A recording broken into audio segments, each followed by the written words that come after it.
Okay, we are back. Our next run is going to be The Last Ninja by Used Pizza. You can read off a few donations. We had a $100 donation from Anonymous without any comment. We thank you for that very much. For all the donations. Also, we had a $25 donation from Sardonic who said, "Dance, dance, Karnov for AGDQ bonus stream." That would be pretty interesting, I would believe.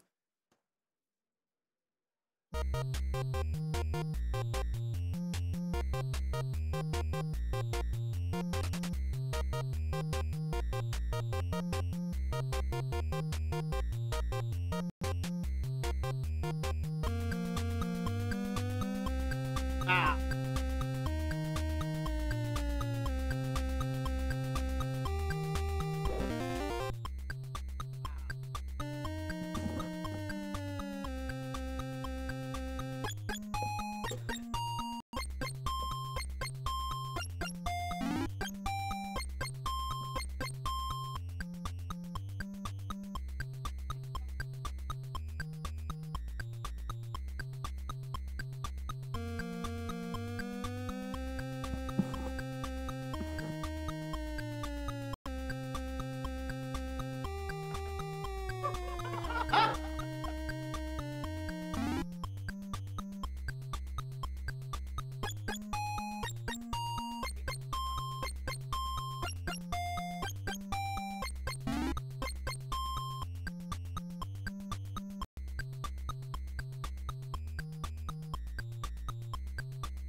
Yeah. This thing's spoiling the whole game. I love what they highlight. Flushed. Yeah, they didn't highlight the E and lose. Oh. Good to go. Alright, let me get to the... Alright. Just before I start, I want to say that the cart and box for this game say Game of the Year with an asterisk next to it. That is not defined anywhere. Okay, I'll give you a countdown. 3, 2, 1, go. Okay, this is The Last Ninja. It's actually a port of The Last Ninja 2 for the Commodore 64, and I hear that series is kind of well liked. This one not as much. This guy can't catch me. But I just punched the switch to open up this hole in the floor. As you can see, this whole game is just isometric movement. The best way to go up is to do that. So basically, I'm just going to go around and collect stuff needed to beat the game. Over here is a ninja star that is needed to beat the final boss. You can completely miss it and make the game unbeatable. That happens quite a lot in this game. This guy throws bowling pins at you. He doesn't move. Okay. I'm coming over here to get a stick. The stick looks pink, but when I grab it, it turns brown for some reason. You need that to activate a boat. So just going to backtrack. I'm going to avoid combat completely in this game because it's slow and terrible and doesn't actually kill the enemies.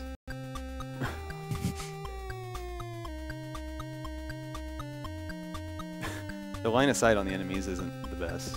Oh, that's a tech discovered by the community, aka me. But if you kick in time with the enemies, it just cancels all damage. Alright, this is the hardest part of the game, the boat jump. Oh. Alright, I made it.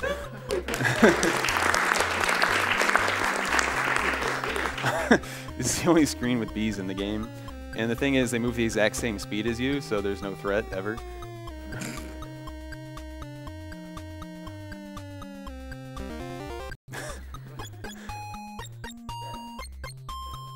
Yeah, I activated the boat. This is the second boat jump. Okay, good. Okay, second level is the street. Kind of more of the same thing. See, I kind of canceled his attack there. This lady's going to throw a flower pot at me. It never hits you if you just hold right.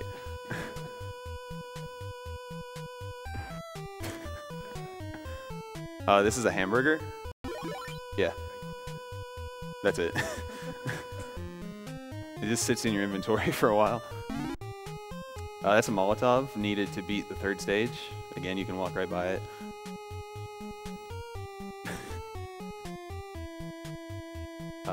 You gotta come over here for a hidden key. I guess there's no indication of that at all. I didn't even want to synchronize kick with me this time.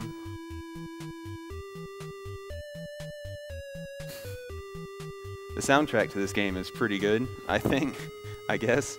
If you listen to the Commodore soundtrack, it's completely insane. The tracks are like 6 minutes long without looping. And then you get this here. She missed. Yeah, this is where you learn how to cross the street. And I'm going to give you an example of what happens when you don't follow the stoplight. But now I have to wait. Even if you trigger that, you can't jump over it. You can be completely in midair and it'll kill you. This guy guards the sewers. Not very well. Okay, sewers are supposed to have a whole bunch of instant death spider traps, like that brown thing over there.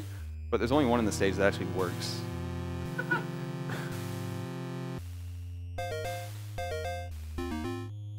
Grab this key that a cop is guarding.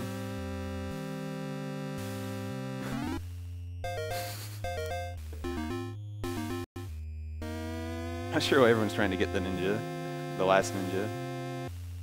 This is the only spider thing that activates. That's an instant death spider for some reason, if it touches you.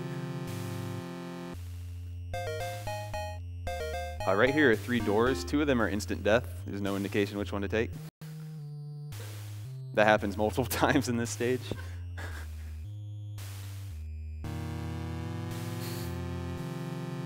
Oh, I got hit. These rats kill you instantly for some reason. You gotta do double rat jump.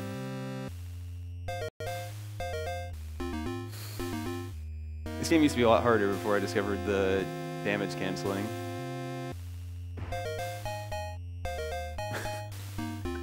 Okay, set my Molotov on fire, and here's the toughest part. A gator. He's on fire.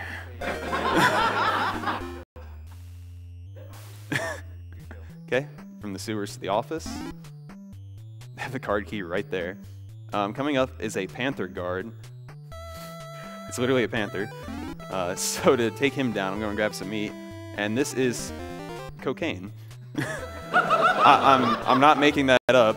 That is what it's supposed to be. I killed him.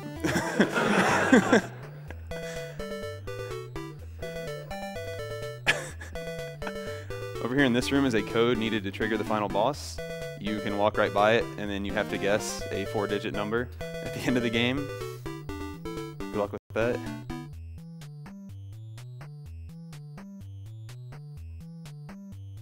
Oh, he's not even going to attack me. He knows I can kick. So this is still an office building.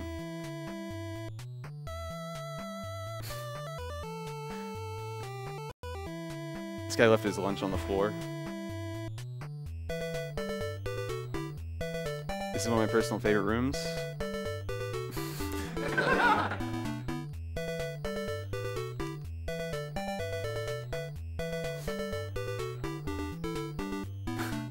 This guy's hanging out on a ledge. I don't know what he's doing. He's pretty good though. You can walk right off that ledge.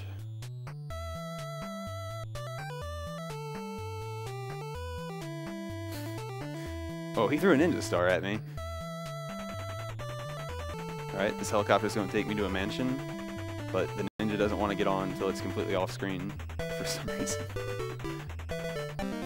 That didn't look very safe.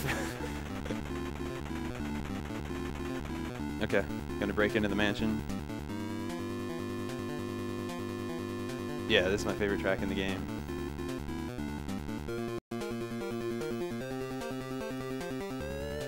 It's actually a pretty boring level. In this room coming up, just keep an eye on the right door. I think it's a door. It's green. Can't enter it from this side at all, despite being unlocked. So you have to do this ridiculous loop around to get into that room.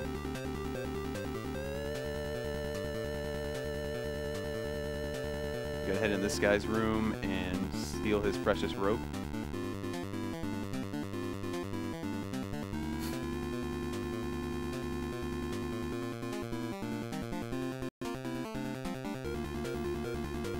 Alright.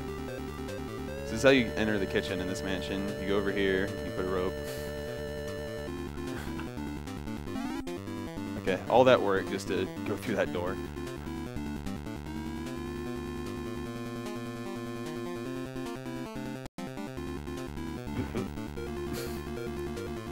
Okay. The owner of this mansion put I'm stuck. There we go. Put a whole bunch of spike walls in this room and no light bulbs. Seems kind of dangerous, I think, but I dodged them all. This is a puzzle to get past the steam. You can jump it. Okay, I enter the final battle. I can't believe this guy's in my way. Okay, this is the most ridiculous final boss concept I've ever seen in a video game. So I'm going to switch to the ninja stars. And I'm going to go over to the safe. I got to enter the code manually. And then, oh, there he is. Okay, so you have to knock him out in the middle of Star and light all the candles before he stands back up. When he stands up, all the candles unlight themselves. Uh-oh, he's moving. Uh-oh. Alright, alright. This is tough. I'm kicking. Okay, he's fireworks now. And then you escape through the safe, and the game is over. That's time.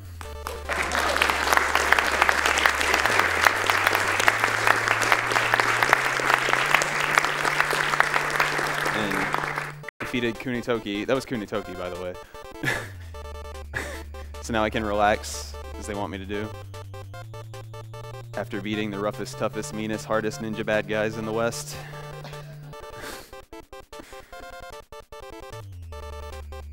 $9.20. Alright, that's pretty good. It's about 10 seconds off of world record. And then they give you a bye-bye.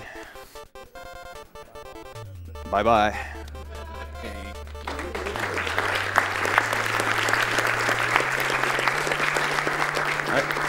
That's the last ninja.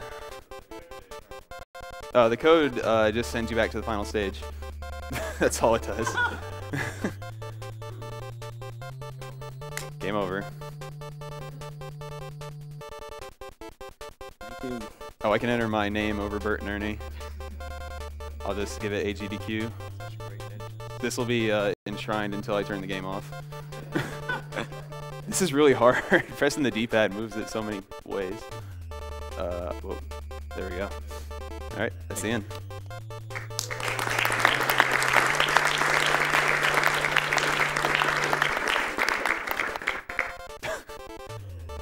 Those other people. Thank you, Used Pizza.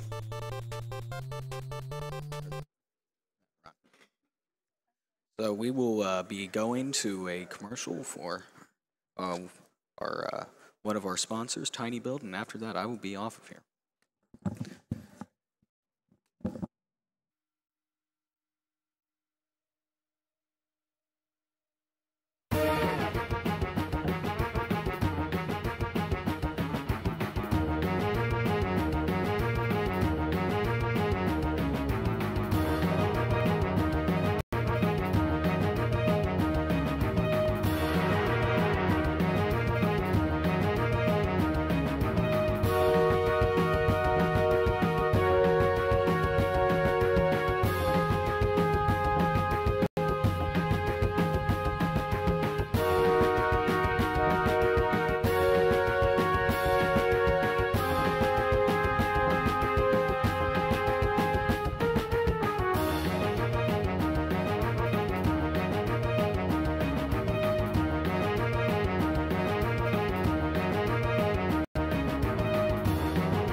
All right, and we are back with games, awesome games done quick. Awesome Games Done Quick is a Games Done Quick event held every year in January featuring members of the Speed Demos Archive and Speedruns Live communities. SDA proudly hosts speedruns of over 1,000 games with forums containing speedrunning planning and marathon discussions. SDA welcomes gamers old and new alike. You can follow them on Twitter at SDA Speedruns or visit the website at speeddemosarchive.com. SRL is the best site to race video games online against other players of all skill levels. They're also hosting a short series of races starting on January 17th titled Get Yourself Speedrunning. You can go to their front page, speedrunslive.com, for more information and to watch a variety of speedrun streams. For more information about Games Done Quick, you can follow at Games Done Quick on Twitter and see information about the event on gamesdonequick.com. We are gearing up for Shadow of the Ninja.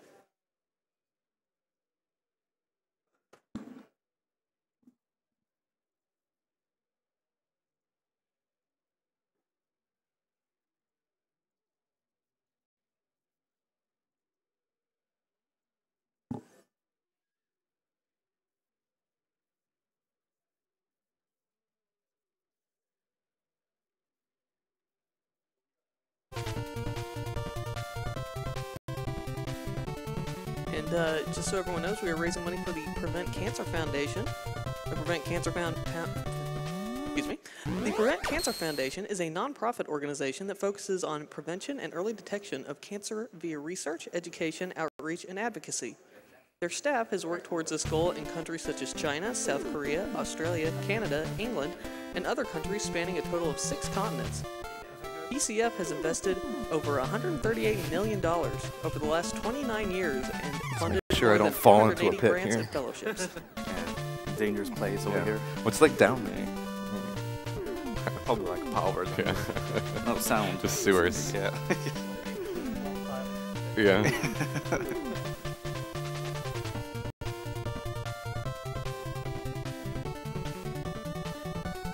They're called.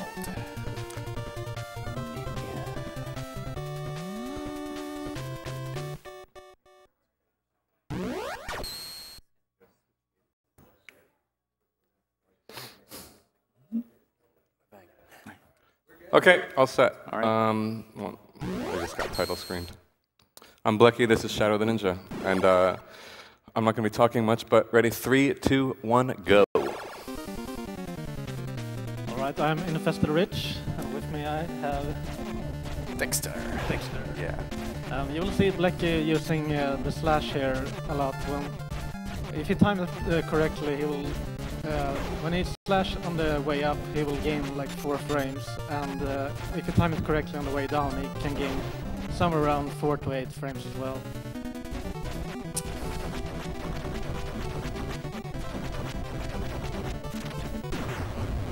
A little note there, when he jumped into that boss fight, he manipulated the boss slightly so he would slide much shorter, so he could start damaging the boss much earlier.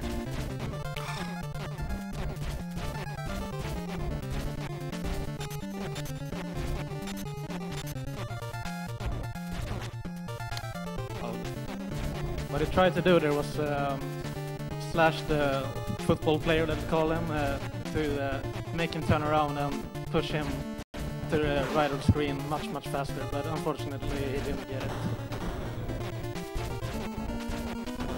I'm standing still there for a second to wait for the countdown. Yeah, he manipulated the screen to make sure that he wouldn't shoot a bullet, and it also despawns an enemy further ahead. Grabbing items. Oh, wait, we have a quick layer going on. Yeah. You can see here Blechy positioning himself.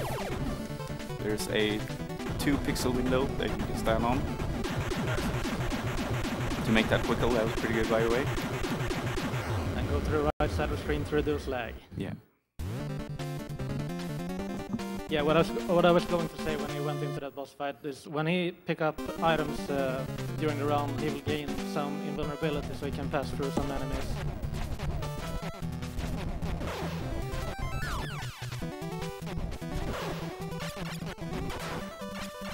That's also pretty important during the game that you need to be aware on how much damage you take, so you don't lose the power-ups you have, and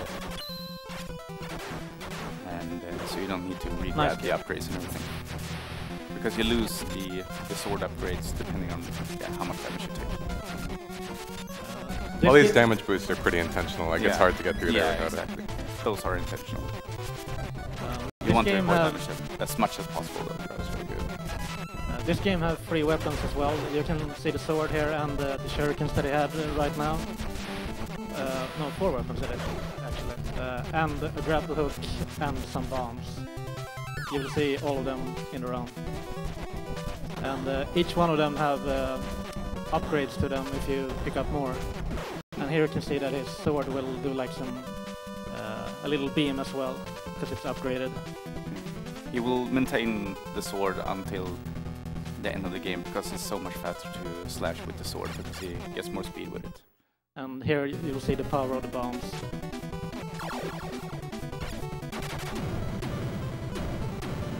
Nice. Release boss.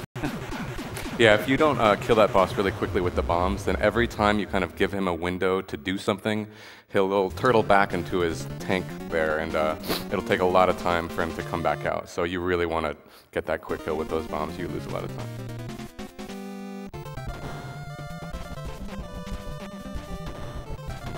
Here's an intentional, it's not a death, but yeah, fall down the pit there to get past that a little faster.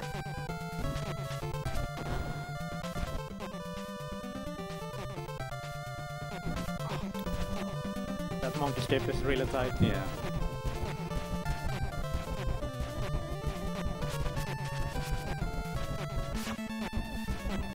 And yeah, most of the run is like optimal slashing all over the place to get your right position throughout the whole stage.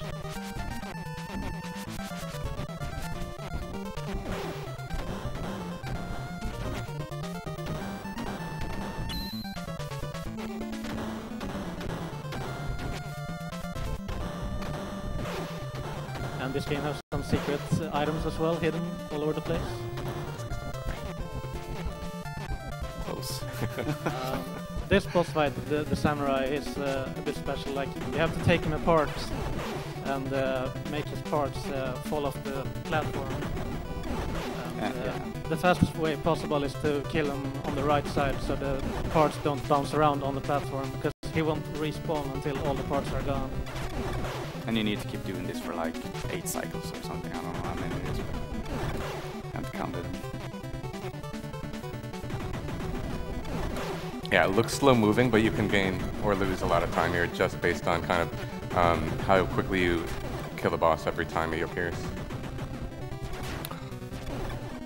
Like, that's a really good one.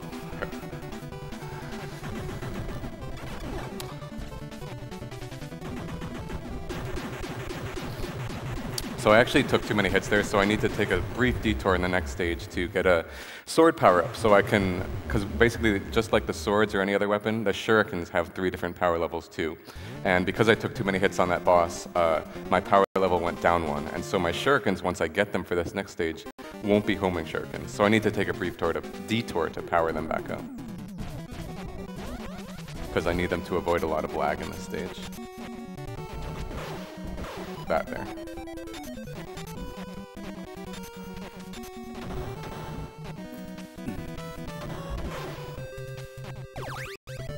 Yeah, this is the fully powered up shuriken when it's homing shurikens. Really useful in this area to reduce the lag. But this game lags like crazy with a lot of enemies on the screen. I will say pretty much perfect screen there.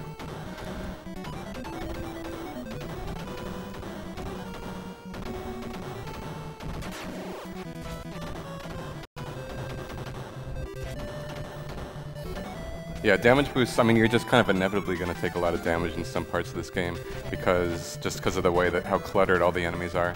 But ideally, once somebody gets a wonderful run of this game, it'll have pretty minimal damage boosts.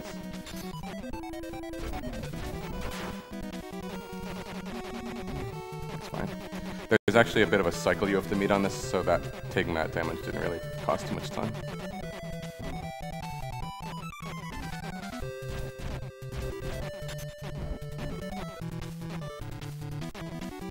Coming up here soon, Blechy will try to do a little sip.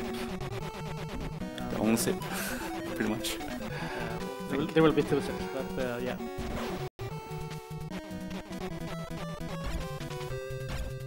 It will allow him to go above the stage, so he doesn't need to hear it. Very nice. Nice. And we have one more here. Nice. We have a $50 donation from Lucky217. Says, thank you for playing Shadow of the Ninja.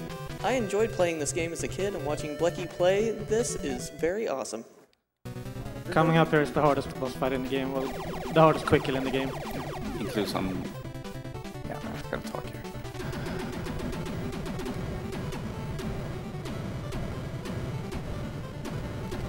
Nice.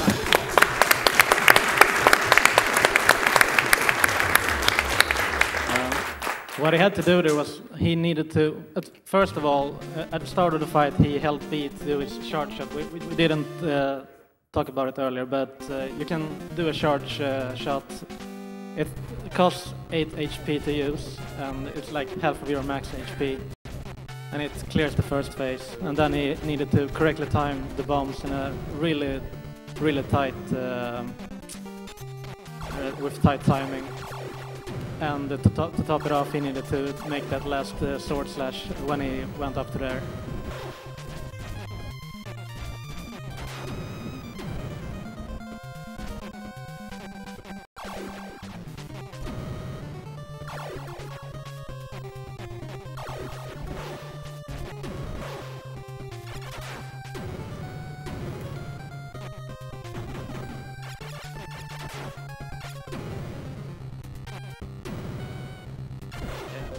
Excellent usage of the boost. Yeah, that was really good.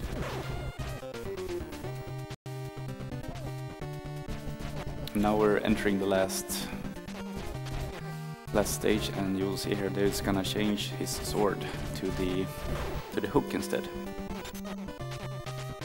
And it's an auto-scroller. And yeah. Yeah, because it's just an auto-scroller, any kills I do are pretty much just to reduce lag. Because these spear guys you'll be seeing right here throw their projectiles and can cause minimal lag, but I mean you can avoid it and you don't really have anything else to do besides swing around like a ninja monkey, so.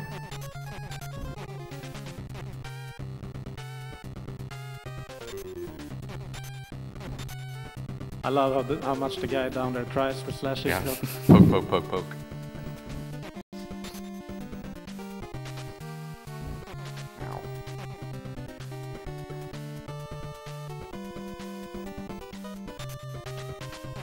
This arm is gonna ache tomorrow. So we're coming up on the final boss. The idea on this final boss is first you want to start off with a charge attack, just to kind of front load a lot of damage to him. And then following that, the idea is, so we have the hook, which you haven't seen yet. First I have to get rid of all these bombs I've got, but we have a grappling hook. And when the hook is powered up, not only is there a grappling hook component to it, but there's also, there's also a little laser that comes out as well. And you can't mash, in order to attack most optimally, you can't mash, you have to time it. So I'm going to be focusing here really hard.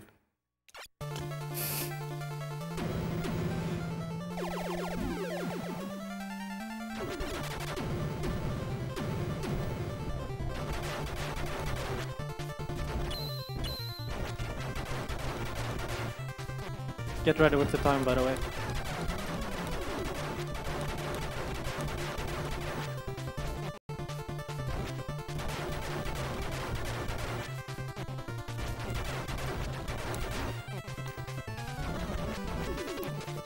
Time.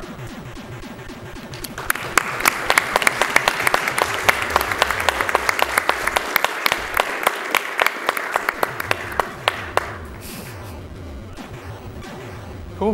That was really good. The record's 11:15. As of like a couple months ago, the record was 11:22. So I'm good with that. I was good with anything 11:40. Yeah, great run. Sub 11:40. Thanks, guys. Shout out to Charlian, who's running this game. I know you'll be coming for me soon, whether you think so or not. So let's have some competition on this game. Thanks, guys. Yeah, good run.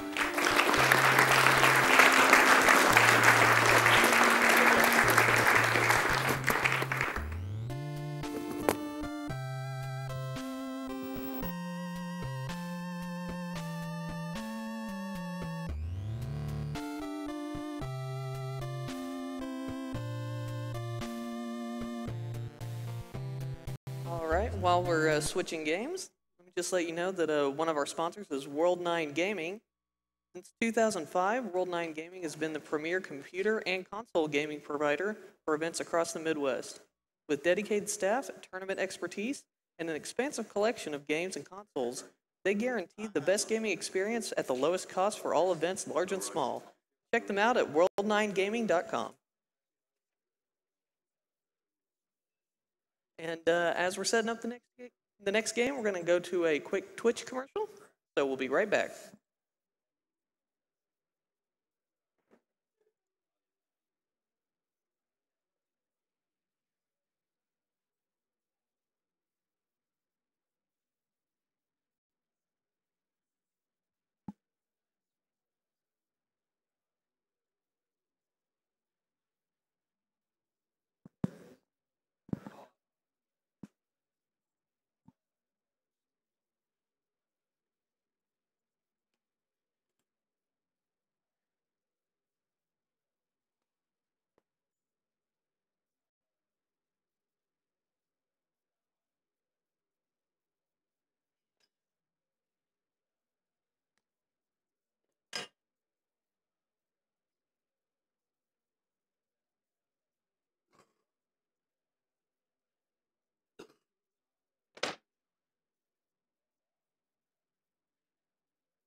And we are back. Awesome Games Done Quick 2015. As we're setting up, we have a $64 donation from B Van T. Says auto scroll sucks, AGDQ rocks. Nothing more to say.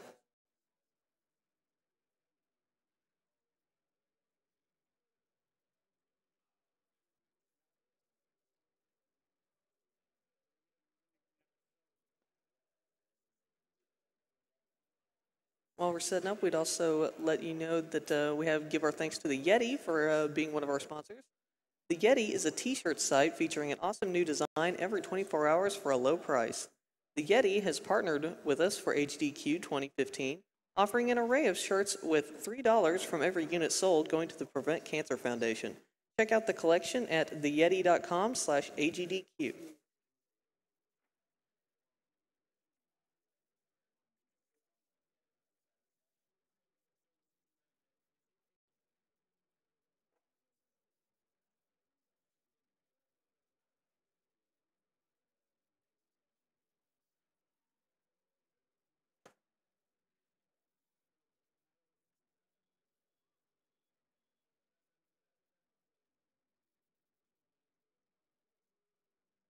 We'd also like to let you know that one of our other sponsors is Turtle Beach. Turtle Beach transforms your gaming world with a selection of cutting-edge technologies, creating a product that completes your high-definition gaming experience and puts you a step up on the standard headset competition. Check them out at turtlebeach.com.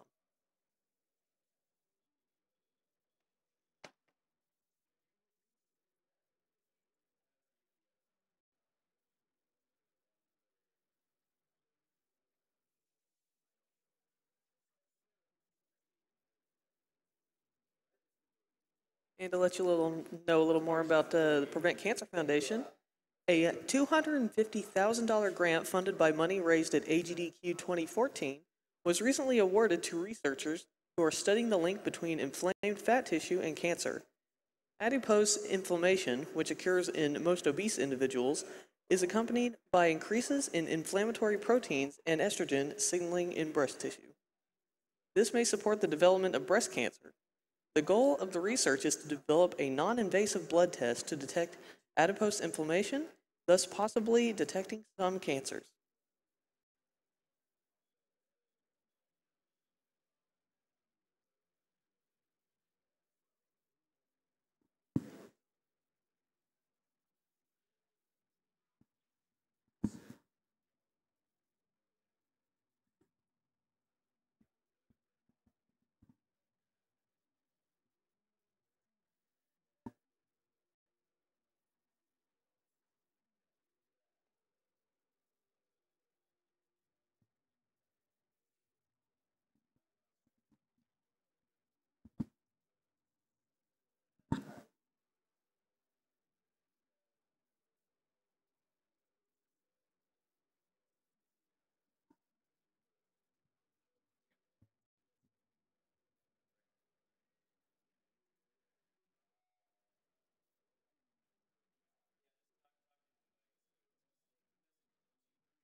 Howdy, howdy. What I say? Howdy. Yep. Was not expecting Testing, sound. testing. 1, 2, check, check. Mic, check. We good? Yeah. And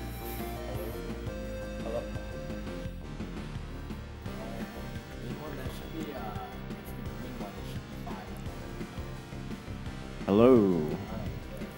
Sweet. all right.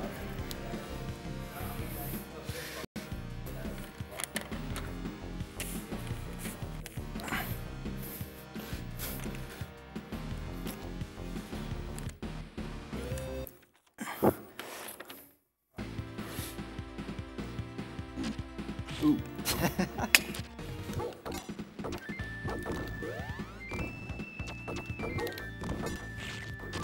No, I'm not. I'm just playing around. Yeah, reset. Okay. You're gonna lose like everything for a minute, so. And that's why there's setup time. Yep.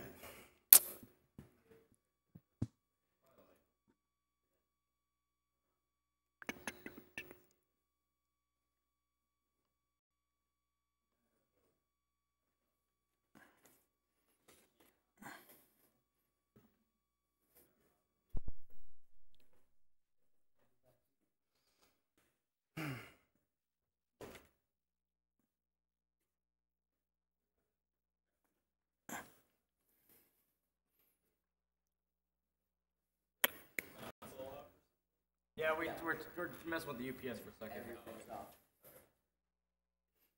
One of our other sponsors is Tiny Build Games. Tiny Build Games is an indie developer morphed into an indie publisher. They partner up with indies across the world to help better their games as well as develop games themselves. Check them out at tinybuild.com and check out their game Speedrunners, available in the AGDQ 2015 Humble Bundle.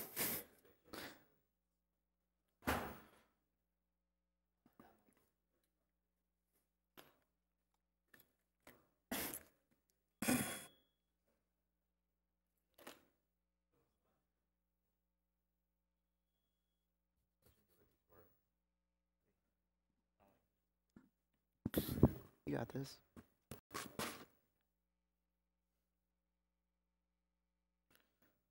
There's only 2 buttons.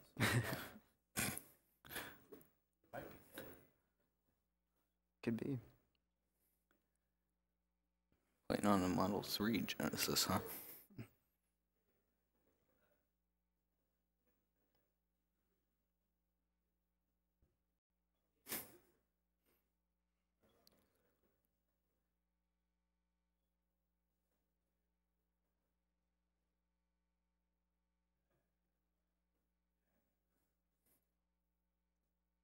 And just to remind you that we have a pinball machine as a grand prize. Pinball Joe has donated a Swords of Fury pinball machine as a grand prize for AGDQ 2015. This is a chance to own your very own pinball machine at home and help an awesome charity. Because this is a very special prize, a minimum bid of $50 with up to 4 bids for $200. Pinball Joe has also provided pinball machines at the AGDQ venue for people to play. Throughout the marathon, you can watch AGDQ attendees speedrunning pinball for new world records at pinballdonequick.com. I grew up with a pinball table in the house, but it was a junky one. It would hit one button and both flippers would go. So we also knocked the glass out of it on the front. Got it for, I think it was $15 though. So whole pinball table for $15. Craigslist. Hey, I think there's a 5th UPS floating around if you can find it. It's a big giant thing, I mean. One here, there's one under here, there's one in the rack, there's one at the desk, so there's only one left. Like this, right? Yeah, it's a giant ass thing, yeah.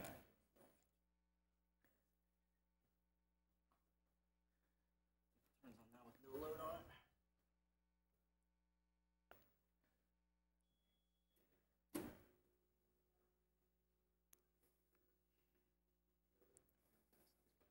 Okay, back on. I'm going to go with the assumption that all the equipment's cursed because, you know, it's a Model 3 Genesis, which was cursed from the start.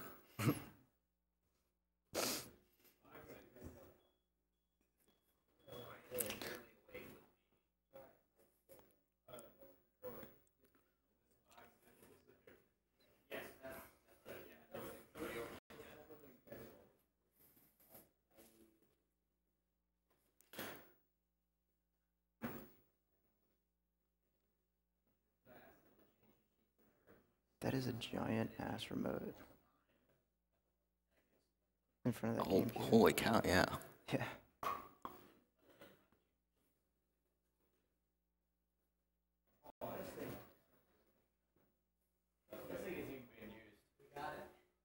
This one isn't even been used either, so let's use this one.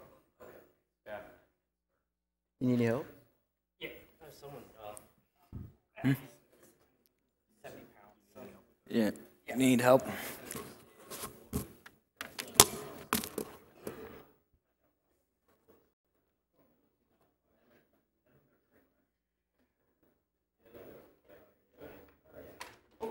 Oh, that would have been bad. Watch the camera right there. Yeah. Just drop it right here. Oh.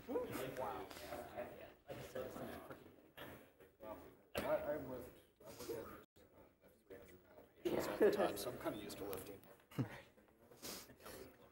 Oh, that was scary.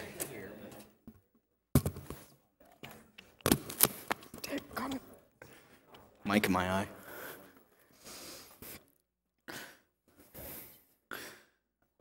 I'm gonna need a power extension cable, short one. Can.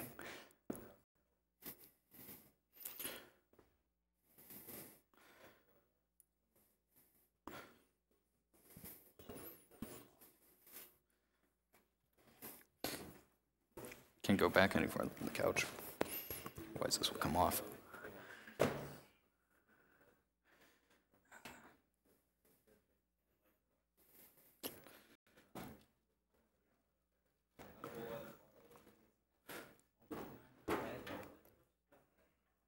Guess everybody on stream's hearing my random ramblings, aren't they? So I guess need. Run it. Huh? It's gonna go under. Oh, right there. Yeah, it's gonna go in that floor plate. Just yank the other one out. That's what you were doing. I got you. No, it's, yeah, don't worry. Yeah. So that's exactly how you want it to look. That's scary.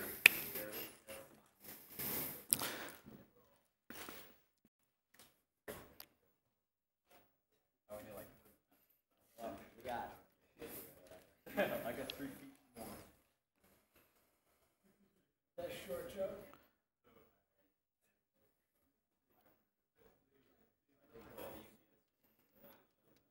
It's been going bad, but now I don't trust it for now I don't trust it for shit. So,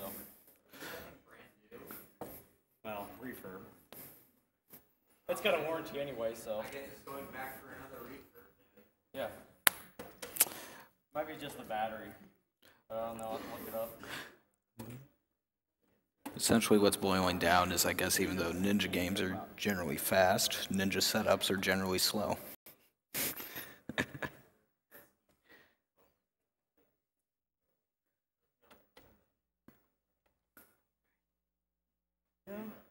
Just as a reminder, we have an upcoming Yoshi's Island incentive to play some of these stages blindfolded. Right now we have $12,952 out of $20,000 for that. So if you want to see that, and you do, you should donate for that. We also have the Arkham Asylum versus Arkham City bid war. Arkham Asylum currently has $2,031, and Arkham City has $2,129. So get those bids in and decide which Arkham game you want to see later.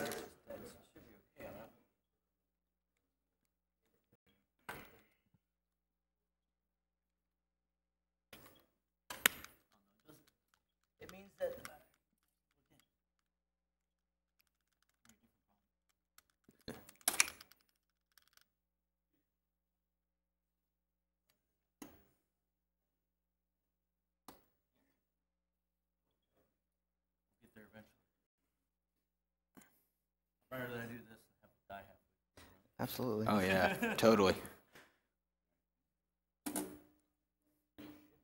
Don't need any stream picnics. They're bound to happen.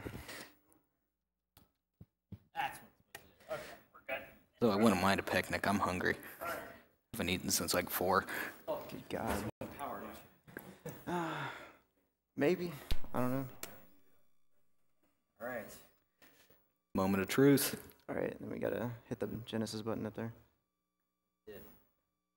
Oh, it's Oh, up. this. Yeah, yeah. Sweet. Boom. I think you're good. Sweet. All right. So we all good to go? Sweet. Okay. Well, I'm Keaur. I speedrun Shinobi 3, and who I have with me is... I'm Cosmic the Dolphin. And I'm B-Musicality. And I'll be speedrunning Shinobi 3 any percent. I will be going with 30 shurikens. This is only for safety. I usually only speedrun with 0, but, you know, marathon purposes, so... Yeah, this the beginning can be an unsafe part of the game. Yeah, definitely reset heavy, but I'm going to try my best. Are y'all ready with the timer? Okay. All right, so on go. 3, 2, 1, go.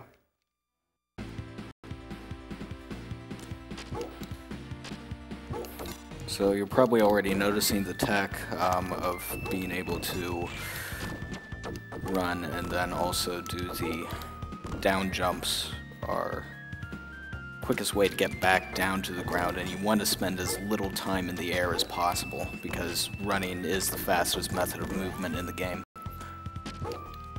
Unfortunately, there's no like press B to run or anything. You're constantly having to hit double forward or double backward wherever you're trying to go, so it can definitely wear on your thumb a little bit.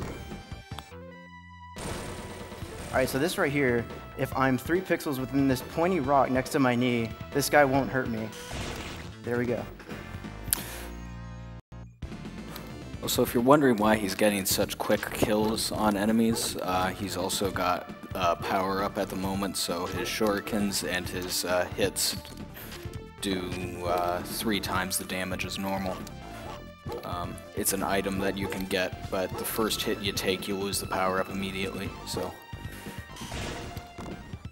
don't get hit. Oh, sorry. No. You actually have some invincibility frames whenever you're using your, whenever you're just standing up and you use your attack. Whenever you swing your sword, there's a little bit of invincibility frames, so you can definitely take advantage of those to, you know, get in and dirty with the enemies. With this boss, you actually don't want to rush immediately into him and do that jump slash like I just did. You'll actually end up going right through him, and it'll definitely mess you up. So. Yeah, this boss was very difficult for me as a kid. I just had to ninjutsu techniques through him, but Keaur obviously does a whole lot better. Appreciate that. Yeah, that was a nice boss. All right, so I appreciate that too. This is on rail, unfortunately. You know, what game in this era isn't good without any on rails? So just gonna be a lot of shuriken collecting and dodging, just making sure I'm gonna be staying alive. I will need my power up, so I do not want to get hit by these guys. This is so I can do a quick kill for the ending boss of this segment. And that kill is very difficult actually if you don't know what you're doing, so.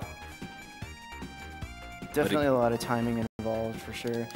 What I did previously was I used a ninjutsu just to kill him quickly, but there's actually a quicker way to do it, so I'm going to try to do that once it comes time.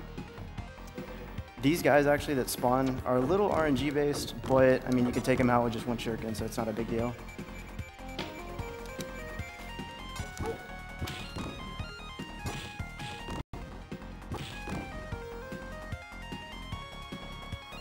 It's crucial I have that extra life so I can use this ninjutsu. This ninjutsu particularly, when you use it, whenever you use it, you blow up, do a significant amount of damage to whatever's in the radius, and it actually expends your life. This can actually increase your survivability. Say you're low on life, you use this, it gives you full life because you've used a life essentially. All right, so hopefully we get the quick kill with this boss. Got it.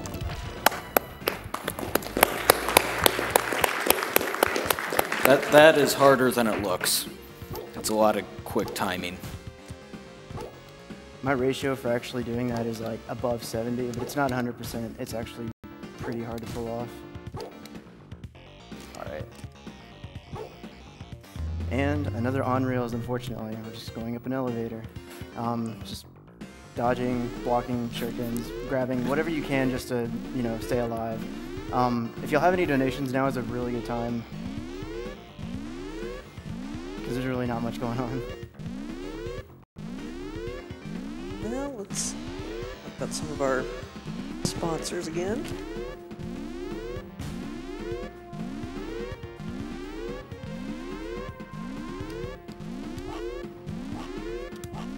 Just as a reminder that Something Artistic is one of our sponsors for the event. SomethingArtistic.net offers decals and stickers made to decorate your consoles, walls, computers, and more. $2 from every decal sold this week is being donated directly to the Prevent Cancer Foundation. You can find all their decals, including some designed just for AGDQ, over at decal.ly.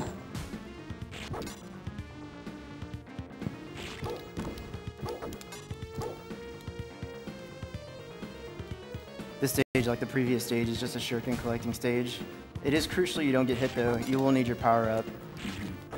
Because it's important in a quick boss kill coming up. Be powered up. Although I could never get past this stage as a kid. Definitely got to be quick for sure. Do you ever have to like meticulously keep track of your shurikens if you might be running low or anything?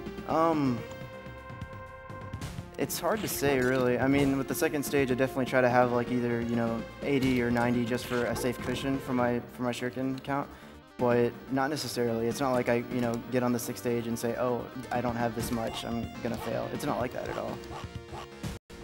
I mean, I definitely have to, you know, manage what I have. I mean, there have been times where I die and I end up with 0 on my normal speed runs, and you know, you just gotta work with what you got. Oh, that's fine. It's funny, the double jump. Oh wait, this boss. Stay quiet. That's fine. I mean, that's it. Yeah. Just one shot, shuriken. That's it. Here's a little graphical glitch. It's okay. So the reason I couldn't get past the elevator as a kid, I didn't know you could double jump in this game. I'd only ever played Shadow Dancer, Secret of Shinobi before this. There's no double jumping in that game. Oh man, it's missing out. Yeah, it's totally different. That was actually a glitch. If you hit that one box and run through those guys won't hurt you. It's something to do with the loading with the game. I don't know why it happens, but it happens. Oh, dang, that's bad. It's fine. Yeah. All right, so I'm just gonna do something a little different, and that's fine. So instead of just my slash, I'm just gonna ninja kick them. It's okay. Lost a little bit of time, but nothing to stress over.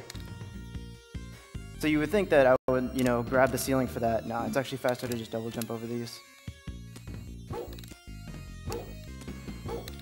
There's an incoming clip actually up here that actually saves a little time if I can nail it within the first and second try. First try. Okay. There's another one too. All right, sweet. Awesome. So those are actually semi-audio cues because you need to wall kick, and as soon as Joe, Miyashi, the hero of the game, makes a sound, you have to throw a shuriken. All right. That saved a little bit of time. If you were below, you would actually see some green goo like in that little pit, and it actually takes a little bit of time for it to drain. If you're up there, it's already gone, so you don't have to worry about that. So these bugs coming out of the ground, they can like hold you in place, and then you see the little targeter on the screen. That's the boss in the background. That's right. And that's really bad if that gets locked on you. Alright, that was good platforming right there. Yeah. Alright, so unfortunately you won't be seeing the Hydra, who is this boss, because I'm going to be killing her before she even comes out. And surprisingly, the difficulty does matter whenever it comes to this boss. If it's on the hardest mode, the hand will come out faster. And that's it. So obviously lives are very important to this game because we've seen 2 times using the fusion ninjutsu power-up that does a ton of damage on bosses, obviously saves time, but at the cost of a life.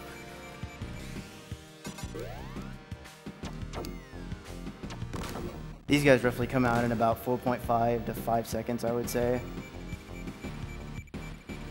There is a little bit of RNG towards the end of the stage. I definitely want to take care of these guys as quick as possible so I can keep, basically manage the RNG, so to speak. Because I do want to keep my power up for this upcoming boss. This boss is extremely tanky, so if I lose my power up, it's gonna be a little bit of a time loss is all.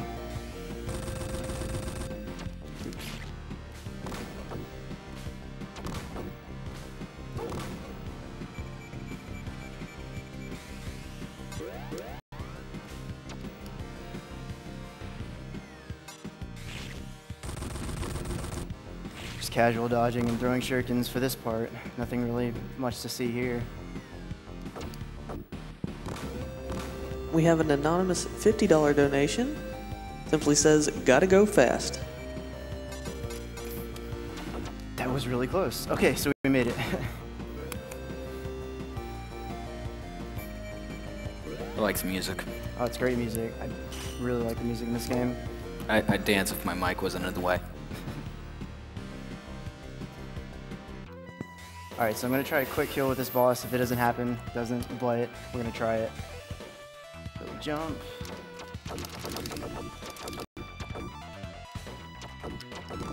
That was good enough.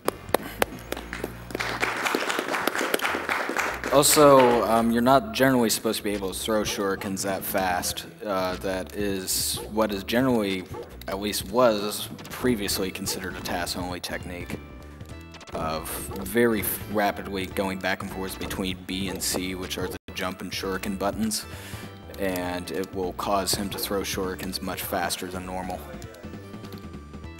For those wanting to speedrun this game, you can actually throw a shuriken, jump, and then throw a shuriken again for a quick 2-fire burst. That's definitely a really good trick to know if you can't do the rapid fire automatically. It's really hard to do, so I won't blame you if you can't do it. Like, even I struggle with it. It's not easy to do. Just some really good platforming on this stage. Under that box is a safety zone, so as long as you see that box and go under it, you're going to be fine. Alright, sweet.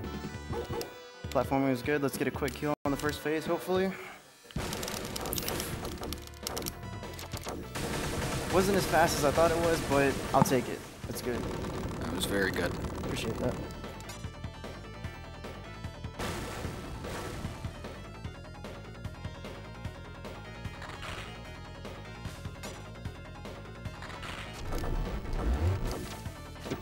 That's fine. Alright, so hopefully I don't get hit by these. If I do, like I said previously, it's okay. Hand slipped, it's okay.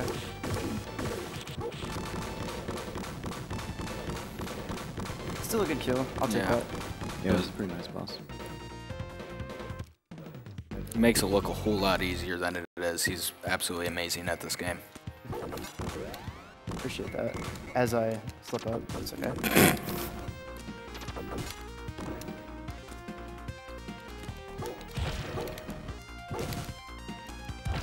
This stage can be really bad, but we're gonna try our best. There's actually 2 known reset glitches that I've unfortunately encountered. I'll definitely try my best to avoid both of them. It has something to do with overloading the game, and yeah, it's just really bad.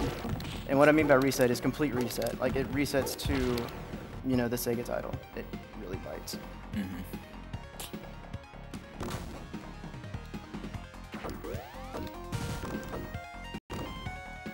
We have a $10 donation from Daz. Says, shout out to Cosmic the Dolphin from the VG Facts crew. This will be my 5th donation now. Hopefully it can help to prevent cancer cases in the future. My mother is a cancer survivor and my friend is now going through recovery after her surgery, so I really appreciate the work that you guys are doing. Looking forward to seeing the end of Shinobi 3. Good luck. Thank you, Daz. Oops, that's fine. I actually accidentally discovered speed running through VG Facts. It's just a video game trivia site. I was researching trivia for it one day and accidentally came across a Spyro speedrun. It's like, hey, what is this? There we go.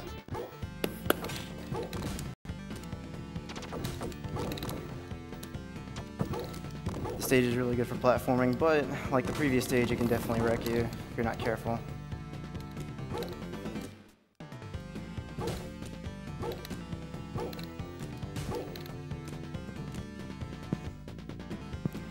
We have a $25 donation from Godzeke Satan. It says, my favorite game growing up. It's wonderful to see you play it so beautifully. Appreciate that. It's definitely a game I've put time and effort into. That was close. I was trying not to get hit by that guy, because if I got hit, then there was a possibility I could have died. So. It's nice. First try, yeah. That's first try. That's good. Yeah. These clips are so much harder than they... Oops. It's okay if I got hit. Yeah. So there's two strats basically to beating this next boss. I could have kept my power up and just used my sword, or I can just do the jump slash towards him. And that's what I'm going to be doing, just to save some time. Mm-hmm. This boss will also look very interesting and possibly familiar, which is a common theme in Shinobi games. Oh yeah. So now we see the second ninjutsu technique. And it's Mecha Godzilla. I heard that, that's awesome. Alright, so just, manhandling the boss this way is good. His jump slash is surprisingly his most powerful move, so doing this is not bad at all. It's good. Alright. A little bit of lag there, but it's okay. So, Mecha Godzilla is in this game, I believe, because the first Shinobi game for the Genesis, I believe that's Return of Shinobi? Revenge of Shinobi. Revenge of Shinobi, that's it. This is Return of the Shinobi, Ninja Master. That's right. Yeah. Had Godzilla as a boss in it. It also had a character called Webbat as a boss in it, which was Spider-Man that would, after beating him, morph into Batman. I've never played this, so that's pretty awesome, I guess. Yeah, it got removed from later versions of the game because Marvel and DC were kind of like, we can't just let you put our characters in your games like that.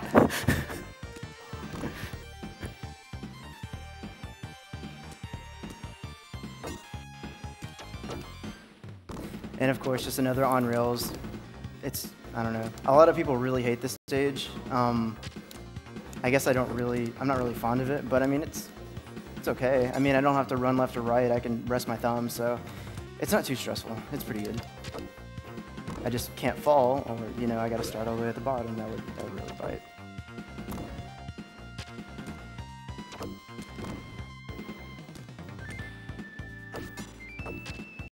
Another thing that plays a huge part in speedrunning, not just this game, but in any game, are audio cues. And if you can definitely match where you need to be throwing, your shuriken or whatever game you're playing, as far as actions go, with a certain audio cue, you're gonna do fine. And that's what I, definitely recommend doing if you're gonna, speedrun seriously, I guess.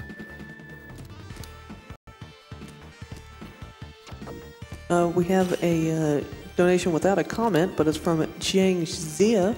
It is for $1,200. Whoa! Wow! Thank you very much. It's incredibly generous of you.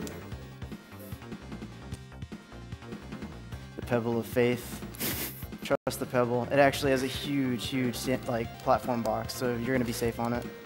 All right, this boss.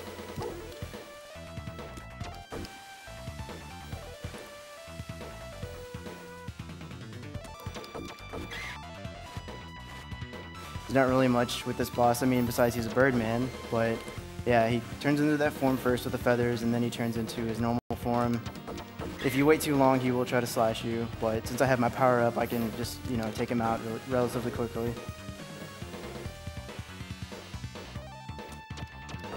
I've seen strats where people actually stand in the center rock and use the sword to just slash him, I find that a little too dangerous, so standing off to the side and doing this works just as effectively. Yeah, there's no time difference either, so just go for the safe thing. Most bosses have a little bit of invincibility frame, so you're not really missing much doing that. That's a common theme in the Genesis Shinobi titles. Taking this for safety, probably won't need it. There was a power-up back there. Okay, sweet.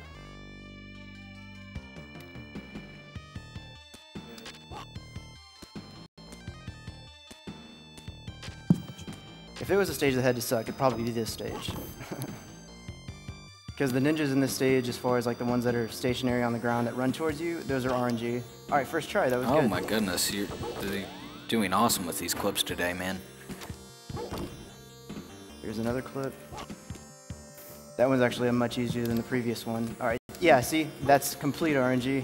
And it's okay though, because for these guys, as long as they don't actually get a kickoff, which it looked like he did, but he actually just did touch damage, and touch damage just hurts my pride. It doesn't actually hurt me. All right, sweet. This boss up here is pure RNG. Let's hope for some good one.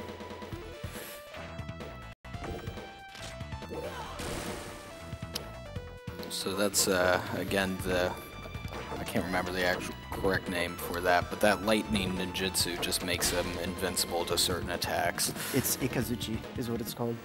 Okay. Yeah. All right, so that was really good RNG. Two cycles of that is perfect for the first one. And if I can... I don't think I got that. It's okay. That was actually the next best thing that she could have done. Sweet. Awesome. Awesome picture.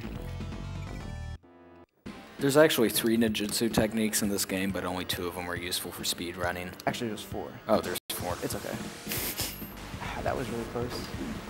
It's okay if I get hit by these guys. I'm not looking to keep my power up because at the very end of this this level there's a power up, so it's not a huge deal. If into this this level there's a power up, so it's not a huge deal if I miss it. Oh no, that was close. That was really close. Okay. Okay. Yeah, sometimes the stage, as far as like control-wise, it kind of just messes up. It's okay. It's not a big deal. Honestly, the huge time losses where I could have died have already passed, so I'm not too worried.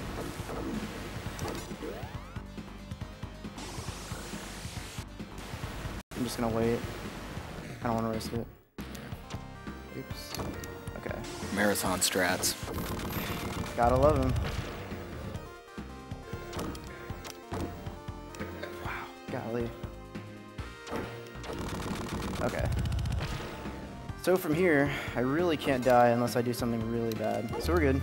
I'm gonna try something here. If you stand in the center, with killing these guys, but standing in the center and letting these stationary turrets fire at you, but you dodge them, you can actually, like, I guess, overload the game in a way. And some of them won't spawn later, so we'll try that.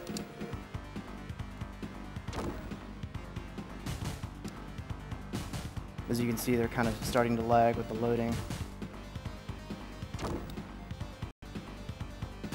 All right.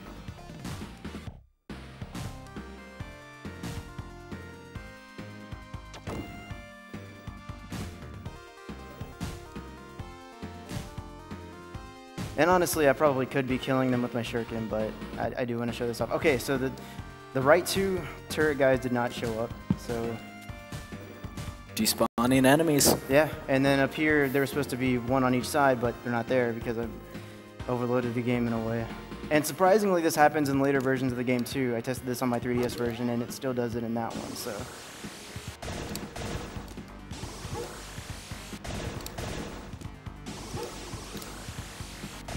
Sweet. Another thing I failed to mention previously, lag management is a huge thing in this game. So as you can see, there's a little bit of lag here and there, but definitely trying to alleviate it as much as I can. I've been really bad at that lately. It's okay.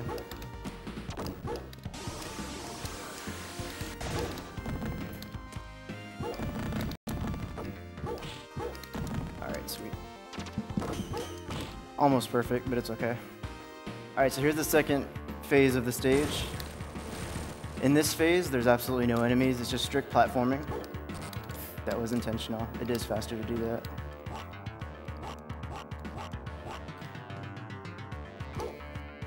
I'm actually, in a little bit, I'm going to be showing y'all a wrong warp glitch. It actually isn't as exciting as it sounds. Maybe. I don't know. It just depends, I guess. But, yeah, we'll get to that in just a second. And I'm manipulating my invincibility frames over here just to get past this. It's very easy if you jump on that rung to just be pushed down instead of going to the next platform. Alright, and then I activate my shield. You can run past this without waiting for the platform. It's much faster to do this. I don't recommend waiting for that platform. Ninja kick.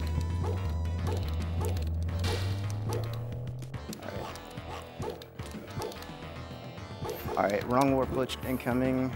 3, 2, 1. I didn't die. So what's going on that I think is going on is I'm pretty sure the game isn't really like caught up to me at that point.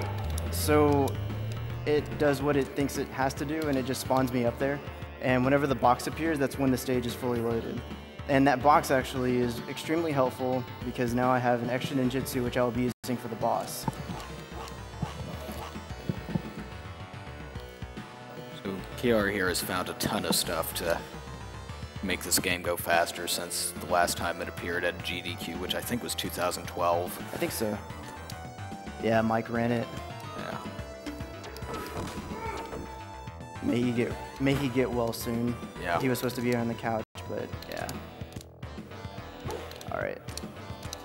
Getting those is actually extremely hard, but managed it, so we're good. All right, so if everything goes according to plan, I won't die here because this is the last segment of the stage, and then comes the boss. I may get zapped on the sides because actually like measuring the jumps is actually kind of hard. Yeah, that was close. If I get zapped, it's okay. It's not an instant death or anything, so that's fine. All right, sweet. All right, next is the boss. All right. This will go pretty quick. Hopefully. All right, so I will be performing rapid fire. If I don't get it, then I don't get it, but it definitely helps. Be ready on time, I'd say. All right, so there's a sequence to do this first phase. So it's 1, 2, 3, 1, 2. That's it. If you hit him any faster than that, he'll actually recoil and he'll throw shurikens at you again. So it's faster to do that.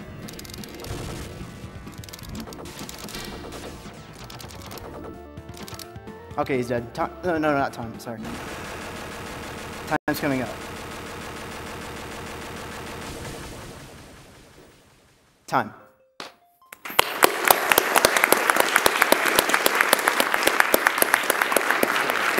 Yeah, that was an awesome run.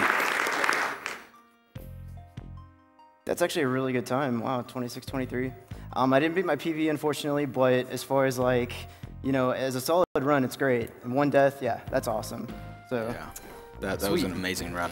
Appreciate that. Yeah, I've been speedrunning since, I want to say, end of June, early July, and it's been fun. This is the main game that I usually speedrun. But yeah, I wish to see like the community grow. I have one person that I communicate with. His name is S.Strider. If he's watching, keep it up, man. You might surpass me one day. No, I'm kidding. But yeah, this is Shinobi 3. I hope y'all enjoyed the speedrun, and yeah, y'all can catch me after this. So yeah, we need more Shinobi runners in the world. Yeah, I definitely can plan on continuing running this. It's great, and I definitely want to like spend a day and just try to find some new things on it. But yeah, shoutouts to Mike Yama. I hope you do feel better. Wish you were here on the couch with us. Shoutouts to all the speedrunners, the audience, Twitch chat, just everybody, our hosts. Yeah. You know, Thank audience you. back here. Yeah, everybody. You know, thank y'all. If it wasn't for any of y'all, like this wouldn't be possible. So Yeah. yeah, that's it. That is it. Have another round of applause for that awesome Shinobi 3 run. Is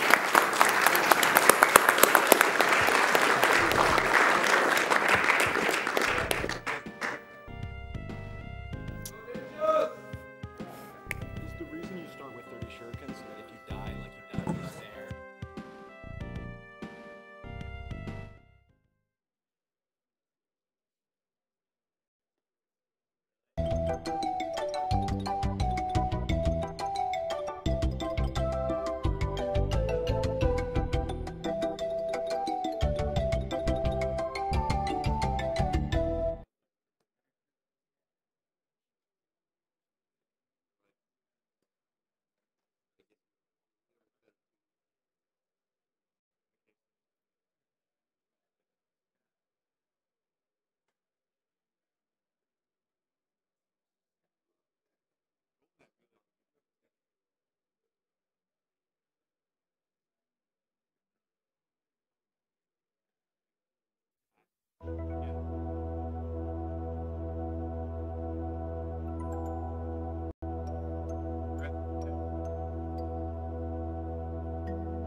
Am I? Okay. You are watching Awesome Games Done Quick. Thank you very much for tuning in. Awesome Games Done Quick is a Games Done Quick event held every year in January featuring members of the Speed Demos Archive and Speedruns Live communities. SDA proudly hosts speedruns of over 1,000 games with forums containing speedrunning planning and marathon discussions. Check it out at speeddemosarchive.com. Also, SRL is the best site to race video games online against other players of all skill levels. Check them out at speedrunslive.com. For more information about Games Done Quick, you can follow Games Done Quick on Twitter and see information about the event on gamesdonequick.com. We are currently running a marathon to support the Prevent Cancer Foundation, a nonprofit organization dedicated to research, education, and outreach for the prevention of cancer. Coming up next is going to be the Ninja Gaiden Relay Race, but for now we are going to go to commercial.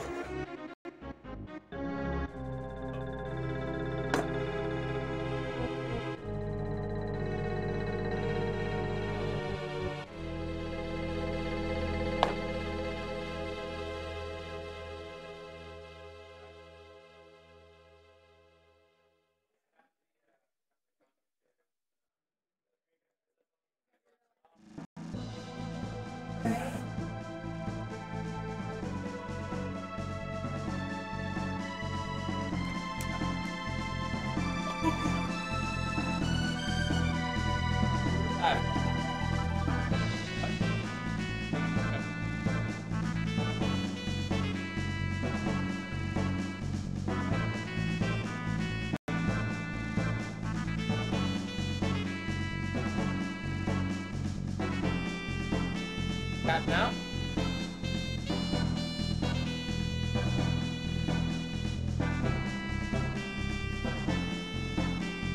And we are back.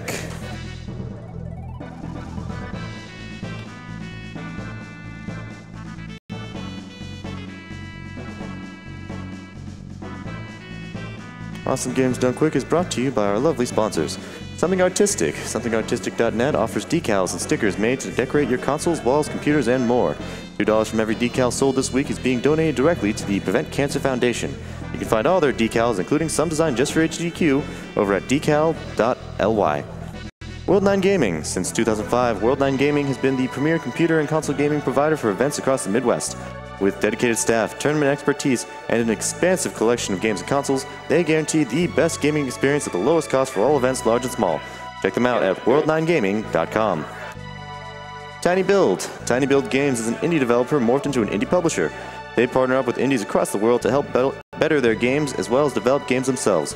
Check them out at www.tinybuild.com and check out their game Speedrunners, available in the AGDQ 2015 Humble Bundle. And speaking of Humble Bundle, check out the Awesome Games Done Quick bundle on humblebundle.com. Pay what you want for up to 9 games, a Twitch Turbo subscription, a subscription to XSplit Premium, and exclusive merchandise, all while supporting the Prevent Cancer Foundation. That's www.humblebundle.com.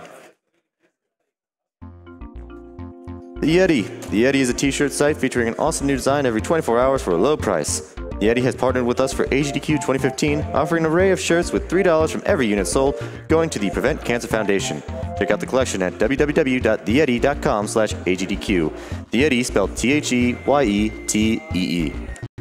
And Turtle Beach. Turtle Beach transforms your gaming world with a selection of cutting-edge technologies, creating a product that completes your high-definition gaming experience and puts you a step up on the standard headset competition. Check them out at www.turtlebeach.com.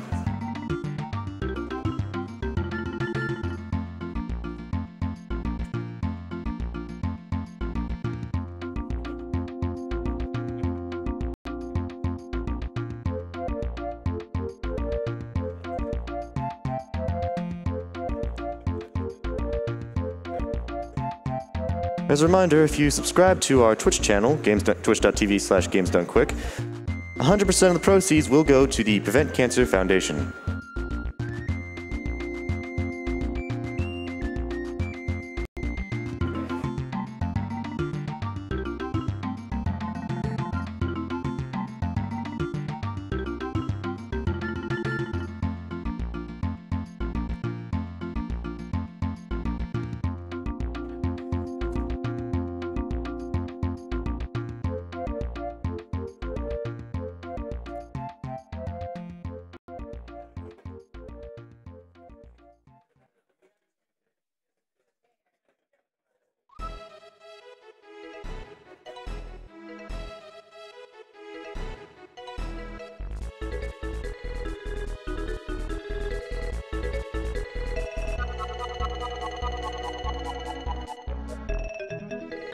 We are currently setting up for one of our most unique races, the Ninja Gaiden Relay Race.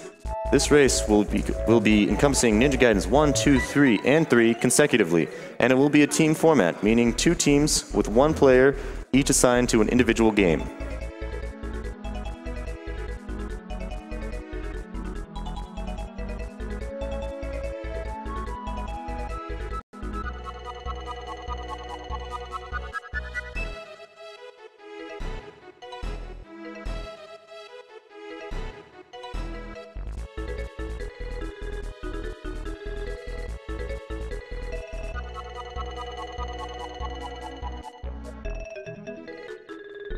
I'd like to take this time to mention our grand prize for this marathon. Pinball Joe has donated a Swords of Fury pinball machine as a grand prize for AGDQ 2015. This is a chance to own your very own pinball machine at home and help an awesome charity. Because this is a very special prize, a minimum bid is $50 with up to 4 bids for $200. Pinball Joe has also provided pinball machines at the AGDQ venue for people to play. Throughout the marathon, you can watch AGDQ attendees speedrunning pinball for new world records at pinballdonequick.com or the Twitch channel, twitch.tv/pinballjoe.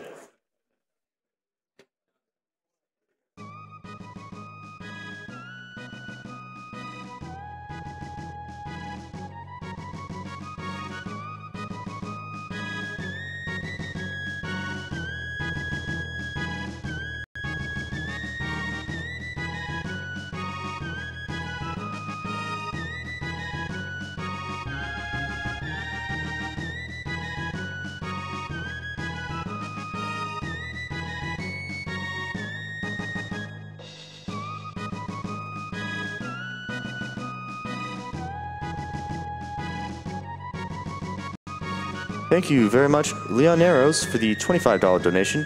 Hello again, AGDQ, my second donation from France. Currently enjoying your restream after a day of work. Good luck to all the runners.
I would like to take this time to mention how ads and subscribers work.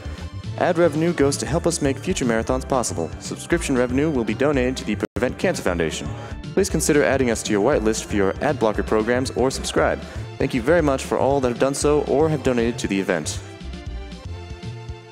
I previously mentioned the pinball machine grand prize. I'd like to quickly mention how prizes work during this marathon. Donating during a segment of games that are marked with prizes, which are shown in the donation tracker and on the schedule, will enter you into the drawing for that prize if you donate the minimum amount listed. Donations must be done in lump sums with the exception of the grand prize. The grand prize is based on your total throughout the marathon, so you don't have to donate for all of it in one go, as long as your total adds up to the minimum amount, which in the case of the pinball machine is $50 with up to 4 bids for $200.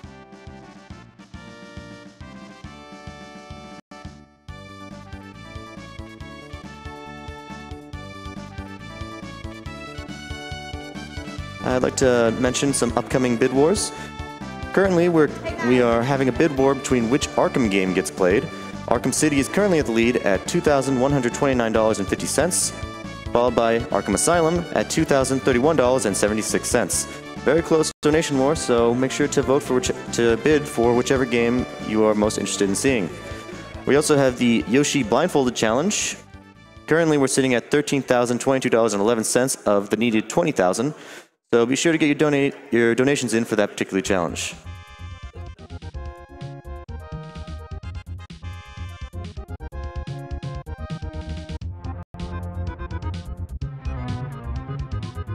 Thank you very much, Demonize4, for the $10 donation. I'm so hyped for the blindfolded Mike Tyson's Punch-Out run. It's why I come back every year. Good luck, Sinister. Of course, as a note, this year is actually going to be a Vision MTPO run, but thank you for the donation nonetheless.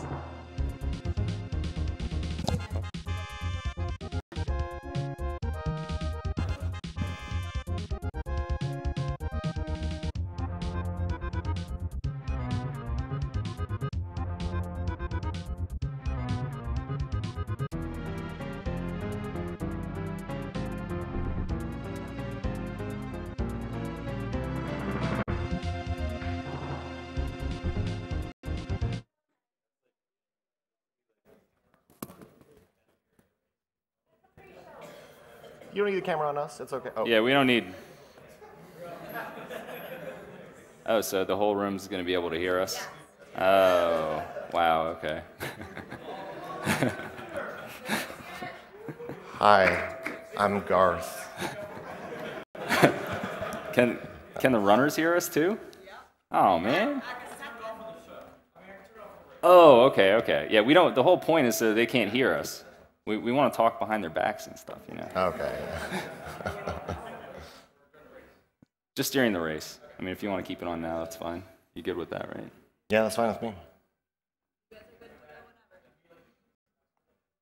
All right, so welcome back to AGDQ 2015. We're going to have our first ever relay race. We've never had one of those in a Games Done Quick event.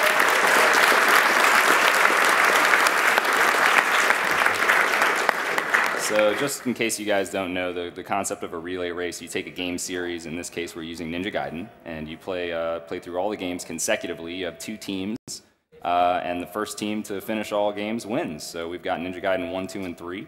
Got runners from each game. There have been other relay races done in the past. Duckfist, my partner here, is going to tell you guys a little bit about that. Yeah, the relay races started probably about a year ago, beginning with, I think, the Mega Man relay race organized by Joka, which was a classic Mega Man 1 through 6 race. And it just involved, same concept right now, just 1 player per game, 2 teams, play each game consecutively and finish it out. And it was a really cool way to kind of bring the community together and show off all the games and show off a bunch of runners and just kind of get together and have a good time.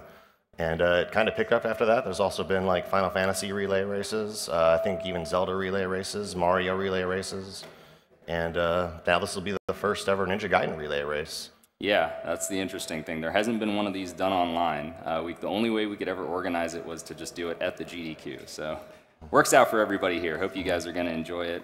We have a couple teams we'd like to introduce. Our teams, the first team is Team Franker Z, so you guys in the chat, you want to spam Franker Z, go for it.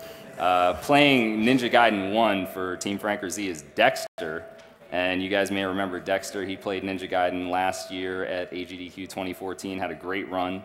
It was under 12 minutes and 30 seconds, which is excellent. He's got a lot of records in classic NES games, most notably Batman and Mega Man, which he raced yesterday. That was a fantastic race. If you didn't see it, you definitely need to go back and he watch also played that DuckTales pod. too. This guy's just a serious classic Nintendo gamer. So it'll be really interesting to see what he brings to the relay race here. And his PB is, his personal best time is 11:59. As I was saying, 11:59. Under 12 minutes in Ninja Gaiden, there's only 5 people that have a time under 12 minutes, and 2 of them happen to be in our race. So that's pretty exciting. So, Duckfist, you want to introduce Team Kappa's first member? Yeah, first on Team Kappa, we have Mr. Ohon from Japan. He currently has the Ninja Gaiden 1 world record at 11:49, and even just moments ago in the practice room, he got an 11:58. So right sick. just not 20 minutes So ago. So this guy knows what he's doing. And he's also played Ninja Gaiden 2. He has a really, really solid time in Ninja Gaiden 2. Had the record for a long time. And he's also a really talented classic Mega Man speedrunner. You saw him playing Mega Man 5 yesterday. And it's going to be really interesting seeing a really strong start with Ninja Gaiden 1. So moving on to Ninja Gaiden 2, Sinister, you want to talk about Franker Z's next member? Absolutely. We have Jimmy. He actually is the one he took the world record recently from Jorf, who had taken it from Ohone. Jimmy has a 10:22 currently, which is a ridiculously low time for Ninja Gaiden 2, completely optimized. The game has very little randomness, so it's just completely skill-based. He actually picked it up after some guys named Duckfist and Sinister One had a race at some GDQ or something like that. He started playing Ninja Gaiden 2 after that, and once he heard about the relay, he really started going after it. And lo and behold, he was able to grind his time down and get the world record, surprising a lot of people, including maybe himself. So his counterpart is someone else who's new to the scene, Duckfist. Yeah, Gus Mancini for Ninja Gaiden 2 on Team Kappa. This guy also kind of got inspired by some of the previous Ninja Gaiden runners. This guy's a big pacifist runner. He's done pacifist in Ninja Gaiden 2 and 3, and this guy comes up with a lot of interesting strategy, and he wanted to participate in the relay this time. He's also got a really strong Ninja Gaiden 2 time at 10:37. So it'll be really cool to see him. This is also his first marathon, first live speed run. So I think that'll be pretty evenly matched here up through Ninja Gaiden 2. I agree. That's kind of interesting. Both of the Ninja Gaiden 2 runners, it's their first live runs, first live marathon plays. The other runners have all had live runs and races. Even Ohone, who got here, he had his races earlier this week, so he's even got some experience as well. Moving along, Team Franker Z's final member, their anchor is Crack Attack. Crack Attack also played Ninja Gaiden 3 at Summer Games Done Quick recently, and he has held the world record. It's gone back and forth between him and the other team's member, Infested Rich, several times. I believe it's gone back and forth at least 5 times between the two of them. They've had quite the battle.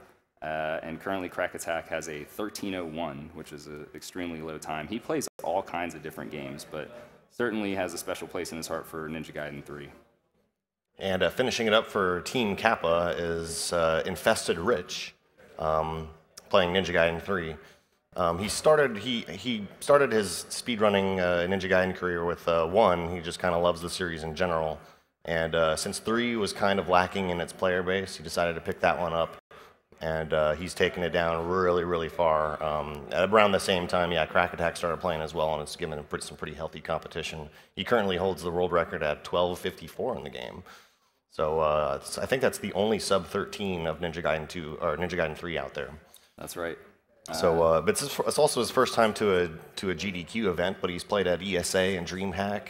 He's from Sweden, along with Dexter. So it'll be really cool to see. We just have this, international representation of runners on the relay team, and that'll be, it's pretty well balanced, and it'll be a blast to watch and see what these guys can do. Yeah, really well balanced race. And just so you guys know, we're going to be playing all 3 Ninja Gaiden games on a power pack. That's going to allow the runners to switch very quickly in between games. They're just going to switch controllers as soon as the final boss is killed, and then wait for the countdown, and they're going to power cycle and then move on to the next game. It's going to be really rapid transition, so get ready for some fast ninja action. It's going to be fun.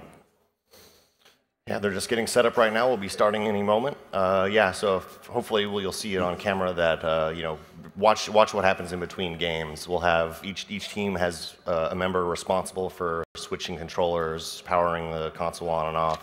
We try to make this as evenly matched as possible. So this is the first time we'll see some major game swapping occurring at a GDQ. And this is the first live relay race I can think of, with actual hardware. Yep. So hopefully it goes well, and there'll be more in the future. I know that some of those series you mentioned earlier, people definitely want to see relay races of other series as well. So I think they're pretty set to go over here. So we're going to go ahead and you guys want to give them a countdown and let's get this thing started. Okay.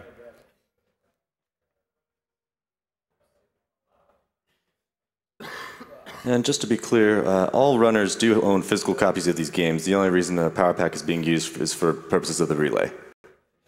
Nice disclaimer.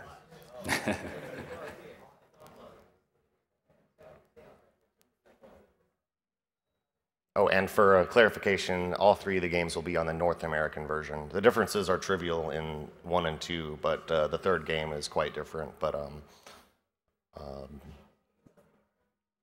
yeah, that'll be interesting.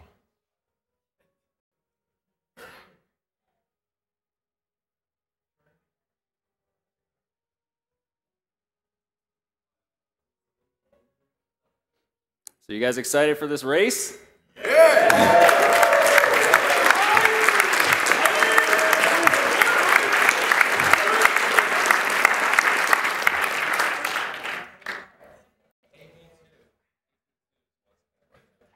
Controller cam, I like it.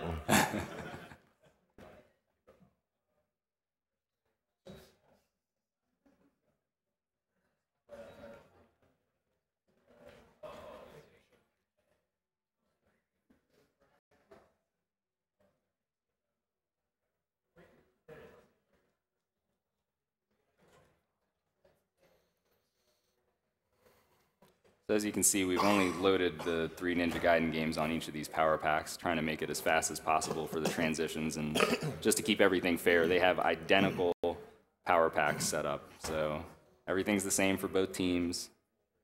Everything's even. We're good to go. So we're going to switch it up. And you guys are, you're going to change our mics, right?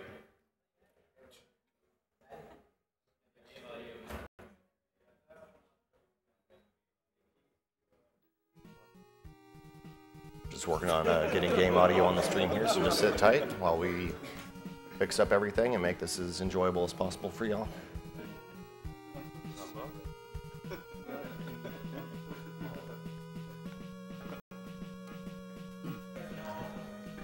All right, great.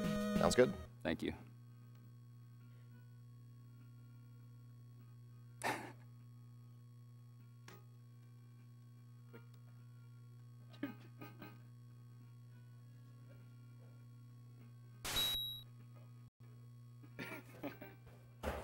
We don't really need that. Nah, I think we're good on that.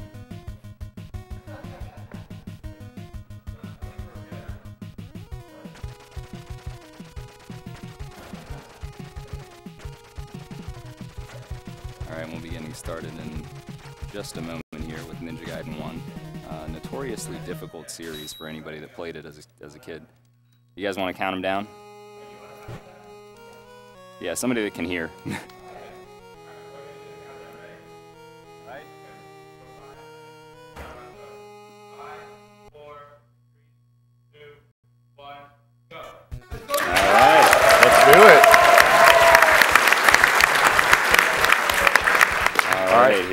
So you can see right off the bat, Ninja Gaiden, you want to pick up those Ninpo items. That's going to allow you to use your special weapons. There's several different special weapons in the Ninja Gaiden series. Most notable for this game is the Spin Slash that they're both going to pick up in this stage. Spin Slash, most powerful weapon, kills the bosses in one hit and is available in most stages. Yeah, that's right. Ninja Gaiden 1 is just this is an old school precision platformer on the NES.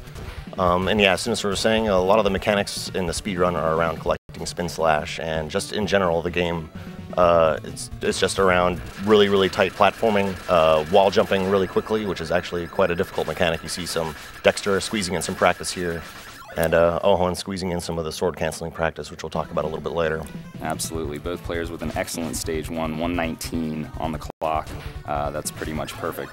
So they're going to be striving for certain times in each stage as they pick up the requisite Ninpo, and you do have to recollect the items as you go along. You lose Spin Slash after each stage. And Dexter missing a Ninpo drop, dropping down on the ladder a little bit there. That lower Ninpo count might force him to change his strategy up a little bit. Yeah, you can cancel using the Spin Slash in midair by pressing down, because if you just press B, you're always going to use the Spin Slash, which costs 5 Ninpo. Ohon taking a brief lead here as we wrap up stage 2-1. Probably going to see about a 110 on his timer, which is pretty solid.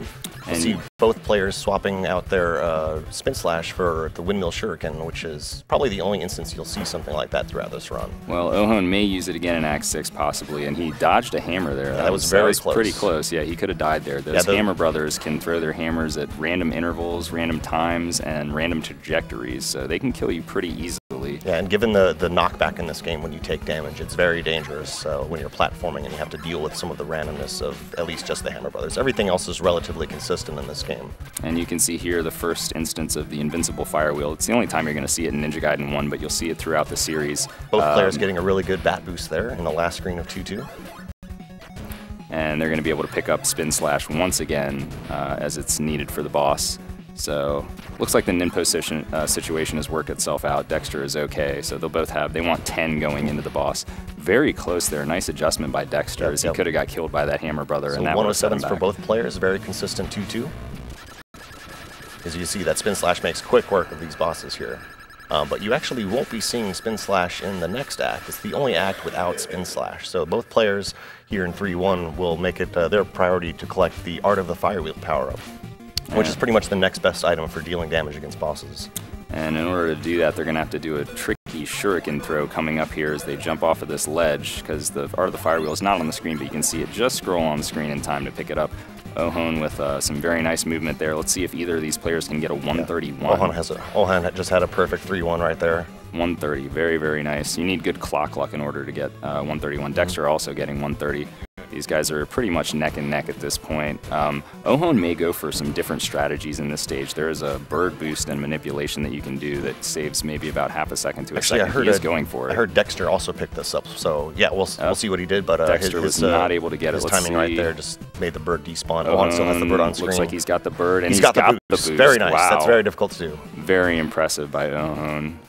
Dexter still keeping pace. Again, a lot of the time savers in this game are pretty small. They seem marginal, but they certainly add up over the course of a run, especially in a game this short. Okay, Ohon's in. This last jump is very, very tricky. It's just pixel jump. Both players made it over. Both players get it, thank goodness, because that is about a 50-second time loss if you miss that jump. A very nice quick kill by Ohon with the boss on the left side of the screen. We'll see if Dexter can match that. Oh, missed one Art of the Fire Wheel shot. Still a good boss kill.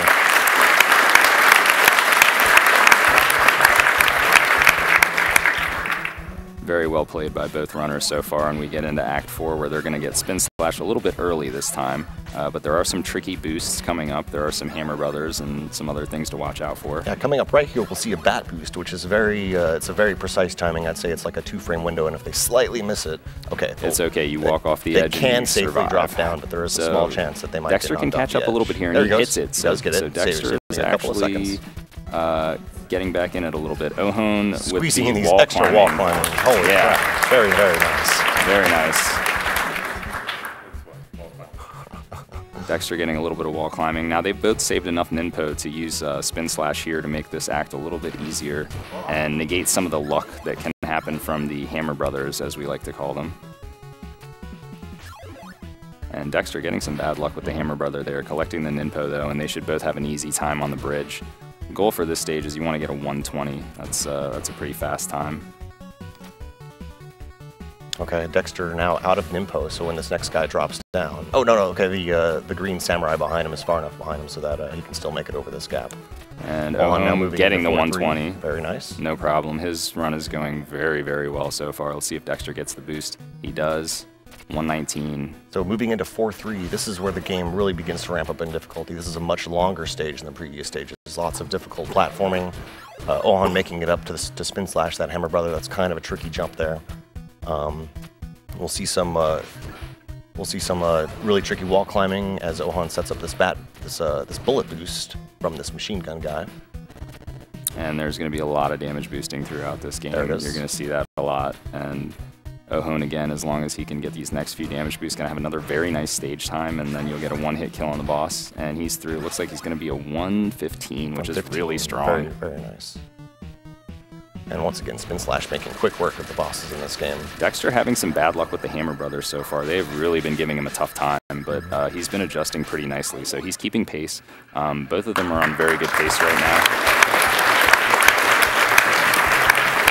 And both players entering a very dangerous stage. Ohon gets the Hammer Brother manipulation. Unbelievable. By stopping the screen right as the Hammer Brother spawns and then moving again, it makes him drop down a little bit, squeezing just enough room for a boost. That is an unbelievable piece of tech there, and Ohon just getting it easily. This stage is one long screen, so if either player were to die, they'd have to start all the way back at the beginning of the stage. It's one of the worst deaths that you can have in the game. Ohon going to go for the bird boost here.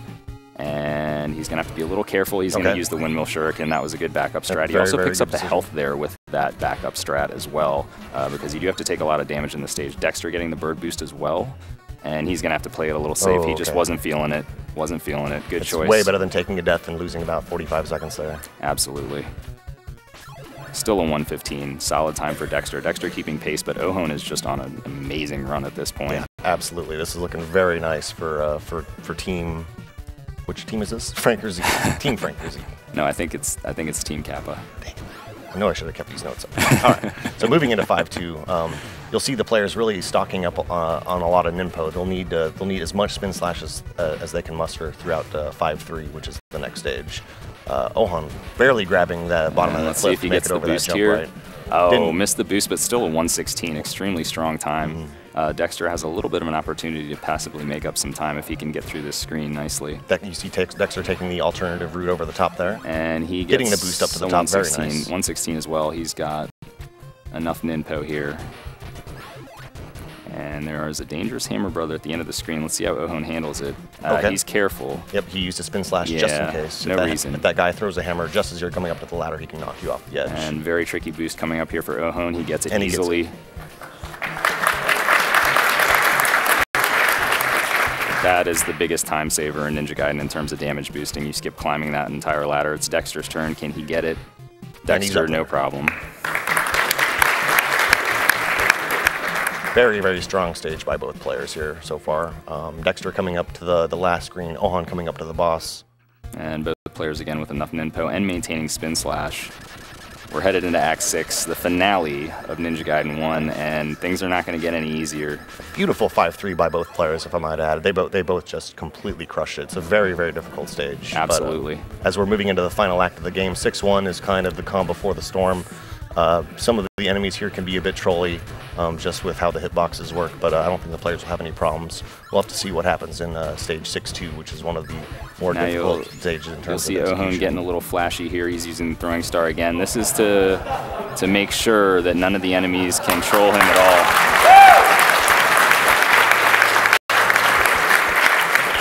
And he is probably going to use the orange throwing star again here for the same reason. Got to get rid of that hammer, brother. See, that hammer was going to get him, but he made sure it didn't. Dexter is through with a 130. So both players, amazing. With the appearance of these jetpack ninjas in 6-2, some of these jumps are very tricky. We see Ohon manipulating the position of that one jetpack ninja to get a slight boost up to that ladder. Very nice. Dexter keeping pace, though. I mean, both of these guys are on incredible pace right now for this game. Let's see if Dexter goes for the jetpack boost. He does make it through the first room. That first room is very, very scary. We have Ohon in the AVGN room, making it look quite easy. And nice little damage boost there. We're going to see probably one more damage boost at the end of the screen here. And he does not go for the task boost. A wise decision. Just going to take the normal boost. And he's in there. 108 is an incredible time for 6-2. 108 is crazy. All right, 6-3 has a couple tricky damage boosts. Ohon manages his Ninpo in a very smart way, which allows him to get up there. He was not quite able to make it the first time, but he got a little unlucky. Recover. Very, very nice. A little bit of bad luck on the hammer brother. Now Ohon's discarding the rest of his Ninpo here, so he can make one slash on this guy, which is critical in setting up this bird boost. Okay, it looks like he's in good shape. And he had to skip it. No problem. He's still in the lead. That'll give Dexter an opportunity to catch up by about 3 seconds, though. But it's impressive that Ohon was able to quickly adapt and notice that it was slightly off and still make it across relatively quickly. Yes, because that would have been a bad death. It definitely Dexter would have also with a pretty solid setup. Dexter gets the boost. Nicely done. And Ohon heading into the final boss rush. There's going to be 3 bosses. This is kind of a staple in Ninja Gaiden games. The first one is free because he does have spin slash, but after that, the spin slash is gone. He's going to have to use his sword canceling, which is done by mashing down and B while you're in midair, and you can get multiple slashes in instead of just getting 2. Watch closely for the controllers on both players as they prepare to do this very difficult technical maneuver to cancel their sword slashes and defeat these bosses quickly here. And Ohon with a great first cycle. You want to get 3 cycles here. Oh, second cycle wasn't as good. Dexter is great at mashing. This is another chance for him to catch up a little bit. And Ohon having a little bit of trouble here. Dexter with a good first cycle. And Ohon Jackie is down. And Dexter get him. There it is. Very nice. All right. Okay. Final boss. Right. This is very critical Now here. If either player dies, they get sent back to the beginning of Act 6. And both players are probably going to forgo killing the tail in this scenario. And he got it. And he got it. Dexter, Dexter having to back away and kill the tail. Those goos deal 3 damage apiece. Dexter is going to have to take it safe here for the sake of his team. He's got to be careful. Cannot afford to get hit here. Oh, thank goodness. Woo. Ninja Gaiden 1 He was 1 hit away. And we're already into Ninja Gaiden 2, as you can see. We have an amazing race here so beautiful far. performance by Dexter and Ohan here. Okay, and you can see that Gus has already started there for Team Kappa. And one of the big differences in Ninja Gaiden 2 is you don't get to use Spin Slash, but you're going to get these shadow clones, which allow you to deal extra damage to bosses. There's the first shadow clone, and you can see Jimmy is up on Team Franker Z. So both of these runners very experienced in this game, but again, their first marathon run. So let's see if the pressure is getting to them. Both of their teammates did their job. Now it's their turn. Ooh, Jimmy with that shadow clone pickup without defeating that enemy. That's slightly faster. So we're already seeing some small time savings coming from Team Franker Z. And a decent kill here, but Jimmy can catch up a little bit if he can get the quick kill on the boss, which is to get him before he hits that wall. Let's see if Jimmy can do it. Not quite able to get it, but that's okay. Kill. So yeah, in Ninja Gaiden 2, as Sinister said, there is no more Spin Slash, so no more instant boss kills. But the next best thing is to stock up on 2 of these shadow clones, and typically use Art of the Firewheel. That way you can do up to 3 damage per attack with your ninjutsu in this game. And one of the other main differences in Ninja Gaiden 2 is you're going to start to see the stage hazards. So in the next stage after the train, there is going to be some snow falling, and you're going to see it kind of blowing in different directions. And the wind can certainly carry you into one of the many pits that you will encounter in any Ninja Gaiden game. So having to wait for the wind to change directions here before you can proceed. You're going to see Gus navigating through the screen a little carefully because it's very easy to die right there. So he takes it a little safe and he's jump through. Very safely. It's quite scary. So you'll notice that each time a player enters a new screen in Stage 3-2, the wind cycle resets, and it's the same cycle every time. So the players can plan out exactly how they want to use the wind to their advantage, including this little gap crossing with that nice damage boost. And Gus is through. Ooh, missing the bird boost. Yeah, Gus trying to manipulate that bird so he can get a slight boost up to the ladder. If Jimmy gets that, that'll shave off a little bit more time. That will. And Gus not getting the clip. He's going to get a 207. Jimmy on pace for a 210 here. Let's see if he can finish it out. Yep, looking good. That would catch him up 3 seconds. Nice quick kill there. You can see that they jump during the boss fight. That's actually and the Gus cancel. Jimmy getting that inside ladder grab, very nice. He got a 209, so he caught up a little bit. So both players making it out to a very scary stage. So this is probably going to set the pace for the rest of the run. I'm sure they're quite relieved right now. Oh yeah, and that's a tough stage. You're seeing the next stage hazard here in Stage 3-1, which is the kind of the darkness. Yes, it cycles on and off, so you can't see where you're platforming. But these players really don't need to see the stage when they're speedrunning it. Yeah, these guys have played it enough times. They know where everything is. They know where the enemies are. Gus having a little bit of trouble there. Recovering nicely, though. Yeah, he has been recovering. The main thing is to just not die because, like I mentioned earlier, there's not a lot of randomness in this game. In fact, there's virtually none. So it just comes down to execution, which almost puts more pressure on you because you really don't have anybody to blame but yourself if there's any mistakes. Yeah, and any deaths in this game also forfeit your 2 shadow clones, making any boss kills significantly slower. Absolutely. So moving into 3-2, this is everyone's favorite Ninja Gaiden song, I think. Really difficult platforming stage here as we see Gus coming up to this really tricky section with these kind of staggered platforms and birds. But with a very nice, consistent way through the stage here. And you'll notice these guys are doing this kind of sword slashing off of the ladder they gain height and momentum while they're doing that. They're not just doing that to showboat. That does actually save time. Yeah, each time they do that, it saves between 2 and 3 frames depending on how well they executed it. But it's also a very risky maneuver because just due to the nature of the input, they could accidentally use ninjutsu or they could just slow down. So it's kind of a sacrifice there. All right, let's see if Jimmy can get the quick kill. He's notorious for getting this. Yeah, Jimmy having a really fantastic not 3-2, quite, by but the way. still 207 on the timer is very nice, though. Yes, a very nice stage by both players. Now, both players are picking up these scroll items, which actually increase your overall ninpo count. You can see that they're both at 60. There's generally 1 scroll per act, and if you miss the first scroll, because they're generally placed in difficult spots to pick up, there's oftentimes a backup scroll. So for instance, in the next screen that Gus is in right here, there is going to be a scroll and a backup scroll in case he misses the first one, because you can die.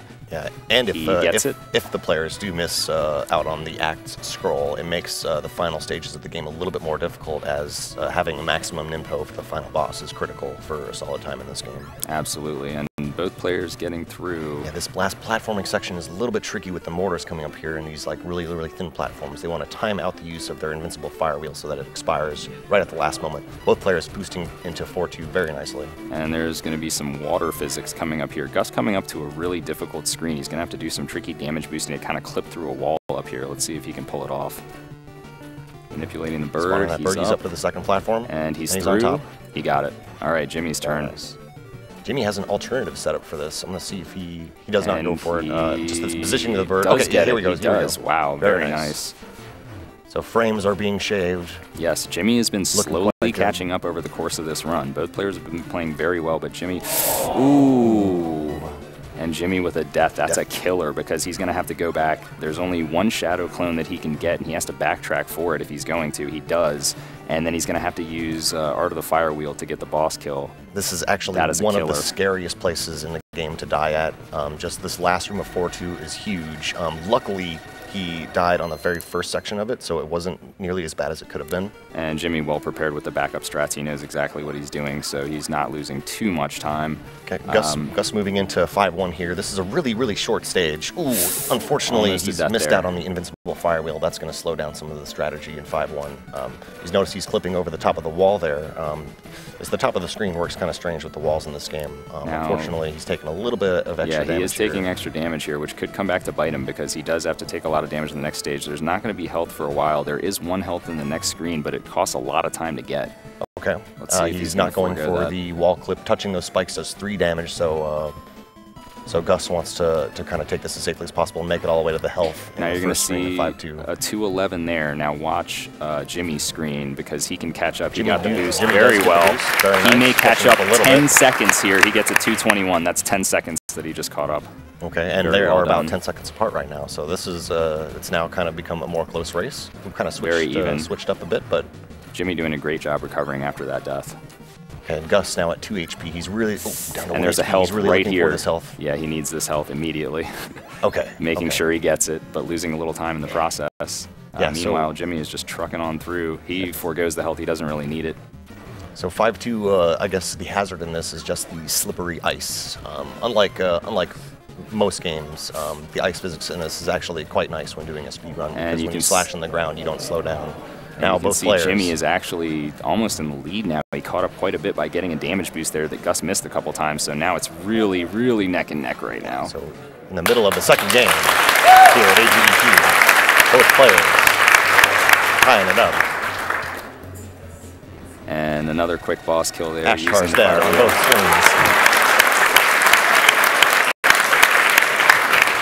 All right, now these runners have to be careful not to get complacent, because Act 6 is actually pretty easy compared to the rest of the game. It's really straightforward. There's not a lot of opportunity for mistakes, but if you take too much damage, it can cause problems. Yes. So you do have to be careful. These are really short stages. The only thing you have to worry about is collecting the scroll here in 6-1. It looks like both players have collected it, and just managing your health, because there's a lot of damage boosting occurring at 6-2. And using a little bit of a safe strat there, both of them, to manage their health and make sure, because as Duckfist mentioned, they are going to take a lot of damage in the next stage here, and then hopefully set up a quick kill on the boss. And it's a dead heat right now. This is unbelievable. Yeah. Both players with pretty good health. This is going to be a pretty safe neck and neck Act 6, I think. So it'll all be determined by what happens in Act 7. And Act 7 is absolutely brutal. Both very nice. Wow. Now you can see both players are discarding some of those fire wheels, because there is a countdown at the end of the stage. Ninpo countdown. Both players still have the same amount of Ninpo. So and they have the same amount, so they are still tied.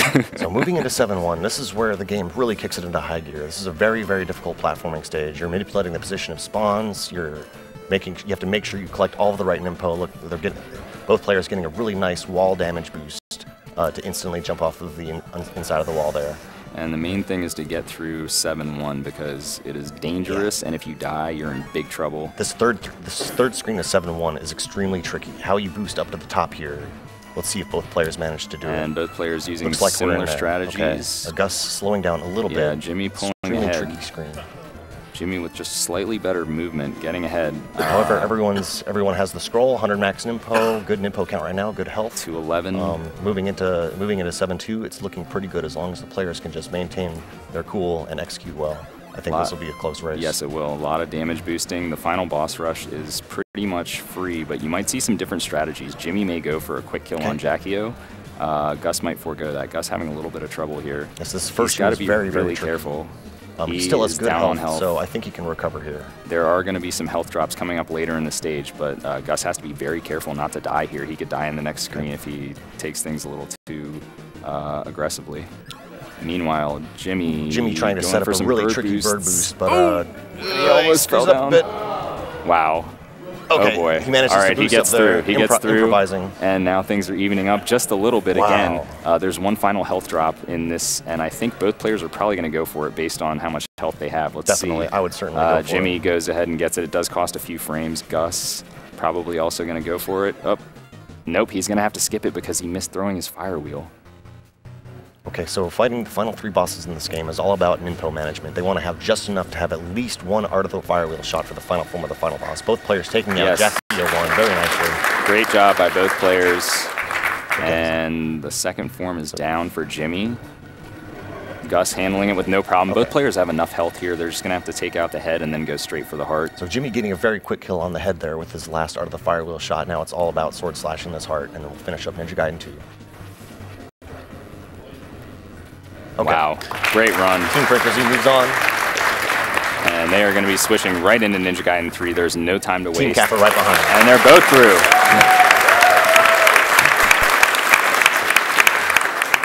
Just an absolutely unbelievable race to this time.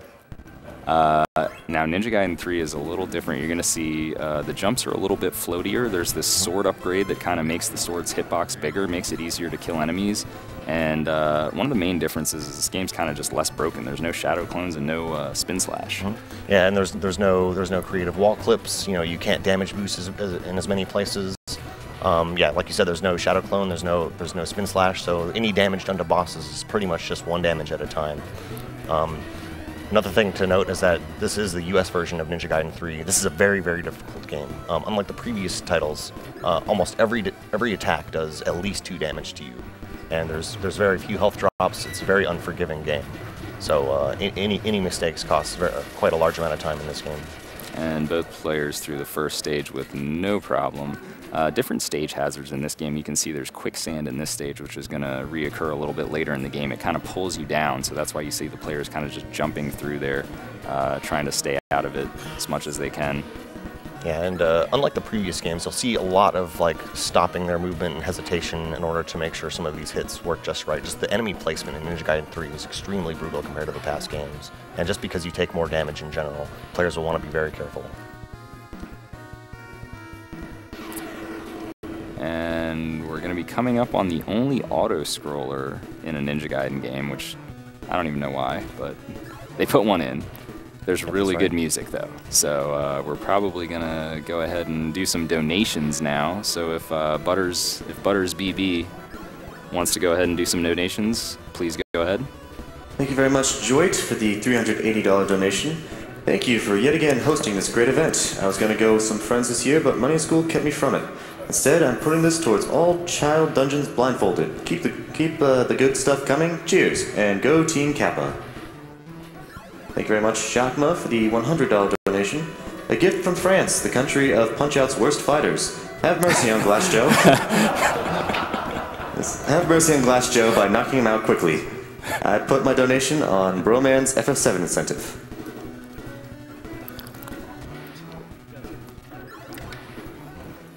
Okay, as we're wrapping up the auto-scroller here, we're coming up to a pretty tricky boss in this game. This guy, while he moves consistently, he can. It's kind of random where he decides to stop, and the players will want to take damage in order to squeeze in some extra hits on the boss. And just due to the amount of damage enemies do in the game, and based on his random positioning, it could be a little scary. Both players have pretty good health. Both players with fire wheel, so I don't think this will be an issue. And really only separated by a couple seconds at this point. They've kind of maintained the pace to this point. And a little bit of trouble there, but a good fight by Okay, both. very nice.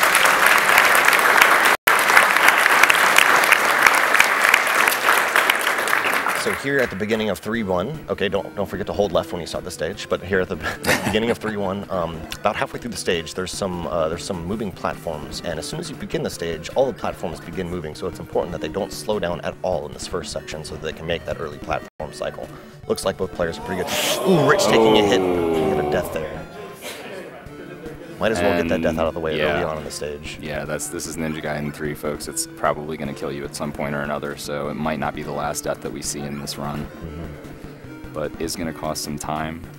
Rich, obviously, with the world record, very experienced in this game, so he's going to just take it like a pro and keep on moving.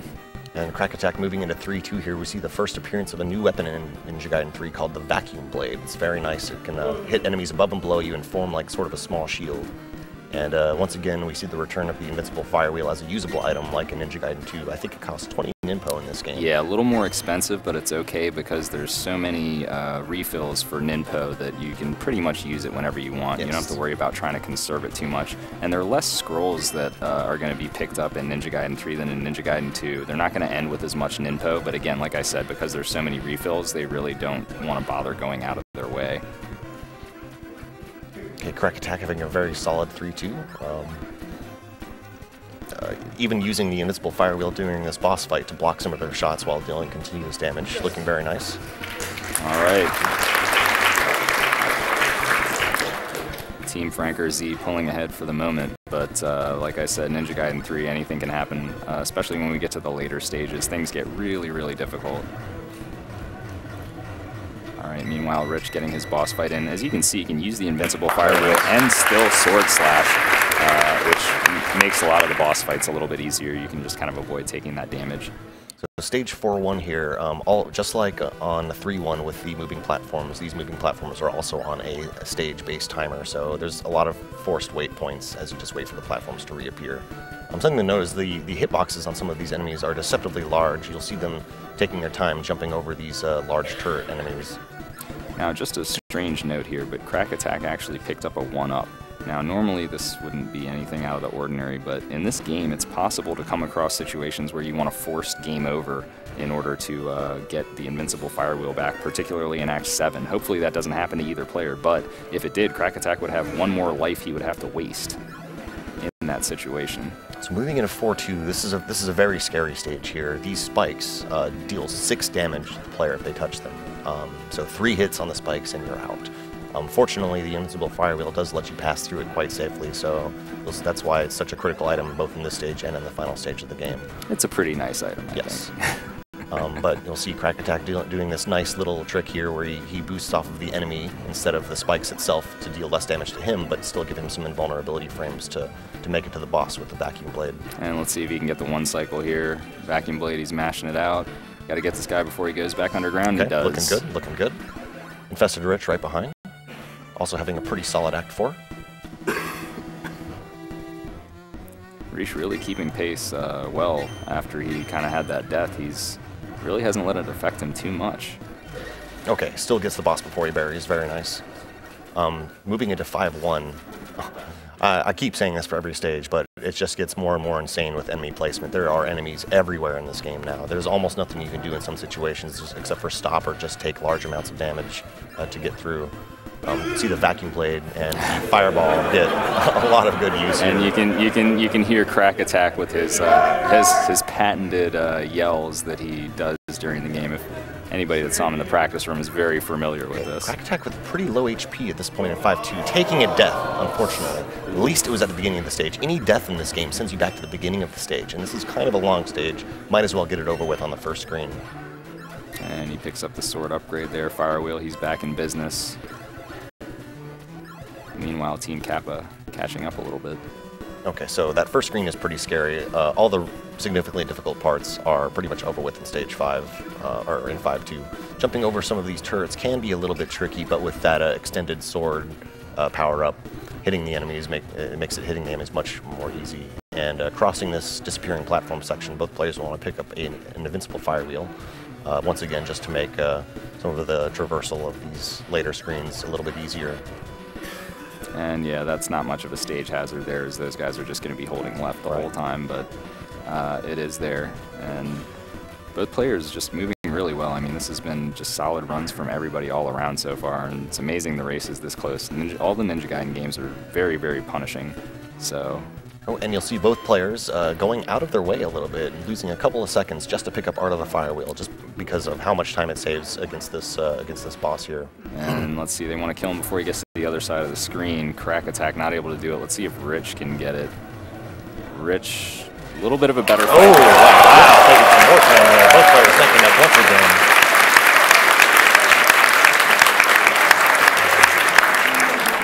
And once again, we're dead even going into the next act, which of course is the return of ice physics.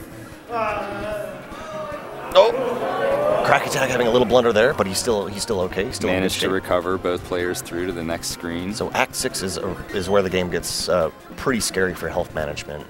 The next level, you want to go into the next level with as much health as possible. There are no health drops in this act, and of course 6-1 with the patented ice physics. A little bit more difficult in this game than in Ninja Gaiden 2, just with a lot of platforming and a lot of just really strange, awkward enemy placement for speedrunning. See them both stopping to take out both of these turrets. Almost necessary at this point, especially on Crack Attack's side, with a little bit lower health than he wants. And you can see the return of the quicksand over there for both players. They're going to have to do a lot of jumping and just kind of stay out of the quicksand. If you get dragged down too far in certain places, you just die also. So they're going to be just jumping around a lot. Taking another hit here. This is very scary. He has 3 HP. And the boss of this stage is extremely dangerous. Certainly does not want to take any more damage before the boss fight, because during the boss fight, it's impossible to avoid taking damage sometimes. Luckily, I think even with bad luck and good execution, 3 health is still going to be good enough. The boulders that fall from above deal 2 damage, so that would give him a buffer of getting hit 1 time with bad luck. So he does make it through. It looks like he is going to get there with 3 health. Hopefully he can survive. Rich is having no problem killing the boss. And okay, let's see what these boulders do. He doesn't take damage. So he's in pretty good shape. He's in great shape here. And he gets also doesn't take damage away. Again. Looks like he can get it. He's through. In there. He's in there.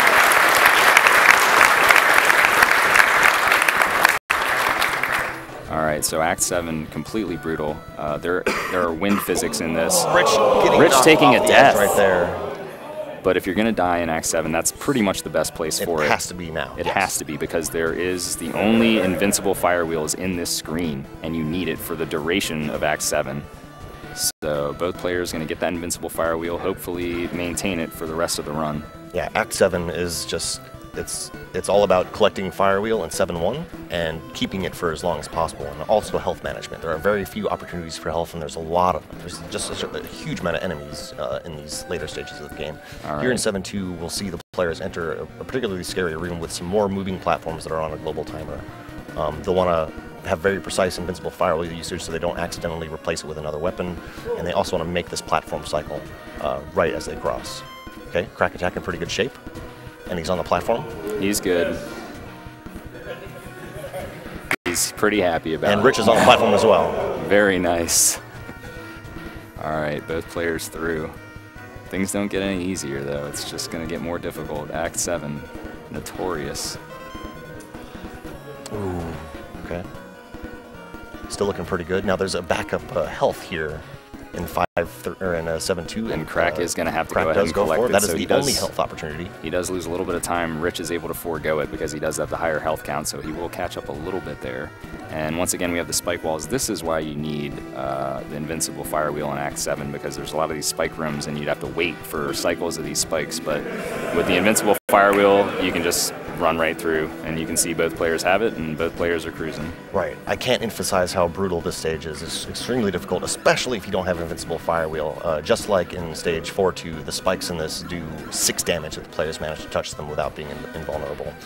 This platforming screen with all of the disappearing blocks is particularly nasty if you don't have invincible fire wheel. And not to mention the final boss rush, it's certainly helpful to have invincible fire wheel. Not completely necessary, but it certainly doesn't hurt. Okay, here we are moving into the final screen of the game at about like a 2-second difference between the two teams. It's still anybody's race. Yes, this is really close. Even not down to major mistakes, even just slight improvements, slight just cutting corners and optimization of their sword slashes could make or break this run here. Yep, these boss fights. Platforming's done, both players moving into the final boss. 1 second apart.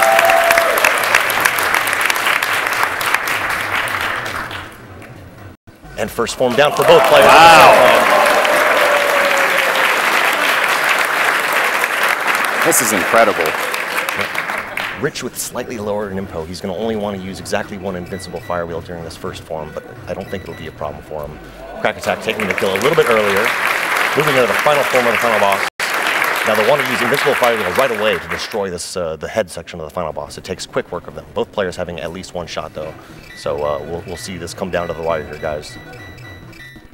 16 hits away. Who's going to get there first? And Rich with the kill first, followed by Rich.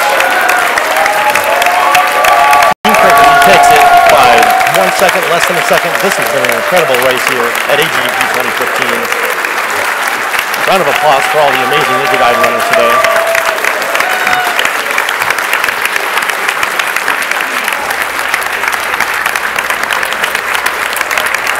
Dare I say that was the best race I've ever seen in my life. I think that would qualify. Unbelievable, skillful play by all the runners. They're getting a standing ovation right now. Final times for each run. We had on Team Kappa, we had Ohone with 12:09. Gus Mancini at 23:31 was done. Riche at 37:23 finishing. And Dexter had a 12:22. Jimmy was at 23:24, and then Crack Attack 37:21. So those are just the a couple split seconds. Those are the split times for each of the games in the series. So this is an incredible matchup. I mean, it was back and forth the whole time, and here we are finishing the game out within 1 second of each other, or within 2 seconds of each other at the final stage. And that was just an absolutely incredible race. I have never seen anything like that. Well, I mean, Super Metroid last year was pretty darn close as well, but this is amazing. And we are actually going to have some runner interviews now. We're gonna throw it over to Dave. He's going to interview some of the runners after that incredible relay race. Unbelievable hype. Can we get another round of applause for the runners, please? Yeah. Fantastic work, everybody.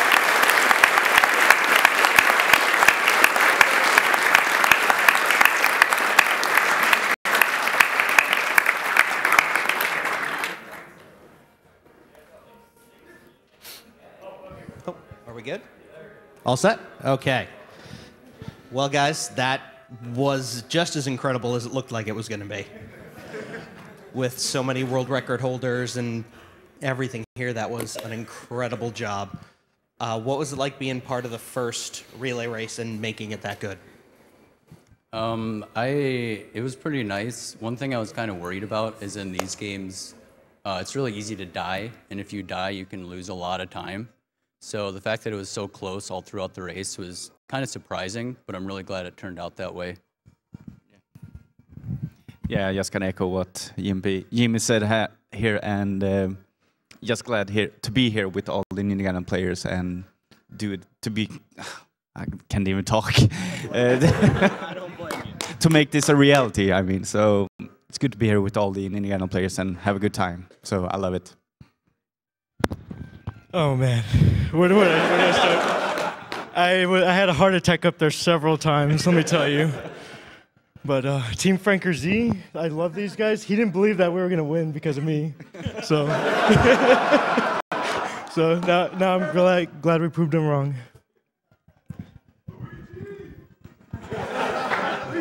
So like you just said, there were a couple of heart attack moments, and I think a little bit in everybody's. What was there going into that you were ready, okay, this is going to be a heart attack moment, I know it. What parts were you afraid of in each of your stages?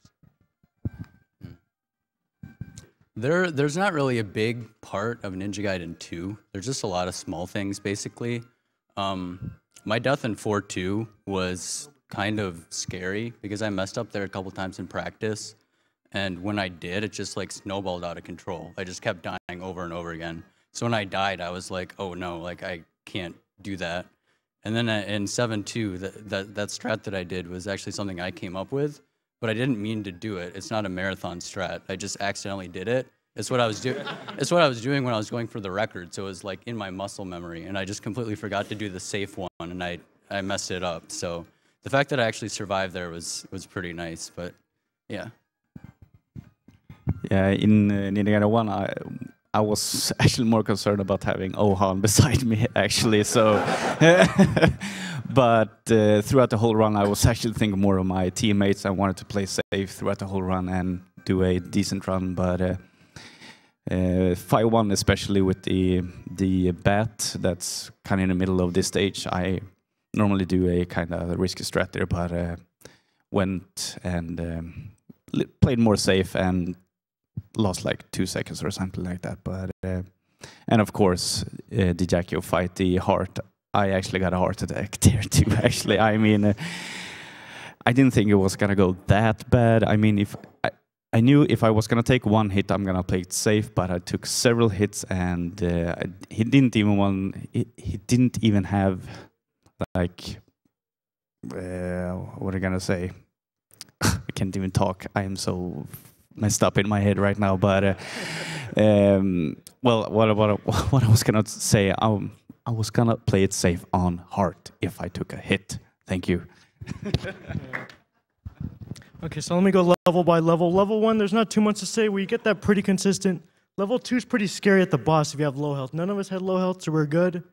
Level 3, it gets a little scary as Rich happened, but like you can die so easily in that part. So you just gotta concentrate. You gotta get the jumps, otherwise you won't get those platforms. And then level 4, just the beginning part and some of the end parts. If you're not careful with the spikes, you can die really easily. And then level 5, oh man, level 5 and the last level are just heart attacks. I almost died about like 3 or 4 times just in that level. And I saw Rich almost died. It was intense. But he knows the quick kill, so he was able to gain some time.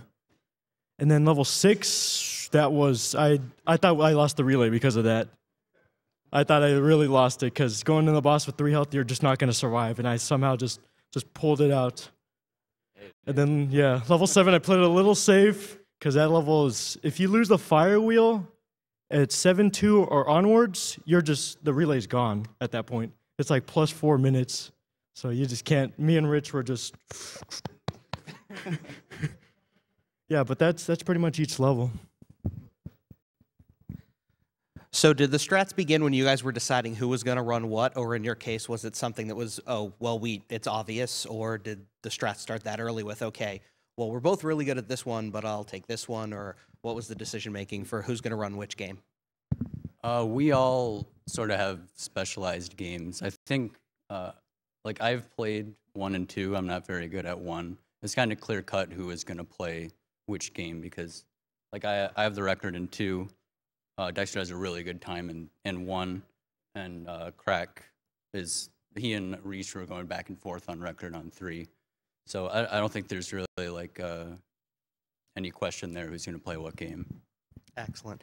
Now, is there one that's considered the hardest? Like, who had, honestly, if you guys were to say, who had the hardest time with these games? I haven't played 3. I know 3 is really hard as a casual playthrough because you have limited continues in that one. So like if you just sit down and start playing the game, you're not going to get anywhere because you're just like, it's hard. You're going to expect to die a lot in these games, but you're limited when you're playing 3 because you go so far, you die, you have to start all the way over. As for 1 and 2, I think 1 is harder to speedrun, but that's sort of a personal thing because I've heard a lot of people say 2 is harder, so I'm not really sure. Maybe Dexter can. Well, yeah, Ninja Gaiden 2 for me I think is harder to speedrun. I find Ninja Gaiden 1 to be the easiest of all the 3, and like I said, on Ninja Gaiden 3 you are limited in the continues, and I found it to be so much more to going on the screen. You need to utilize your weapons so much more than Ninja Gaiden 2, I feel, and yeah, I find Ninja Gaiden 3 to be the hardest, actually, yeah. 3.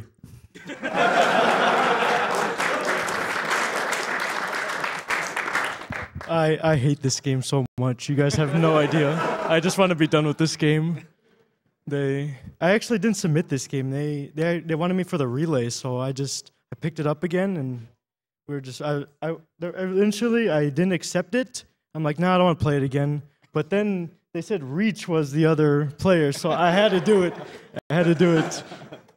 He's my greatest rival of all time. He's such a good player, so I had to do it. We got time for one more? So keep it easy for the last one. Good answer. Why Ninja Gaiden? This is one of my favorite games growing up. It's just a lot of fun to play. I think one of the reasons that I have a really good time in it is because when I sit down and play it, it doesn't feel like I'm grinding. I'm just enjoying playing the game. And that's really what you need to have if you're trying to go for a record or something. Because when it turns into work, there's no point in doing it anymore. I think the difficulty is also a good thing. I like playing hard games in general. So Ninja Gaiden sort of has that reputation as being a difficult series. Yeah, I just really like the game, so that's basically why I picked it.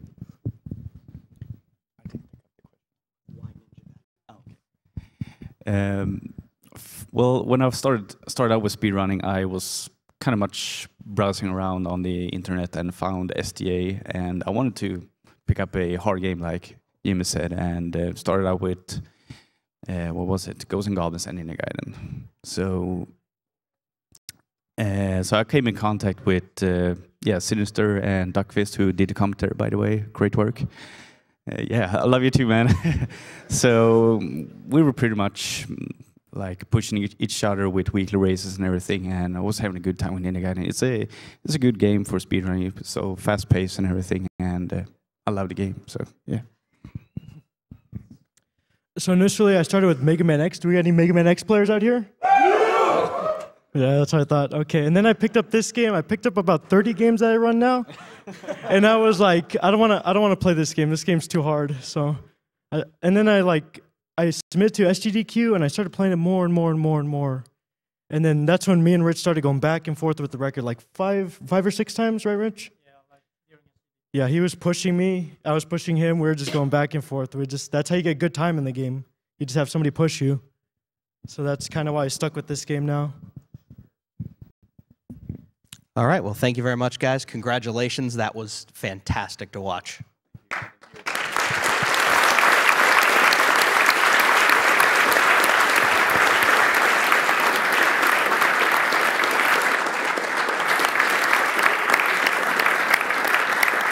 All right, so that wraps it up for the Ninja Gaiden Relay Race. Once again, amazing job, Ohon, Dexter, Jimmy, Gus, Crack Attack, who's now breaking his Ninja Gaiden 3 cart, and of course Infested Rich. You guys are all amazing. That was just a fantastic race.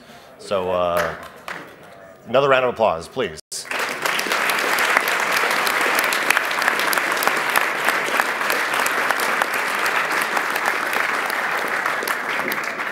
Okay. Yes, well done by all racers. That was quite the race. I'd like to take this time to read a few donations off. Thank you very much, Emil Neuro Svensson, for the $75 donation. Hey guys, thanks for doing this year after year. I don't know where to begin to describe how much it means for a lot of people all around the world. My mother passed away from cancer in 2006, which turned my world upside down. It was a tough time after that, with me taking care of my sister while balancing my own life, but we managed. In 2013, cancer took my good friend Matt. Matt was one of the greatest fighters out there and battled the cancer for more than a year before he couldn't keep on fighting anymore. Matt was one of the nicest people you could ever hope to get to know, and I know that if there's a better place in this world, he's certainly there. So here I'm donating whatever cash I have. This cause needs all the money it can get, and even though I don't have much, I hope it can save someone in the end. If it could, it would be the best investment I've ever made in my entire life. Thanks for doing this year after year. It means so much for so many, me included. Regards, Emil Neuro Svensson. Thank you very much for your donation, Emil.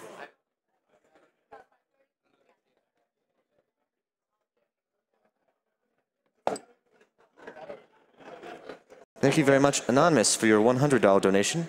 The relay race was insane. Huge congratulations and thanks to all the runners for that amazing display. Thank you very much, Relic162, for the $25 donation. Great race. The races are always best when it's never clear who's going to win. Put this towards acting out the squats in Final Fantasy VII. Thank you very much, Artosis Haircut, for the $25 donation. Donating because of the Ninja Gaiden races. Unbelievable.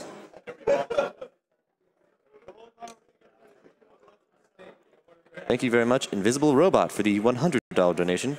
Second year watching and can't help but donate to such a great cause. It's awesome to see a community come together to fight cancer.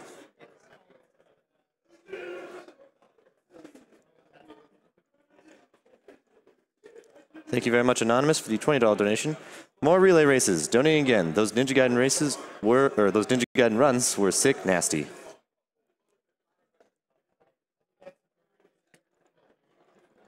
Thank you very much, Bus Bomb, for the $50 donation. How could I not donate after that amazing relay? Thank you very much, Anonymous, for the $5 donation. Hello from Argentina. That Ninja Gaiden race was awesome. Good job to both teams.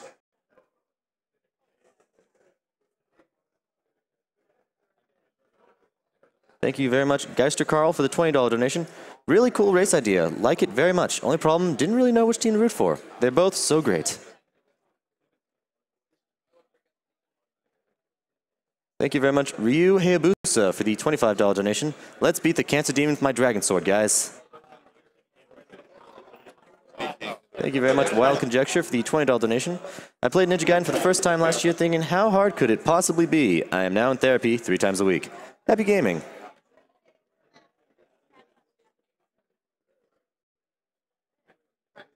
Thank you very much, Pronk, for the $100 donation. Third and probably final donation. I'd like to have it split between SMW2 Blindfolded and Arkham City. Thanks for the amazing year again.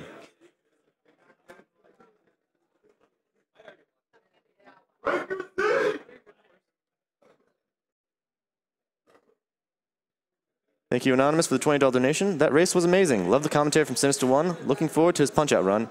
And the nature of making things unreasonably difficult, Blindfolded OOT for the win.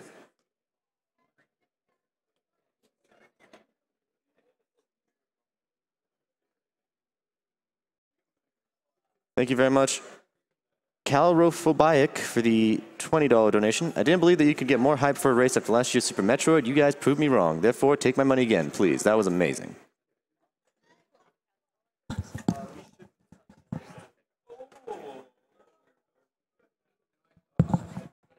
Up next, we're going to have Sinister One on Mike Tyson's Punch-Out, but first, a commercial.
And we're back.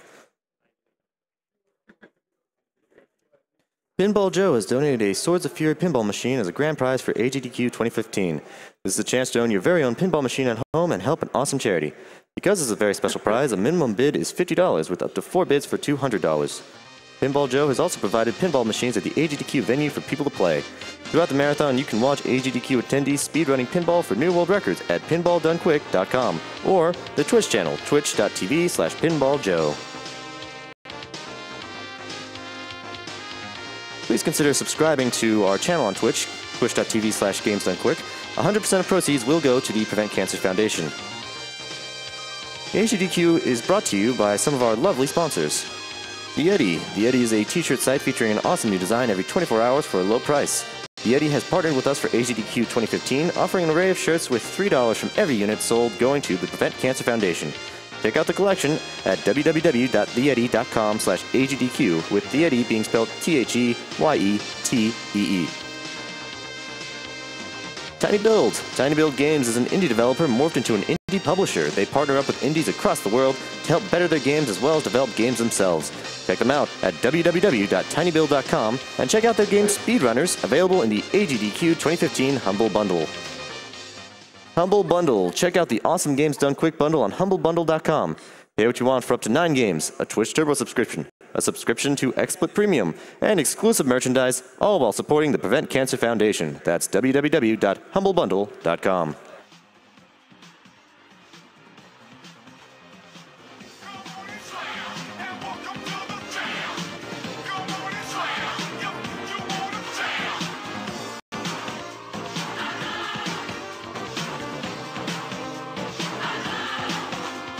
Just as a reminder, coming soon we are going to have Yoshi's Island, which has an incentive for blindfolded. I highly recommend that you donate towards that. Last I checked, it was at $13,142 out of 20K. It may have changed since then, but please, be sure to donate for that, as it will be quite the spectacle.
Thank you very much, D. Tysonator, for the $20.15 donation.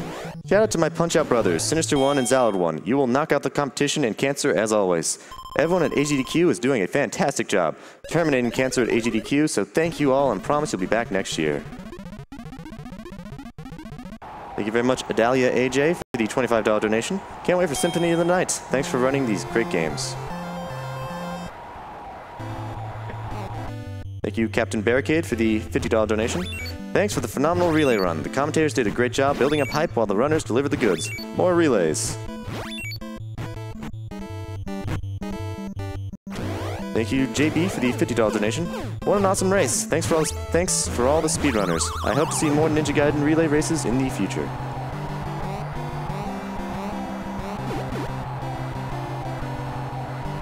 Thank you very much, Electro Sportler, for the $64 donation.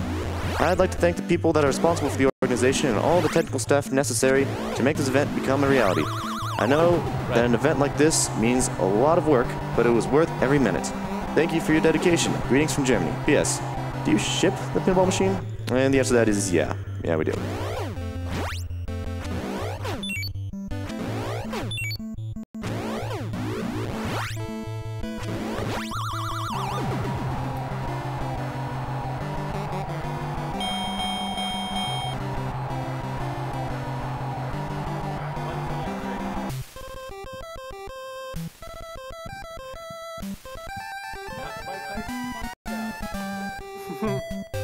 And just as a reminder, I highly recommend donating towards the Yoshi's Island blindfolded incentive. We are only a little over 13,000 and we need 20,000 in order for that incentive to come up. I guarantee you that the blindfolded ILs are quite amazing. And it's quite relevant to this particular run, as the man famous for blindfolded runs is about to play Mike Tyson's Punch-Out, Sinister1.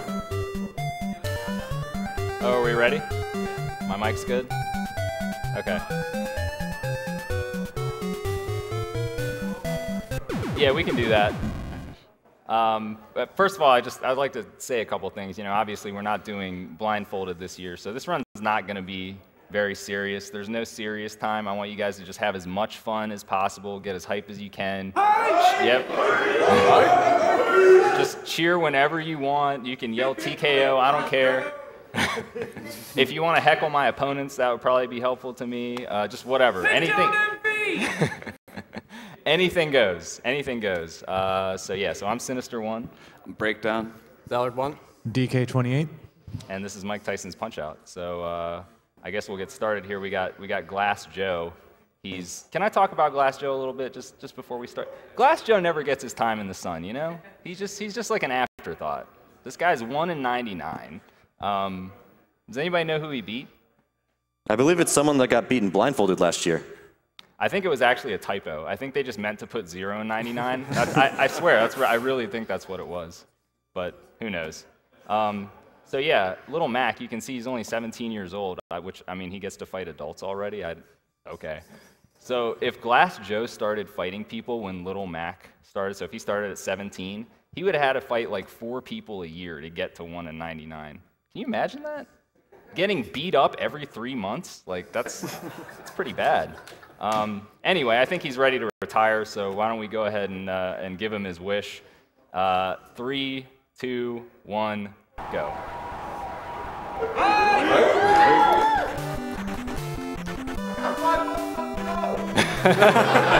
I'll take that bet. Me too. All right, so the reason that Glass Joe was able to go 1-99 is he's actually pretty good at blocking, as you're going to see. See that? He blocked. I mean, he's taking a couple punches, but look, see now he's in the zone right now. He's in the zone. I cannot penetrate that. That's like, he is just blocking everything I'm throwing at him. Oh, he should have stuck with his blocking strat. I don't know what he was thinking there. Yep. You know, he tried to showboat, and that's what he gets. He was living the dream. So he's getting number 2. All right, so that was the world record on Glass Joe, 42 flat.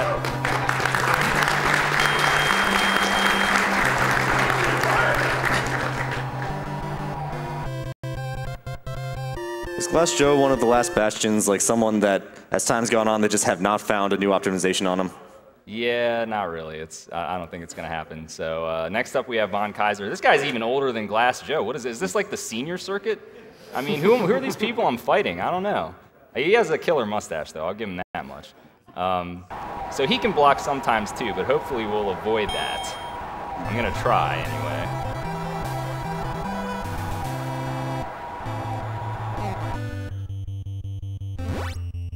Nope, he's good at blocking. And ducking. Look at that. What a guy. He's pulling out all the moves. He is pulling out all the stops. Von Kaiser. That's all right. Star Punch takes him down every time. He got up on a 1 count. What a shame. Oh, I wasn't expecting that. This is a new strategy by Von Kaiser. He just invented it today, I think. This new strategy is actually to hit you. It's not working for him very well, but but he did hit me, so that's probably better than he's done in several years. All right, so that was actually slower than my blindfolded run. Maybe I should switch it. I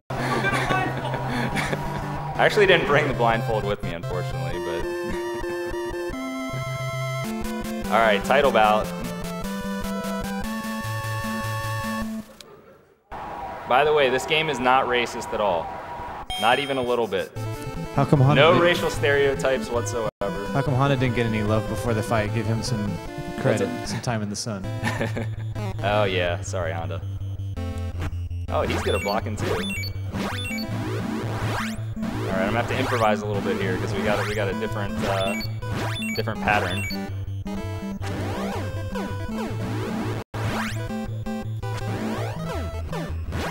I'm not really sure what that was, but he's gonna get up on a 1 count. So you wanna help me out? Got it. You got it? Oh. Yes. Too easy.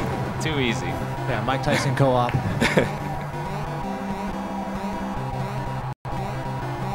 Oh, he's getting up on 8. We're going to get a bad refill here.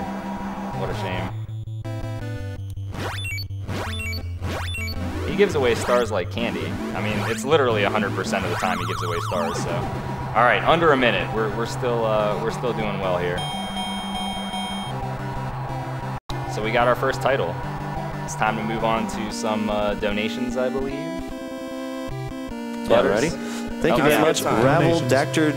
D. Renegade, for the $100 donation. For Kathy, Kaylee, and Diane, who were diagnosed and beat breast cancer over the last year thanks to early detection. And for the techs I know, Kill-9 the animals. Thank you very much, Cake, for the $30 donation. That Ninja Gaiden relay race was awesome. So excited for this Punch-Out slot. Furthermore, considering Zalet's blindfolded run from last year, that was unbelievable. Keep up this amazing work for such a good cause. Greetings from Spain.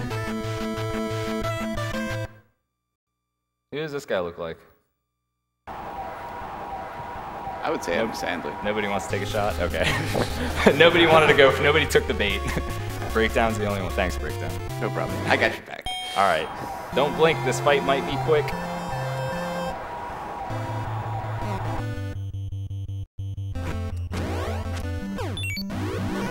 Excellent. Yeah. Oh, yeah. Very nice. I think somebody invented that strategy, right? Yeah, some guy did that. Those buffer strats.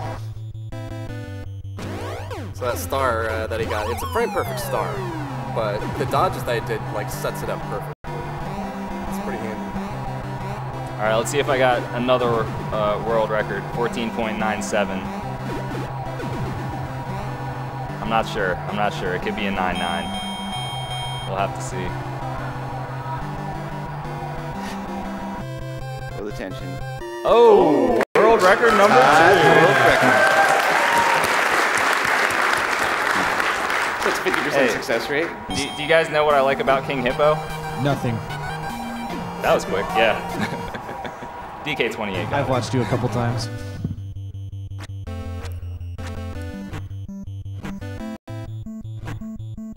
Case in point.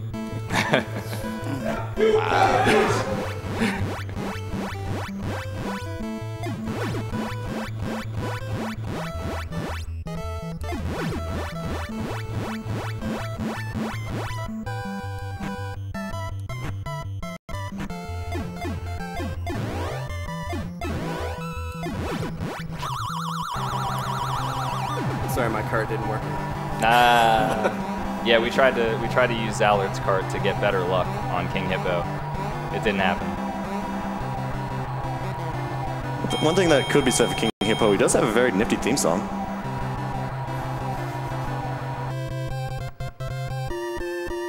Thank you, Z-Lords, for the $100 donation. Hi, AGDQ from France. First time I see it, and it's very impressive. Great performances and a good French restream for this event. Good luck to all speedrunners.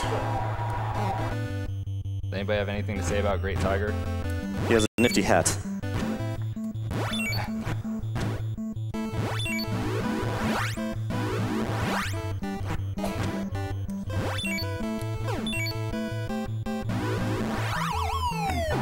I think good A night's little assistance breakdown. The pressure. The pressure's on, man. Don't mess up. I'll Don't try. mess up. I'll try. I can't look. All right, we got him. Oh, okay. Can't leave Zallard one out, man. I also like how get in there. Everybody's got to get a piece, man. Everybody's got to get a piece. There we go. There Thank it is. you. no problem.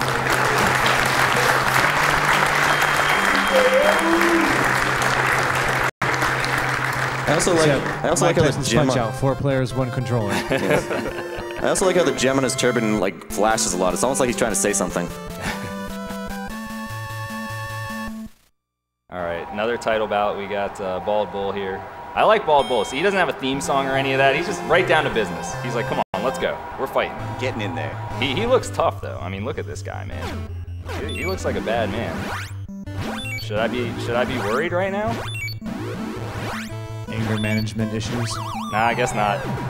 Seems like getting punched in the face. Yeah, he kind of likes that. Very adept at it.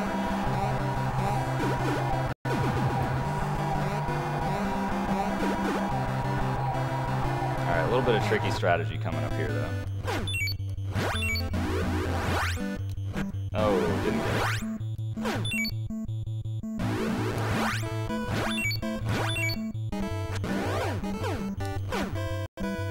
Oh, short on damage there, interesting. All right, that was actually a really weird pattern, so I kind of just improvised, but I have 3 stars going into the final phase, which is nice. I'll be able to deal a lot of damage here, and if we get a good refill, maybe get a fast fight. Nope, bad refill.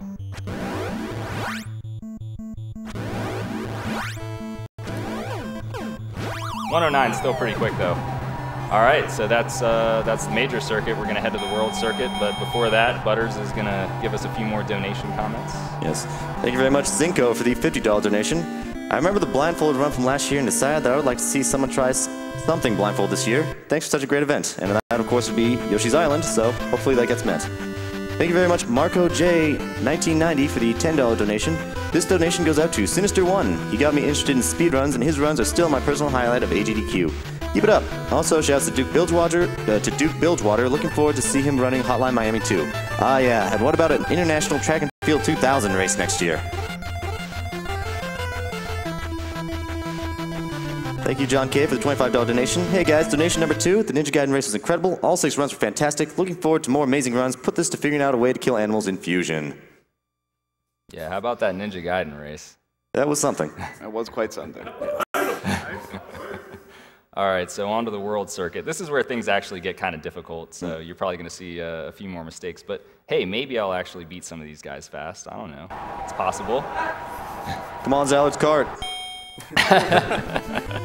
Team Zallard's cart. If I do this fight correctly, I actually, he won't get to throw a punch.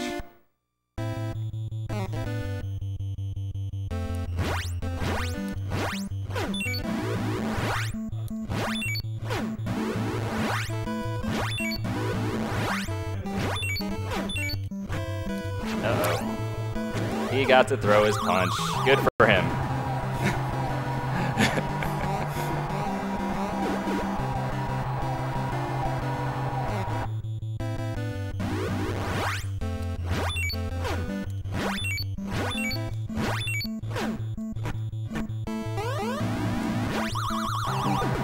All right, we tied the blindfolded run once again, so nice backup strat for that guy. Nope.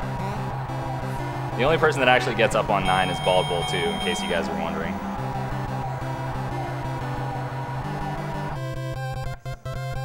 Thank you very much, Tomcat Tomato, for the $20 donation. I wasn't sure whether to donate in the Tetris blocker here, but Sinister1. Thank you. All right. I'm not gonna lie, this next guy's been drinking.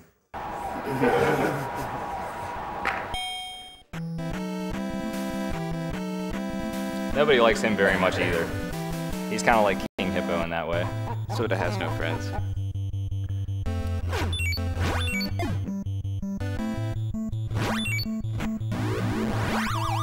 That's what you get when you drink too much. You go down to 1 punch.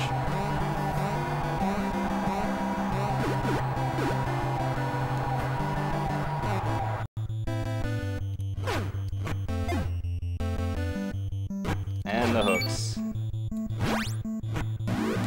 So he actually can either continue throwing hooks or go into his uppercut patterns. It's kind of random. Obviously for speed you want him to go down to the uppercut so you can do that glitch against where I freeze him at the bottom by holding down. He gets confused in his drunken stupor and then I'm able to star punch him to victory.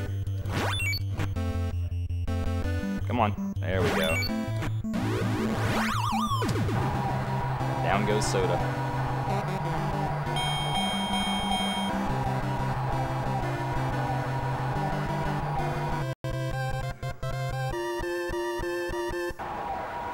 All right, Bald Bull 2, there's not a whole lot to this fight. You need to get a lot of stars and use them because you can actually only knock this guy down with a star punch. He's unique in that way.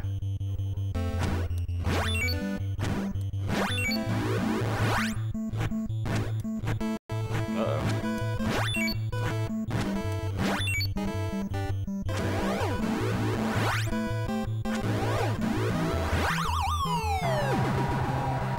Now he will get up on 9 every time.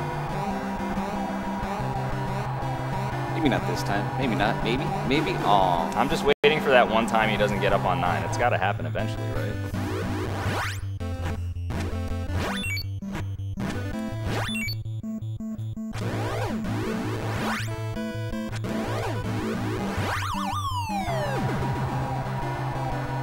You punched him really hard. I think he's staying down this time. I think so. This could be the time. Oh, see? He's not ready. Nope. He was kidding. Oh. Aw.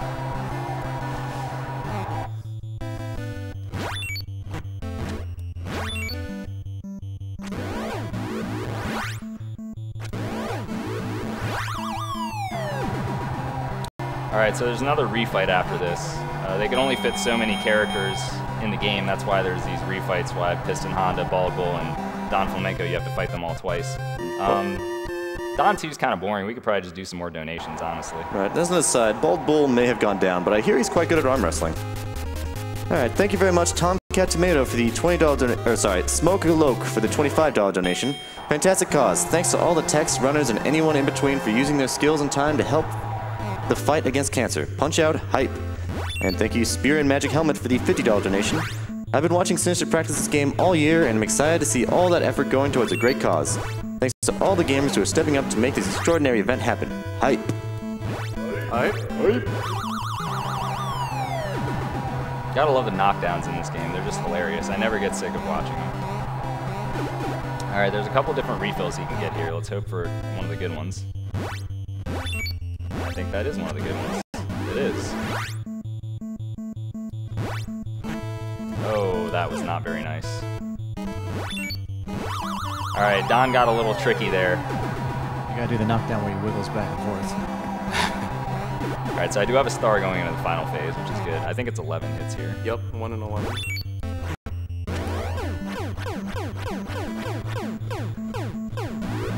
Boom! That's a pretty good time, 144. I'd be happy with that, and then if it was a real speed run. Yep.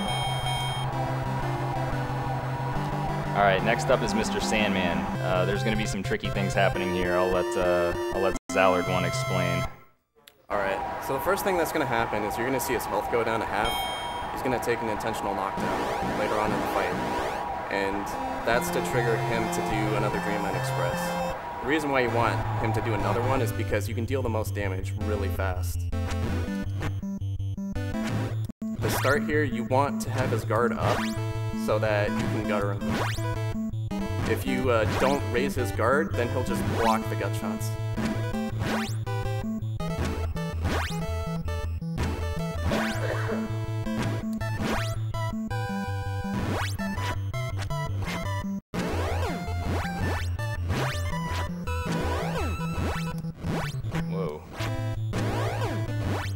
He's doing delayed shots because it actually deals a ton more damage than if you just did all the punches.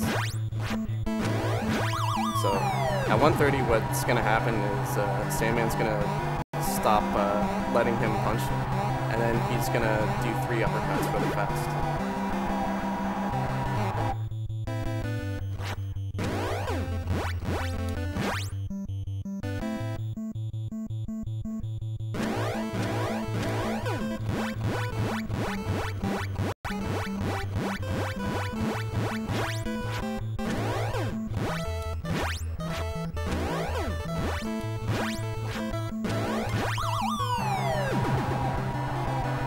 It's also important to be knocked down after 159 plus 1 frame on the in-game clock, but that's not too big of a deal here.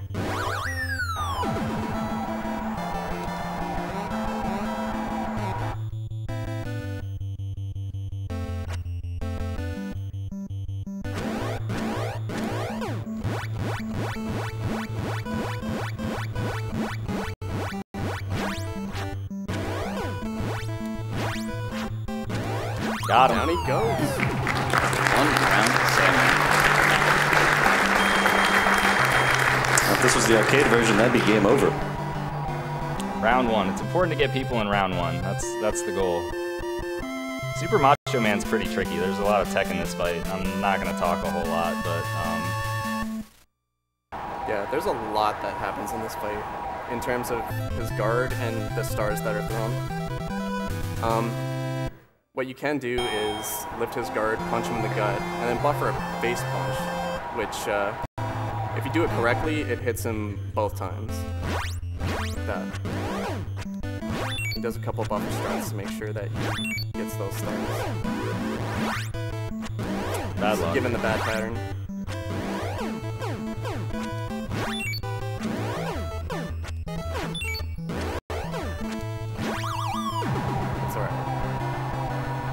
So he's going to do what's called a max damage uppercut. He's going to hold up start and up until his guard shifts, and then he lets go. That deals a lot more damage, and it makes sure that the star lands.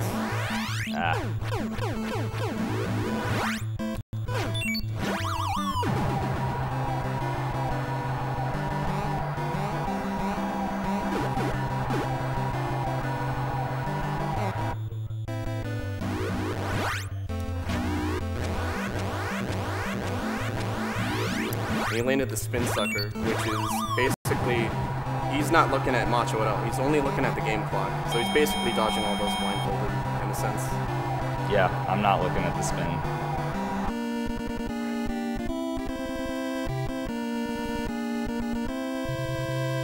So the original version of this game, you only actually played through Macho Man and then it was over. That was the Japanese version, and then they ported it over to America. They added Mike Tyson later on.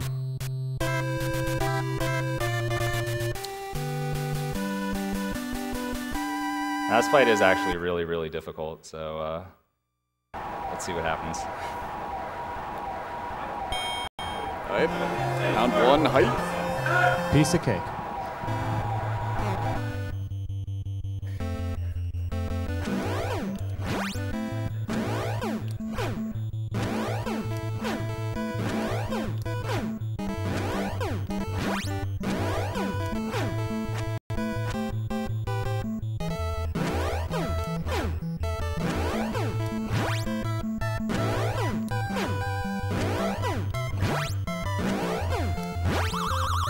So he did what's called the 8-second delay. He just basically wasted 8 seconds and probably stopped my chances of getting him in round one, but we'll see what happens.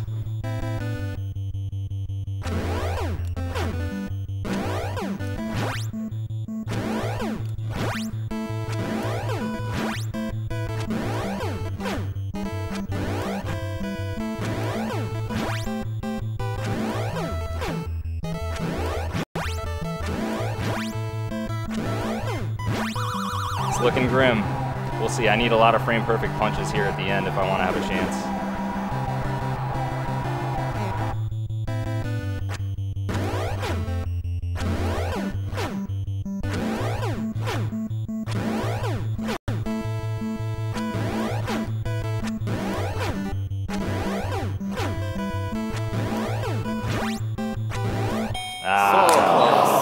Couldn't quite get him. Couldn't quite get him. That 8-second delay really killed it, unfortunately. So he is so doomed in round two. He is so good. Yeah. Well, now we can get some stars at least, though.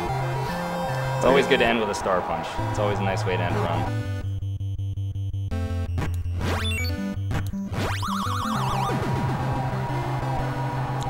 So he's going to do those punches for the first 30 seconds of this round, and then we'll be able to use some of our stars.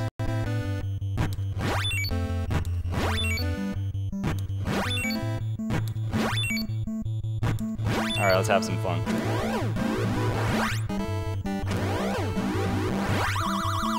Probably gonna need one more star so that I can make sure I finish him off with a star punch. So we'll go ahead and try to get one of those and then finish it off with style. The buffer works here, by the way. It's too late.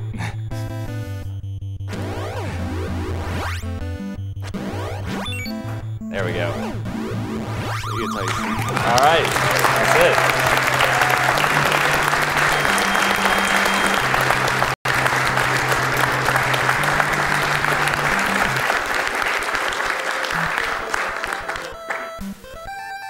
All right, that's probably good, I think. I don't know. But all right, thanks everybody for watching. That was Mike Tyson's Punch-Out. All right. Good job, Sister One, for your run of Mike Tyson's Punch-Outs. Thank you very much, Ranjan, for the $100 donation. What a great, awesome way to kick off the year. I love watching this event every time out. Thanks for putting this show together every year. Thank you, Lime Duke, for the $25 donation. You're the best. Keep up the good work. Coming up next, we are going to have a run of Punch-Out, just called Punch-Out, for the Wii by Zalad1. But first, commercial.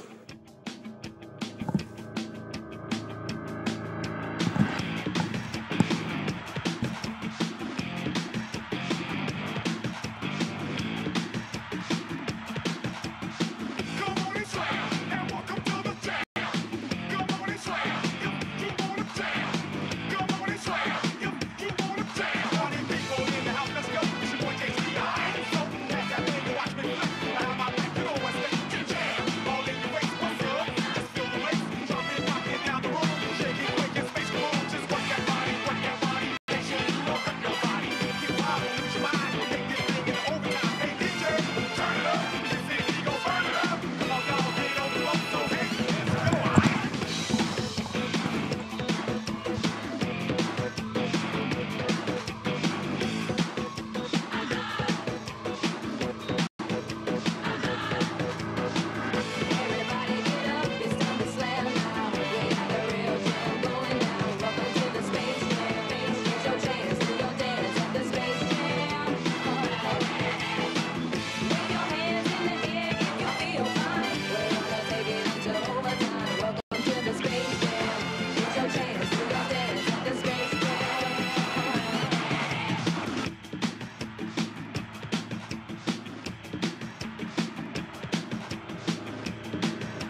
Thank you very much, False, for the $10 donation. That Gaiden race and commentary was fantastic. And of course, you can't beat Punch-Out. Tetris last night was insane too. Top work this year, gets better every time. Thank you very much, Kovic, for the $30 donation. Hey, second year of Games Done Quick and had to donate during the Punch-Out block due to last year's performance by both Sinister 1 and Zallard 1. Good luck to each of the runners, and don't bully Glass Joe too much, he's a champion. Thank you very much, Rimmed Craft, for the $25 donation. That Ninja Gaiden relay was awesome. Enjoying the Punch-Out hype. Keep up the great work, you guys.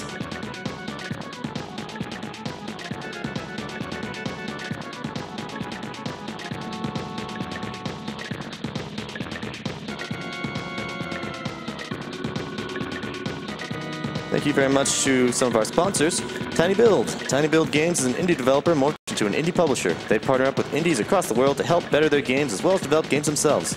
Check them out at www.tinybuild.com and check out their game Speedrunners available in the AGDQ 2015 Humble Bundle. And thank you very much, Humble Bundle. Check out the awesome Games Done Quick bundle on humblebundle.com. Pay what you want for up to 9 games, a Twitch Turbo subscription, a subscription to XSplit Premium, and exclusive merchandise, all while supporting the Prevent Cancer Foundation. That's www.humblebundle.com.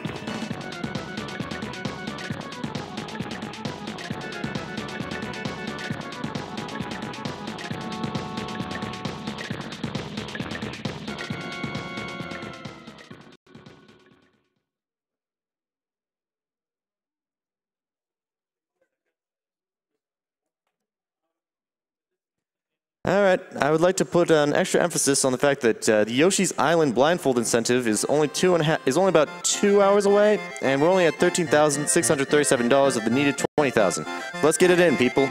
Yoshi's Island blindfolded incentive. We need something to be blindfolded. Come on.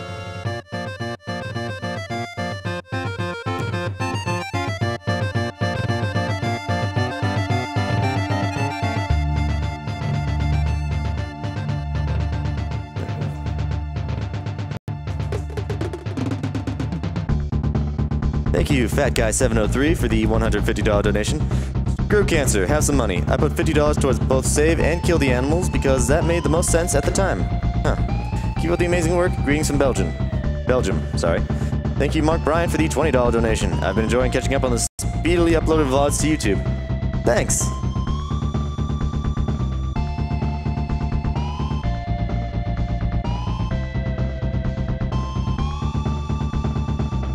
Thank you very much for tuning in. This is Awesome Games Done Quick 2014. Awesome Games Done Quick is a Games Done Quick event held every year in January featuring members of the Speed Demos Archive and Speedruns Live communities. SDA proudly hosts speedruns of over 1,000 games with forums containing speedrunning planning and marathon discussions. Check us out at speeddemosarchive.com. SRL is the best site to race video games online against other players of all skill levels. Check them out, speedrunslive.com. For more information about Games Done Quick, you can follow at Games Done Quick on Twitter and see information about the event on gamesdonequick.com.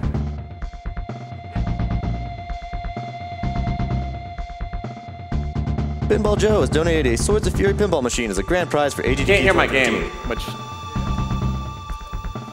okay, I can hear myself, so that's good.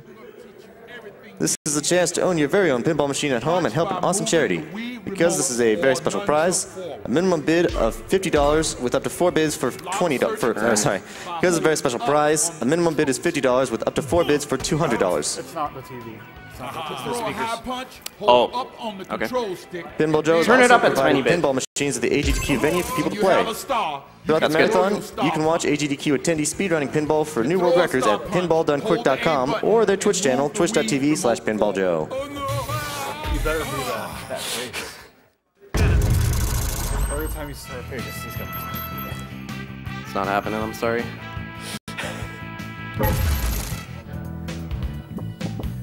Hey, it's Mike Tyson. Now, I do believe this is the first time that Punch-Out for the Wii is being featured at a marathon, correct? All right, just for a bit of explanation. So the run that I'm going to be doing is going to be in exhibition mode. And that's because if I did it in career mode, what would happen is there'd be a lot of unskippable cutscenes and it would have to load everything twice. So for real time, we're going with exhibition fights, which is basically like time trial. So I'll be going through all the fights in order, and because the incentive we're Donkey Kong was met, I'll be fighting him at the end. Nice. So. Now, for a typical speedrun, single-segment speedrun in this game, I believe you'd usually do story mode, right? What's that? For a typical single-segment speedrun in this game would typically be story mode anyway, right? Yeah. So. All right, so I'm gonna let this load for a bit. So yeah, I'll let you know when to start the timer. All right, 3, 2, 1, go. Thank you.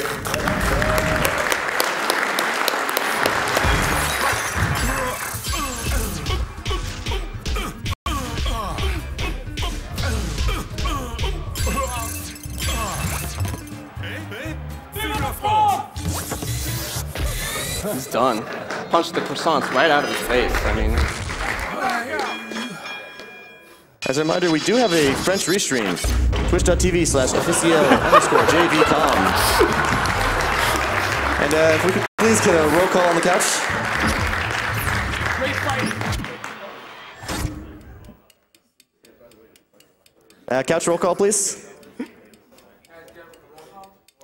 Roll call. Okay, so I am Zellard 1. That is Sinister 1. He has no mic, but that is Sinister. I'm Miles. DK28.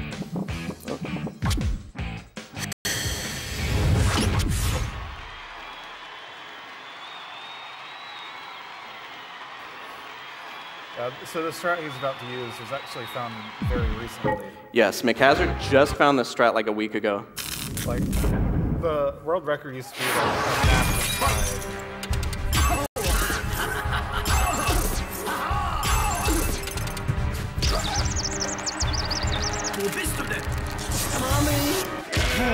Sub 20. That was looking close. So the old world record was 2049. It was like an 11-person tie on Cyberscore, but so that was easily a sub 20. On that note, shout out to our German restream, Twitch.tv/Germensch. Truly an international event.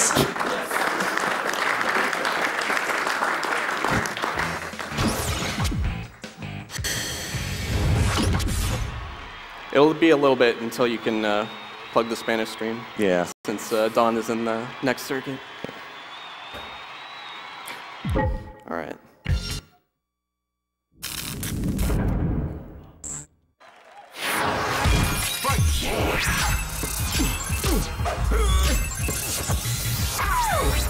So that's an instant knockdown if he like reels to the right and you delay your triple star punch. 2, 3. It's pretty useful. It happens in both this and the refight of this guy. 7. Come on. Fight. Here it comes. And he does a taunt there. So if you happen to have a star from successfully countering him, then you can use it right there. 2, 3, 4. The counters are actually pretty difficult to do. Fight. Here it comes. Ow. Ow. Here it comes. Oof. All right, that was a great fight. Yeah, this game has animations for when you beat everyone.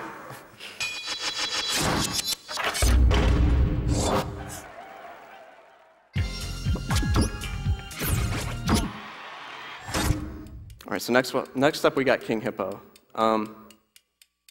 He's not so bad in this one. I mean, there are some difficulties with this fight, but they're not random related, so that's kind of a plus. So beast in this one.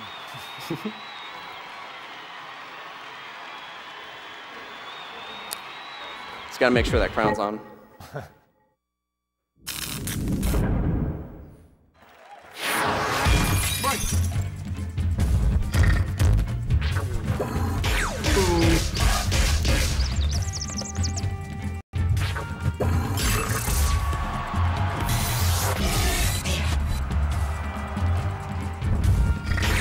Starman's right there, there's a 1 frame window that would save some time.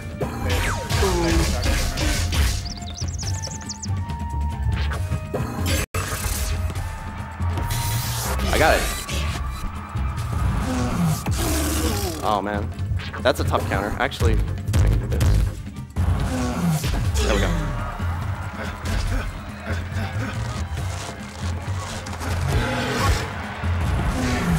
right, there we go.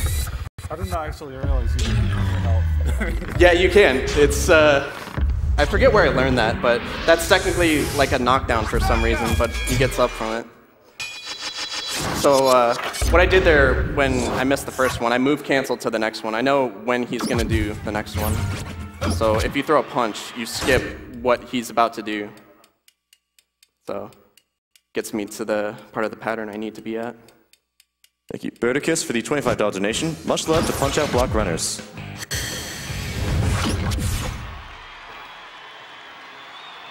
And they changed this dude's name for some reason. I don't know why. Yeah. I mean, like in Street Fighter 4, you got E Honda still, but I guess they wanted to play it safe.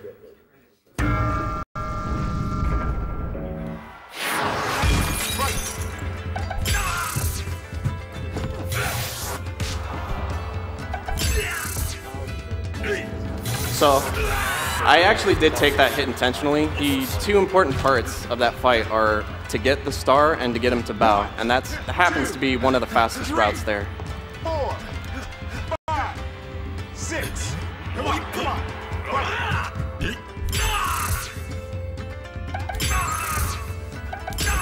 All right. So whenever I'm just gonna call him Honda. I mean, that's really what he is. Whenever you get to phase 3, he automatically does his Honda rush. And we got it. So the next fight is going to be pretty difficult. It's a bear hugger. And the deal with him is every attack that he does has a very small frame window to where if a star punch intercepts him, then it's an instant knockdown. But it's pretty difficult to do it. But I'll give it a shot. Yeah, every attack of his can be countered to get a star, and then they can all be star punched to get an instant knockdown. Yeah.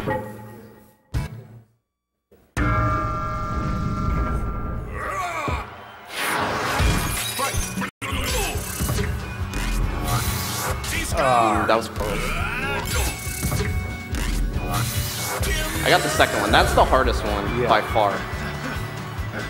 1, 2, 3, 4, 5, 6, 7. Come on, come on. Right.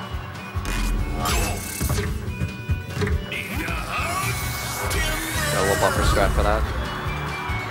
Okay, what he did there was a buffer strat where you can just 5, 6. You'd probably be able to explain it better. Don't worry, I'll get to it. All right, nice. So I only missed one out of the 4 attempts. That's pretty good. So buffer strat. Basically, what I'm doing is I can hold a button before an action comes out, like a dodge or a punch. And the thing is, I can do that to set up a few things. Like in Mike Tyson's Punch-Out, like that star that Sinister got on Dawn 1, that's a buffer strat too. You can actually do them in all the Punch-Out games. Delay. Delay. Delay. Punch the face. Delay.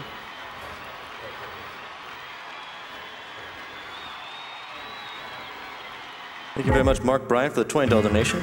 I've been enjoying catching up on the speedily uploaded VODs to YouTube. Thanks.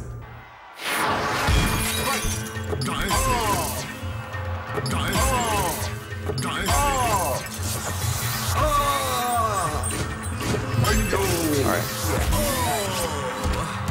That's really good.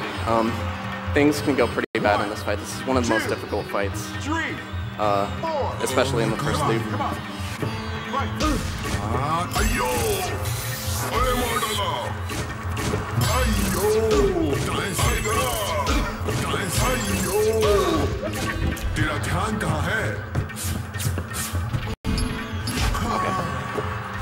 I got a little bit of bad luck, but I fixed it.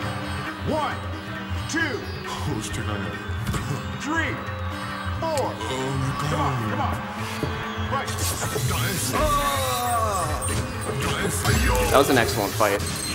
That was, yeah.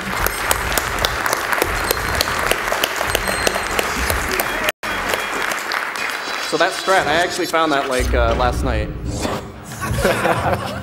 There was a way more difficult strat that I was going to do, but then I realized, hey, I could just do one of the older strats. I had to adjust it a bit to where the punch manipulation is correct. Basically, the number of punches you throw in that fight determines what attacks he does. So if you make one very minor mistake, then things go very bad. So Don Flamenco. Deal with this guy is, it's possible to KO him if I don't get hit. If not, then I'm going to have to TKO him. So it's pretty difficult to do this strat correctly. I'm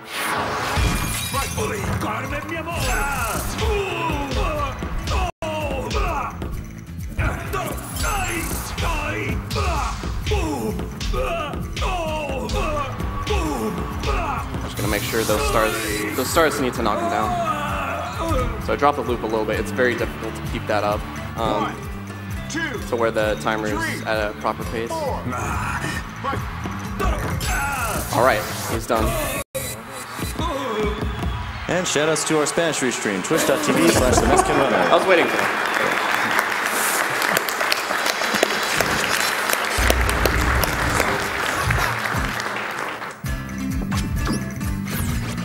And as a quick aside, the German restream is actually twitch.tv/Germensch-restream, all one word.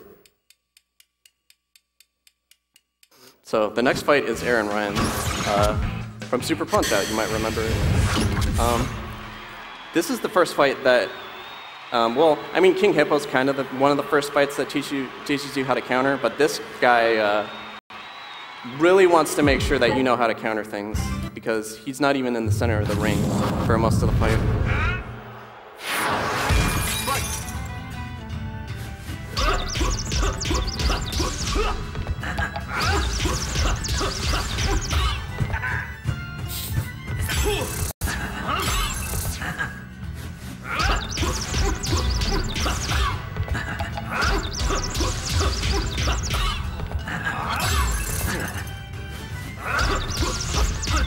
That was pretty close, that last one. Yeah, so in this fight, if you just dodge his attacks and try to counterattack back afterwards, you can't stun him, and then you can only get one punch at a time. So you need to counter his attacks to get the stun. So he does some cheaty, not boxing things. Yeah, like headbutts. So if you block the headbutt correctly, then he's stunned. And if you happen to have a triple star punch handy, then that knocks him out. So the next fight is going to be Soda Pop. This is going to be a pretty interesting looking fight. I'm actually going to be taking several knockdowns in this fight. Valor's just making excuses for how bad he is at this game right now. If you want to go with that, sure. But yeah, there is. It's similar to Sandman in the in Mike Tyson's Punch-Out.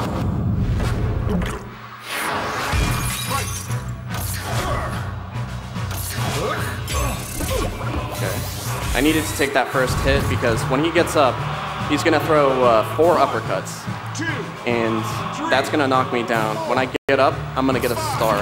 Well, I'm gonna try to get a star. But.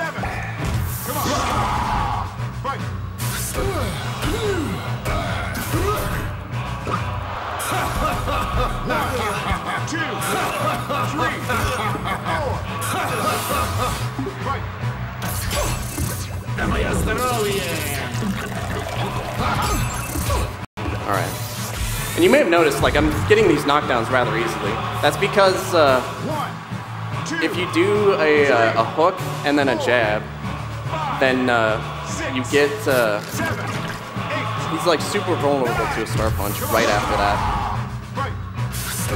It's kind of an interesting throwback to like Mike Tyson's Punch-Out, because there's a similar type of strat going on there with old Soda's knockdown.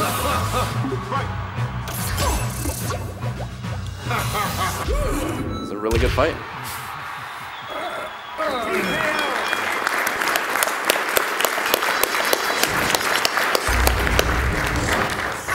Thank you, Clint Weigel, for the $100 donation. Good afternoon, AGDQ. Let's see what the blindfolded Yoshi's Island players will not. Yoshi's Island hype. Again, we really need donations for that Yoshi's Island blindfold incentive, so get it in, people.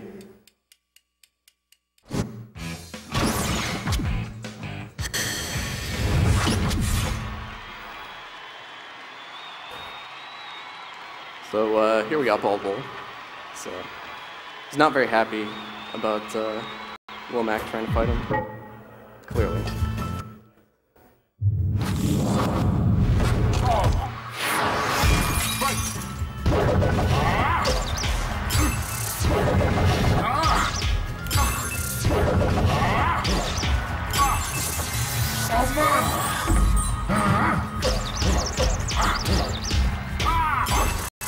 That's good. 1, 2, 3, 4, 5. Come on, come on. Right. All right.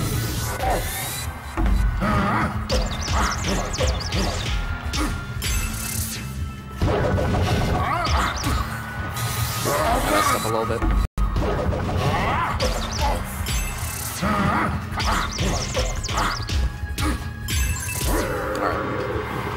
Okay, coming up now is the Bolt Charge. That's a really difficult to hit attack that if he manages to... Hold on a second. I have something.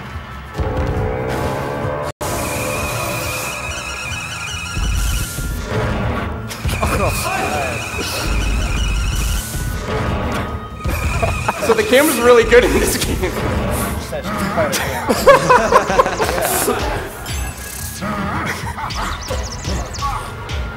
We enabled the Street Fighter mode. I had to show that off.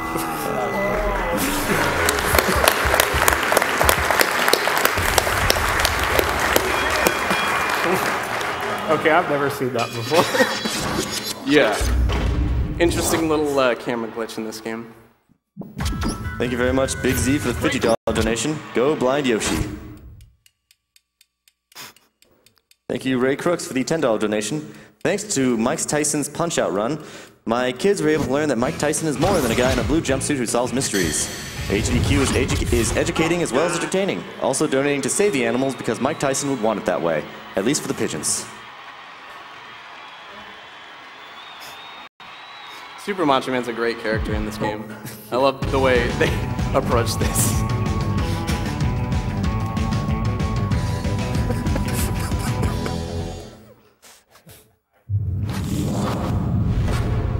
Are you ready?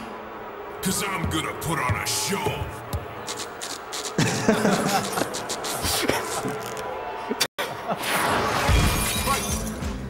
Crunch. This game knew exactly what it wanted to be. Like,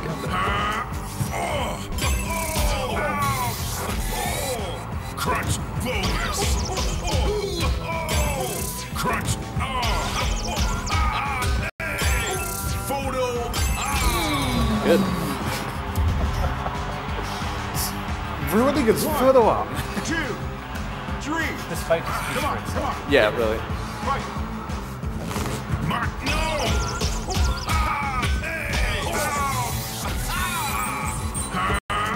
Bogus. So, Star Punches in this game have a really interesting mechanic where there's like a ducking element to it. So I'm gonna use that very shortly. Crunch. Super Macho Man. So you can duck the third spin for a Star Punch.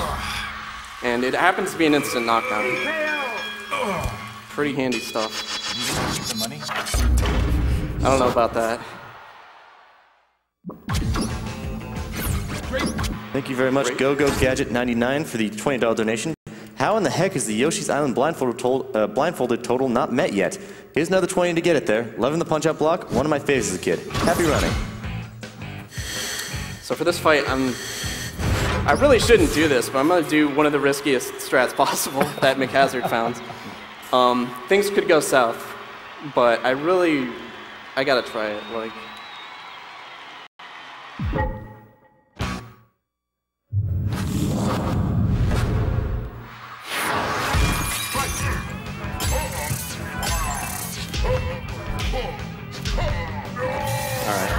to change it up a bit.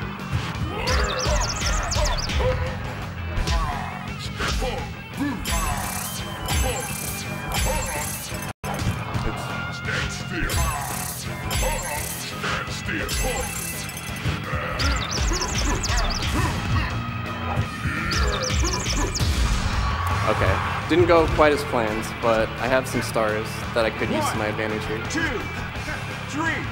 come on, come on. Fight.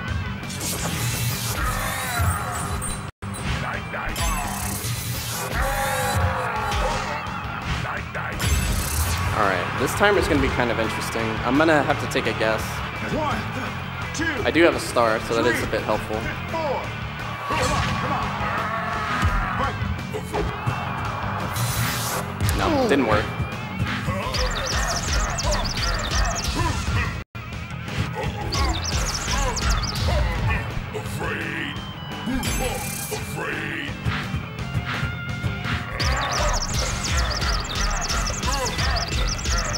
I got the infinite on him.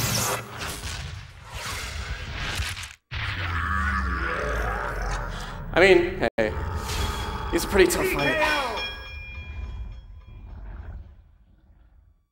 McHazard's scratch. Basically, what it is supposed to do is it manipulates his pattern later on.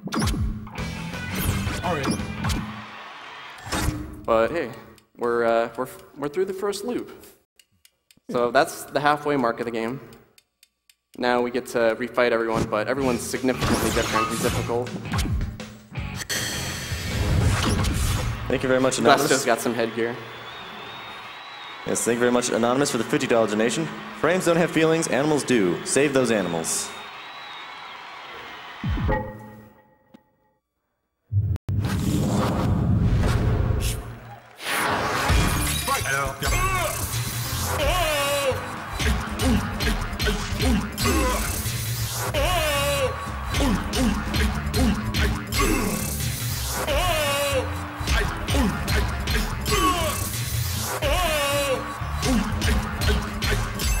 So Glass Show is a challenge, except when you know how to do the loop. 1, 2.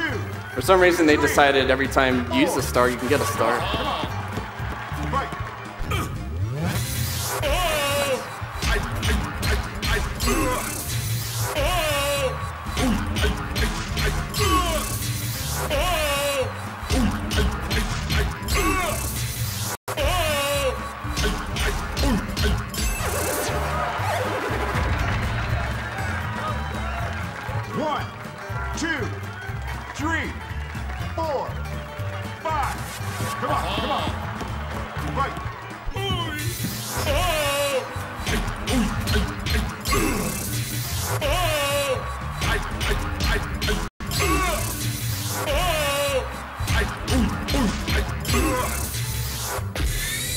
Pretty ideal fight.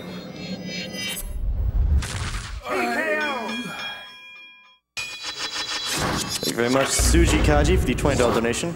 I'm not quite sure where I'm supposed to fit in time for sleep with the great games coming up for the rest of the marathon.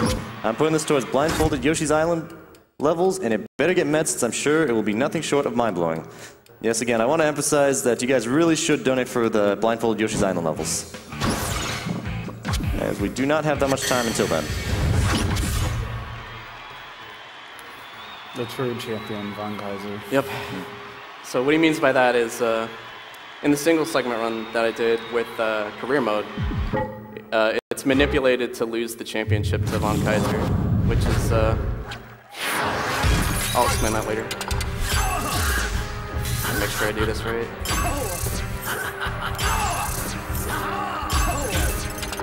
Alright, cool. So I had to do that delayed star punch at the start. To make sure that he moves faster later on in the fight. And you can also kind of loop him into getting extra stars. You need 3 stars to knock him down when you stun him, as opposed to 1 in like Mike Tyson's Punch Out or the first fight of this.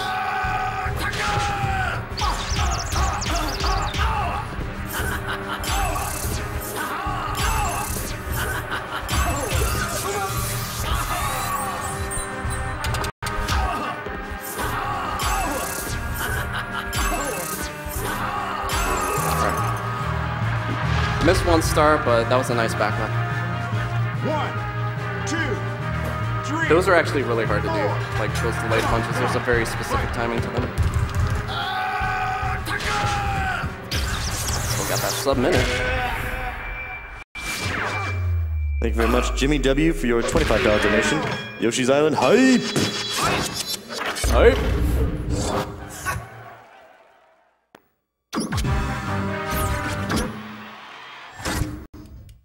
So far, I'm glad the motion control thing's going all right. Yeah. I've had some practice sessions with some interesting results with menu selection. Sometimes I'll point it at the screen and it'll just like be gone, like no matter where I point it. Yeah, all the menus in this game are pointer controls only for who knows what reason. I don't know why they went with that. I wish they would have gone some other direction. 5.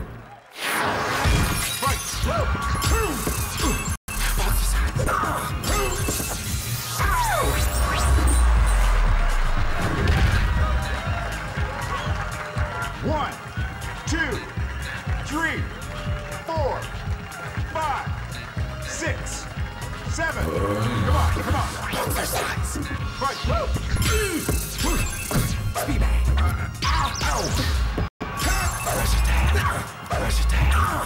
Oh yeah, here we go. So I actually got some bad luck in that fight. He could have attacked in the direction I was punching in that like mess that I was doing at the end, but instead he did a speed bang.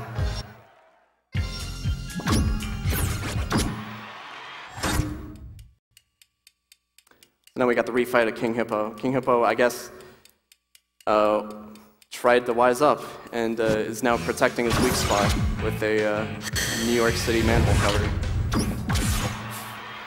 Because I guess that's okay in boxing.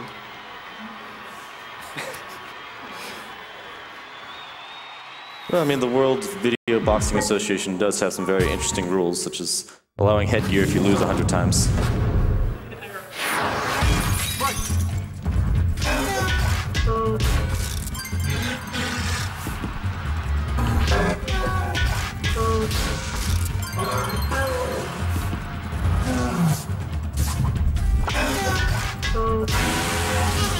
So cool thing, that manhole cover actually did damage to him.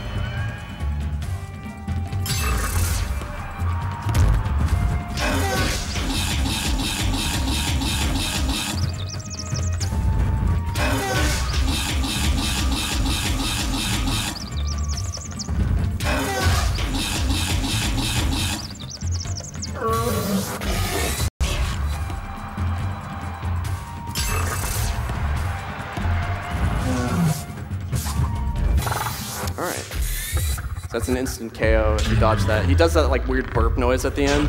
If that star hits him as that's going off, then he's gone. I notice his crown is also spicy. Yeah, that shows he's serious.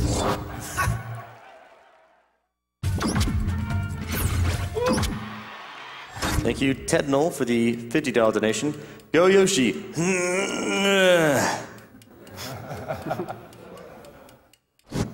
So these final fights, this fight onward, are really difficult.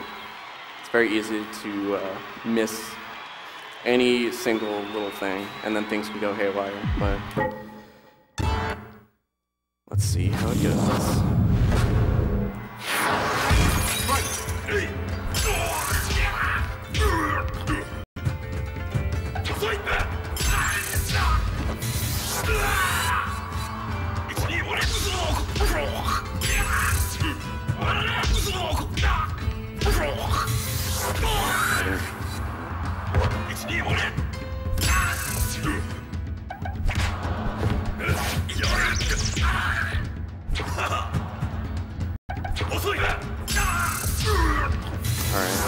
It's getting dangerously close to the 2-minute mark on the timer, so I had to make sure that he went down there.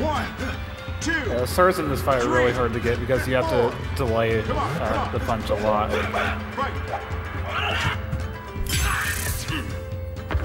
That's right, yeah. Oh.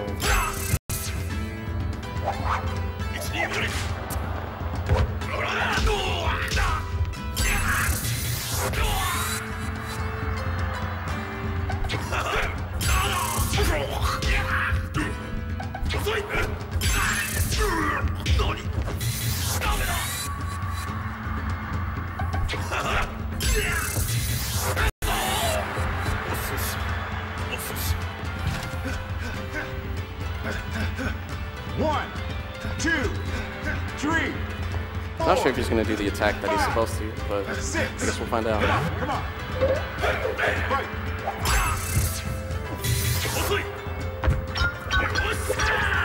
All right, we're good. Yeah, so that punch right there is a 1 frame window to knock him. Yeah, but thankfully Miles found the buffer strat for me to ensure that it works. How that punch works is it's a 4 frame window to counter that charge. The first 3 frames are a star, and the final one is a knockdown. So. Thank you, Trip, for the $25 donation. How have we not met Blindfold at Yoshi's Island? Come on, folks, we each chip in, we can meet it. Thank you, Onyx Dragon Lady, for the $5 donation. Had to donate again now that my sister-in-law has been declared cancer-free for the 2nd time. Let's see that blindfold for Yoshi's Island.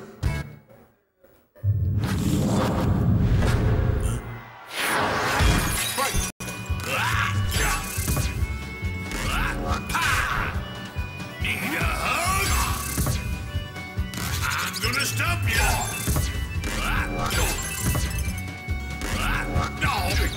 Alright. So because the timer is at a different time than I expected, he's going to be essentially random with what he does. Come on.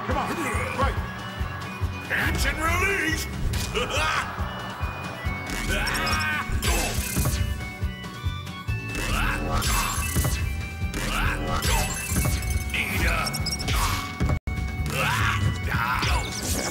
That's good.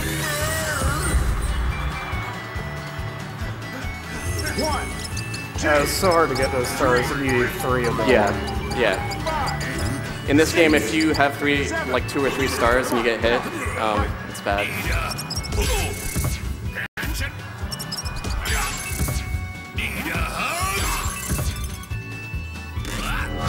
Alright, I'm cool with that, to be honest. It's not that it's a squirrel. He's got boxing gloves, yeah. So awesome.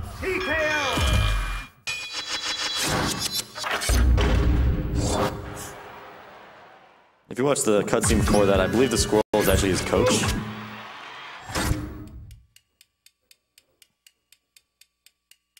Alright, so this fight is, if I miss this one trick, then I'm pretty much going around 2. It is, the way that this fight works is his pattern is, slow enough to where, if you don't get the KO correctly, then it wastes a lot of time. So, let's see how it goes.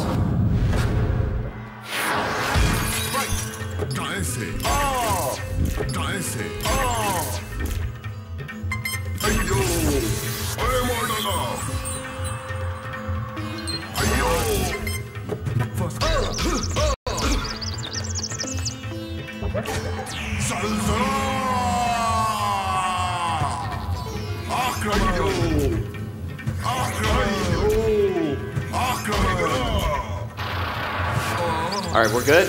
Yeah. Nice.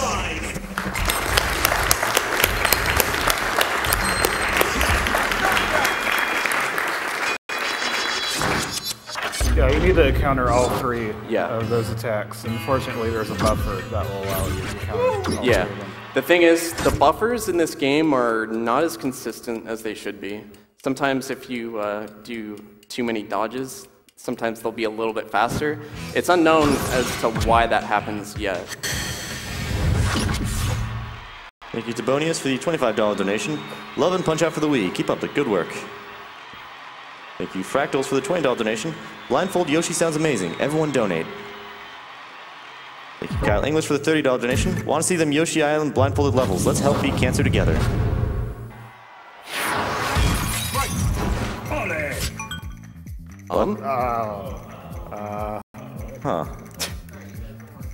That's the first time I've seen that.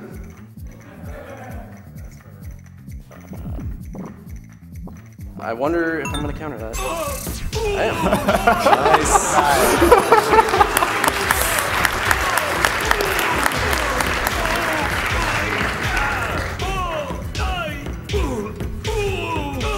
It's pretty good because I wasn't sure if that was going to work. Yeah, each punch in that loop does a tiny bit more damage than the last one.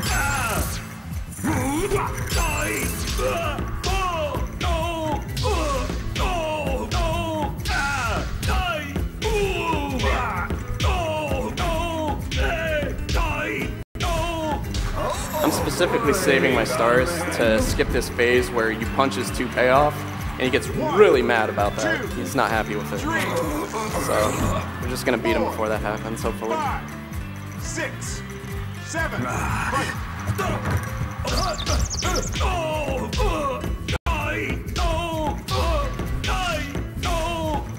believe that's the right amount. Yep.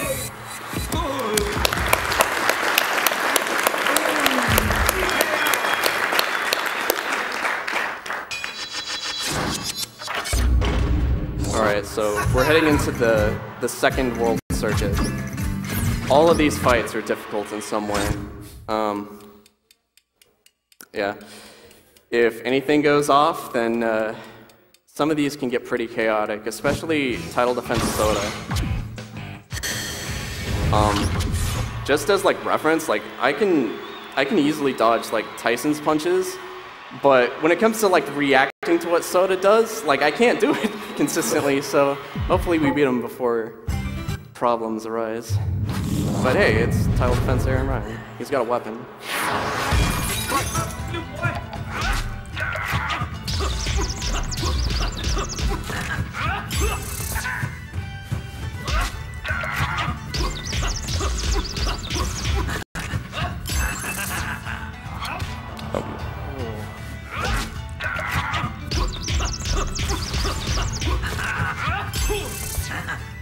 Here's one of your favorites.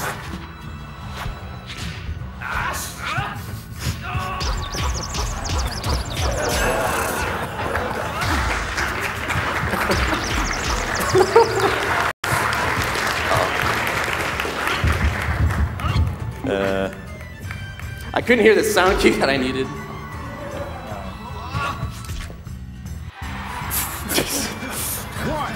But yeah, there's another camera glitch. That one's pretty interesting. 5, 6, 7. Come on. Right. Try this one on for size.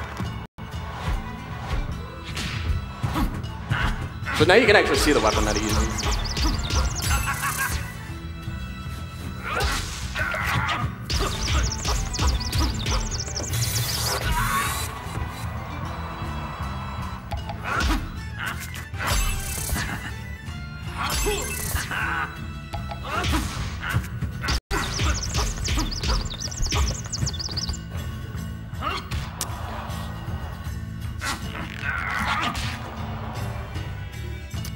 Yeah, we're going around 2, unfortunately.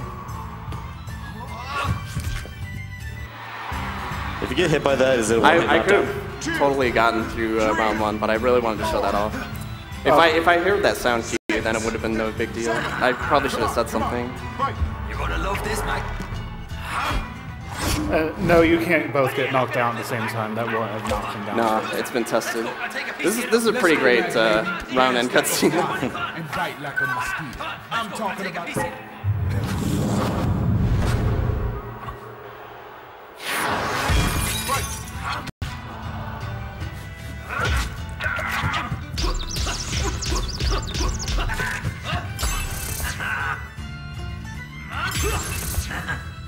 You're gonna love this, Mike.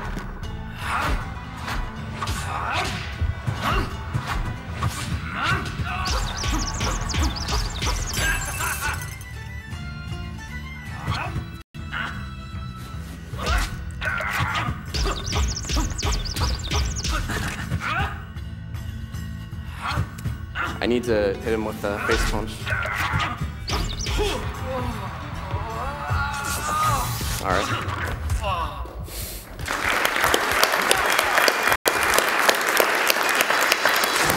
That's one of the issues. If you hit him with a gut punch at the end, then you can't actually do that instant knockdown. All right. So that's why I kind of hesitated in some of the previous knockdowns. I could have easily like taken him down, but I need a star and I need to punch him in the face at the end. Thank you, Supreme Bananas, for the $20 donation. The blindfold punch-out sections were really fun last year. Let's get the Yoshi's Island part met. Thank you, Eck, for the $50 donation. Great games, and here's to seeing my favorite childhood game done blindfolded. There are about $15,192 out of the necessary $20,000 for blindfolded Yoshi, so get it in, people. Keep going.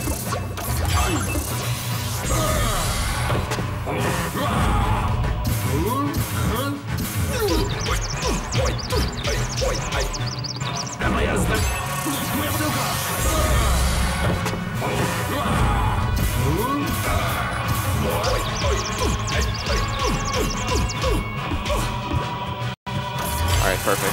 I actually did want that hit. It manipulates a certain pattern out of him. 2, 3, 4.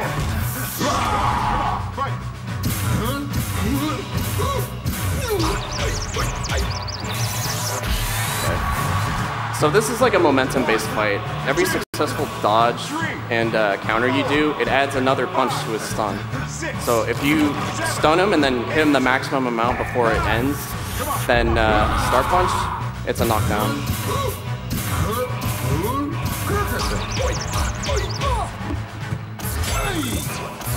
Oh.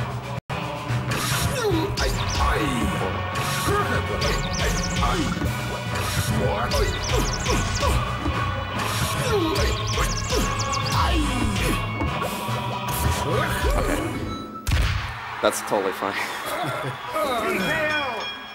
You didn't get to see like the true fury of that fight. Like he can go so fast if you give him the chance. And also I was going for a 2-frame star. It's pretty risky, but I've been getting it a lot, so I had to give it a shot. Thank you, Spaghetti07, for the $50 donation. Put this towards Yoshi's Island Blindfolded. That game is my favorite game of all time, and I want to see the blindfold challenge happen. Shouts to Trihex, who makes Yoshi's Island exciting over and over again. So for some explanation, this is the hardest fight in the game, pretty much. He's like Bald Bull 2 from MTPO, but to get stars early, you need to do frame-perfect punches. Every star you see me get in Phase 1 pretty much means I did a frame-perfect punch. So hopefully I can get some.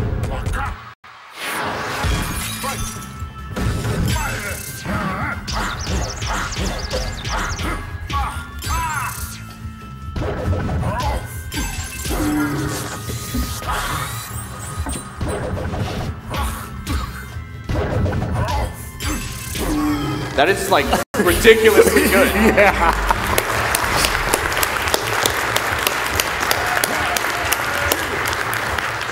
Not exactly surprising since you get them accidentally all the time. Yeah, 7, 8. Blindfolded, no less.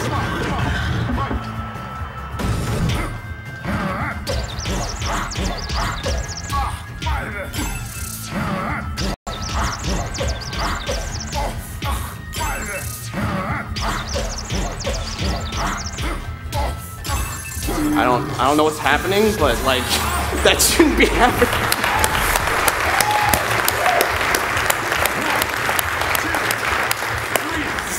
Not even supposed to happen. Now I guess Saladin's gonna try to counter the bull charge.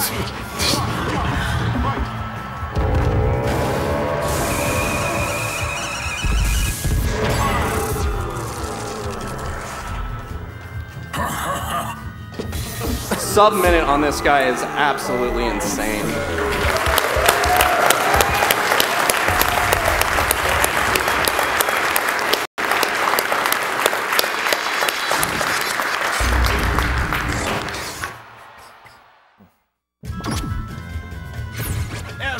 Was that an accidental sub-minute? Yeah, yeah. I wasn't intending that, so yeah. And thank you very much, Shy Ranger, for the $20 donation. Donating because you countered Don Flamenco even when the Wii itself tried to stop you. Thank you, Netter, for the $550 donation. Donation from France. One of my best friend's mothers died of cancer a few weeks ago. We've been playing video games together for the past 5 years, and it's been really hard for him. So Mac's pretty popular now, but Macho's not having it. Keep the good work against cancer and for gaming, and kill the animals.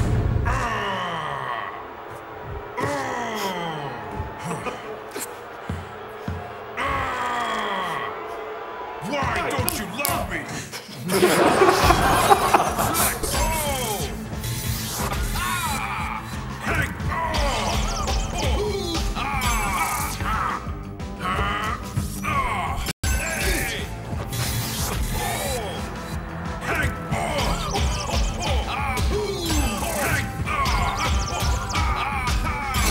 Okay, I got a frame perfect move cancel in that too. 1, 2.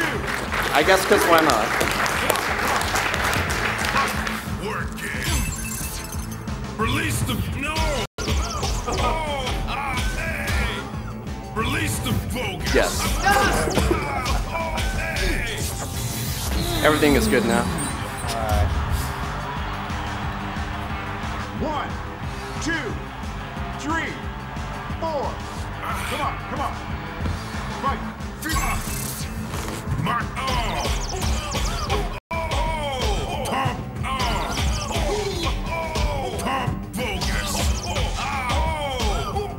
Super macho man. Mark, no. That was like a really, really good fight. Yeah.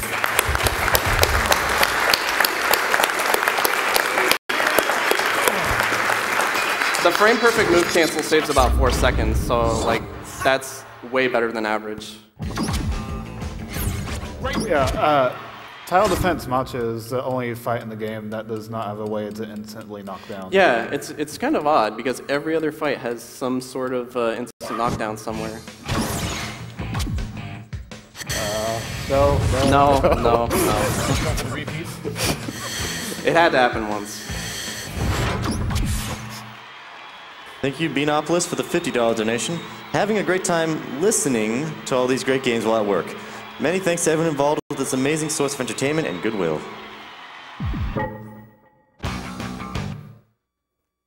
He's not too happy about Mac being champion either.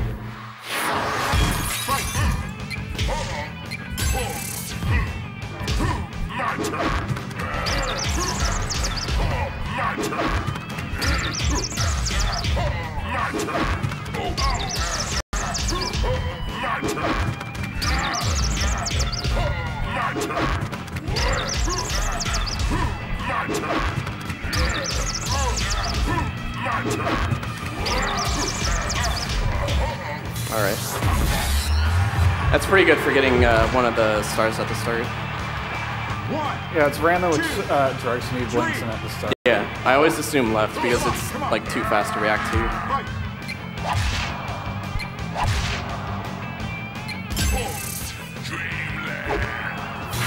We're good. I actually took those hits intentionally. I'm sorry to worry everyone, but it is a bit faster to take those hits. 4, 5, 6, 7.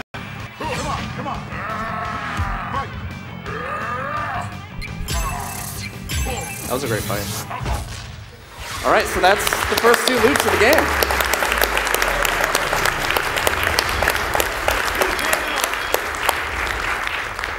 All right, so now we get to fight Donkey Kong. The donation incentive was met. This is a pretty interesting fight. It's pretty tough to get everything right in it. If you make a very slight mistake, then he starts dancing all over the place. It wastes a lot of time, and I might go to round 2. So let's see how it goes.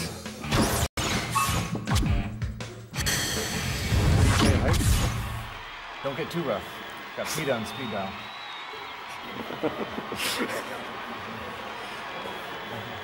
He's just happy to be here. Look at him. As a side, I know your record is 3-13-1. Who's the one?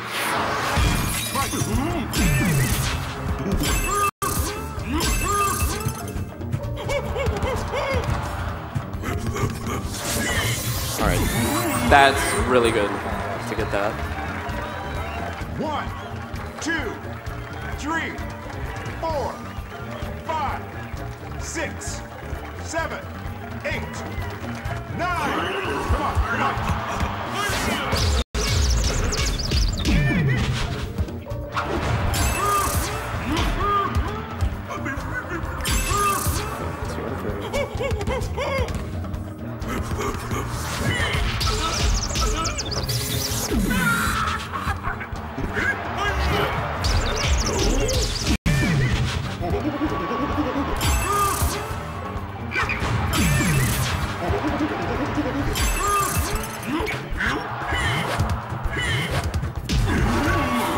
All right. Things are looking good. 2, 3, 4, 5, 6. Come on, come on. Time!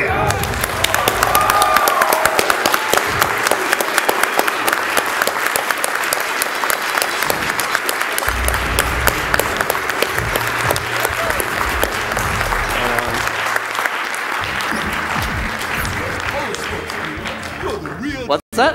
Now you ready for the next challenge? Nice. That's not too bad going around 2 on Aaron. So yeah, that was Wii Punch Out. I hope you enjoyed it.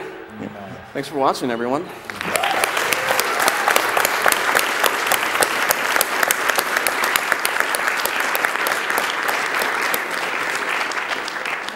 So Zallard, 313 and 1. Was that one Glass Joe? Yeah.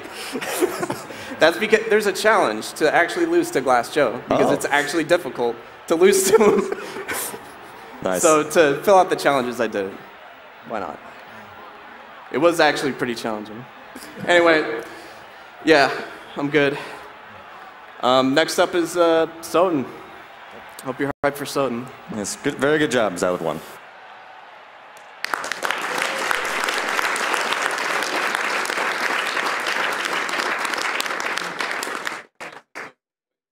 All right, thank you for all for your donations so far.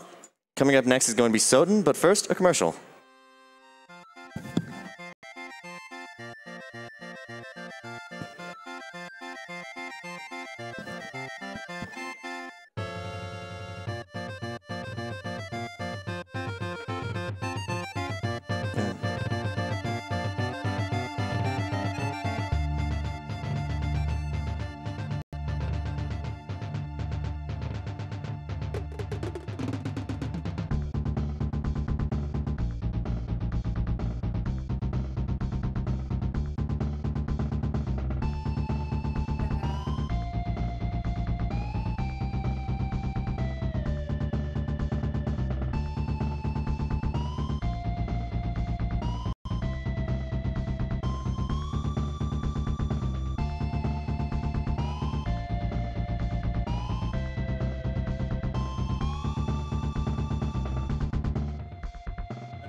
Welcome back to Awesome Games Done Quick 2015. Awesome Games Done Quick is a Games Done Quick event held every year in January featuring members of the Speed Demos Archive and Speedruns Live communities. SDA proudly hosts speedruns of over 1,000 games with forums containing speedrunning planning and marathon discussions. SDA welcomes gamers old and new alike. You can follow them on Twitter at SDA Speedruns and visit the website at speeddemosarchive.com. SRL is the best site to race video games online against other players of all skill levels. They're also hosting a short series of races starting on January 7th, January 17th, titled Get Yourself Speedrunning. You can go to their front page, speedrunslive.com, for more information and to watch a variety of speedrun streams. For more information about Games Done Quick, you can follow at Games Done Quick on Twitter and see information about the event on gamesdonequick.com. Pinball Joe has donated a Swords of Fury pinball machine as a grand prize for AGDQ 2015. This is a chance to own your very own pinball machine at home and help an awesome charity. Because this is a very special prize, a minimum bid is $50 with up to 4 bids for $200.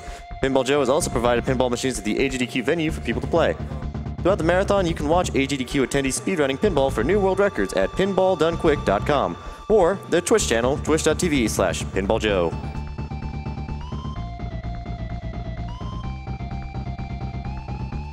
Thank you very much, Comenius, for the $25 donation. Great event once again, guys. Let's do the Blind Yoshi Run. Thank you, Anonymous, for the $50 donation. Lost my grandmother to cancer a year ago. Happy to donate a little to prevent others from having to experience that. Also, the event has been awesome so far. Keep it up.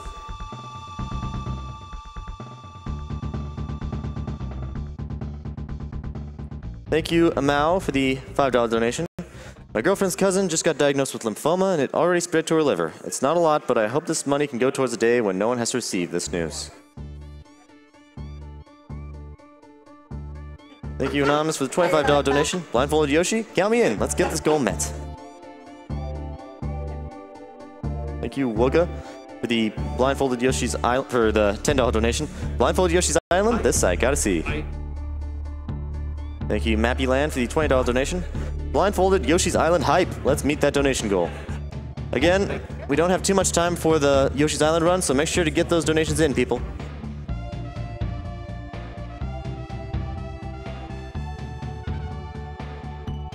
Thank you, Jilcon, for the $100 donation. I've been watching AGDQ since the humble beginnings many years ago, and it's quickly become my favorite winter tradition. Keep up the great work, guys. Also, judging from the absolutely bonkers Yoshi's Island run last year, I know I have to see the blindfolded run. Let's make that happen.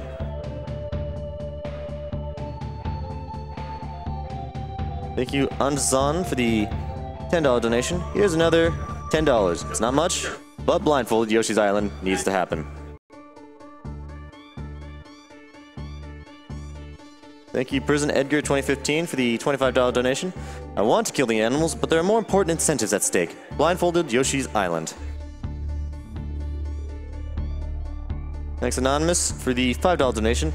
Symphony of the Night, hype. Kick Dracula's butt almost as much as we'll kick Cancer's butt. Lots of love for all the runners from Sweden.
Thank you very much, Robert and Stephanie, for the $20 donation. Thank you very much for this awesome event and to everyone behind the scenes making it possible. P.S. Blindfold Yoshi is a must.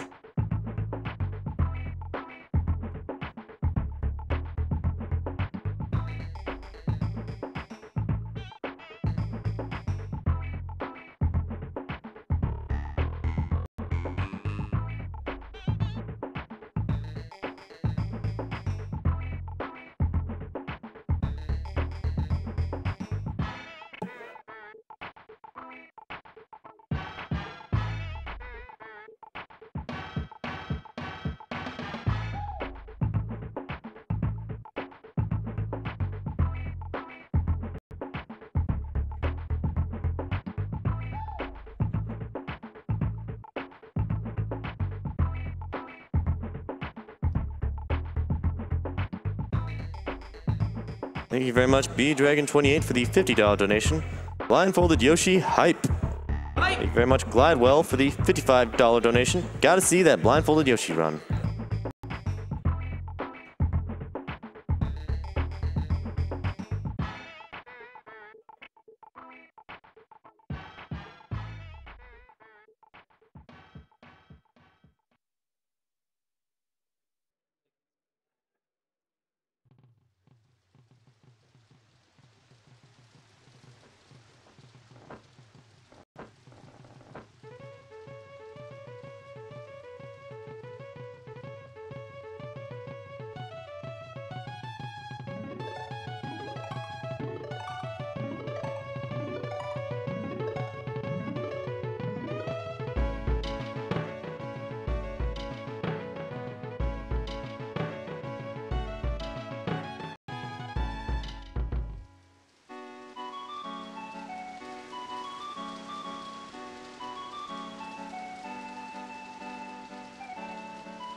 I'd like to give a shout out to our restreamers. German restream, Germensch, or twitch.tv/Germensch restream. Spanish restream, twitch.tv/The Mexican Runner. And French restream, twitch.tv/officiel_JVcom.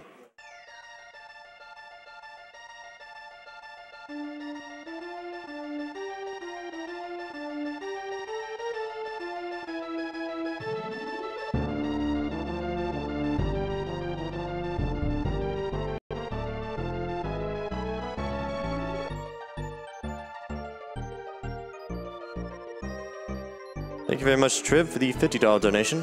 I lost my aunt to stomach cancer when I was 10. Here's $50 to help kill cancer. Save the animals. Franker Z.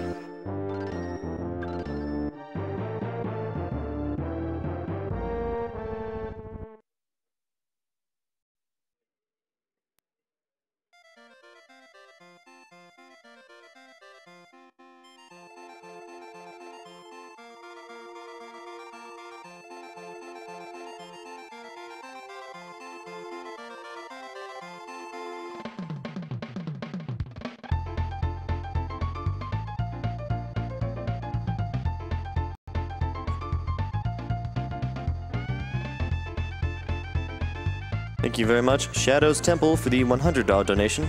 I didn't get to watch much AGDQ this week, but blindfolded things always need to happen.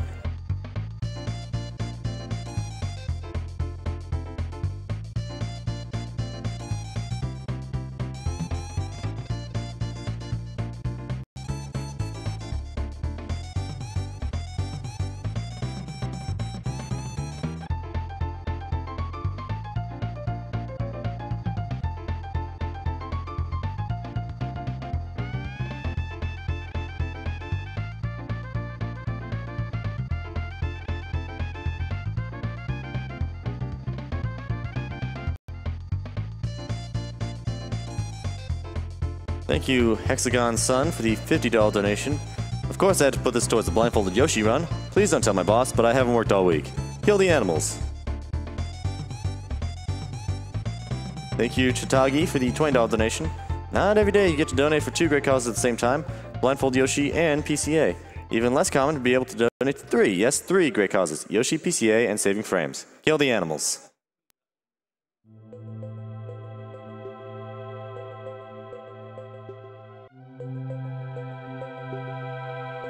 Thank you very much, Mr. HH, for the $50 donation. Blindfold Hype, greetings from Norway. Thank you, Zabbycat, for the $80 donation. The world needs more blindfolded runs. Let's go, Yoshi and OOT.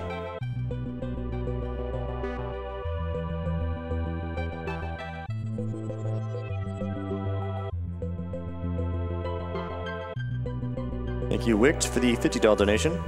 Shout out to my friends from Team Liquid. First time in the USA, just had to be at AGDQ. Blindfolded Yoshi must happen.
So 10.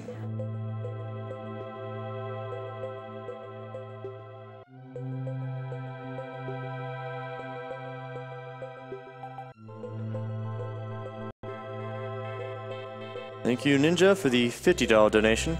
Michelle, this is for you. Let's kill -9 cancer.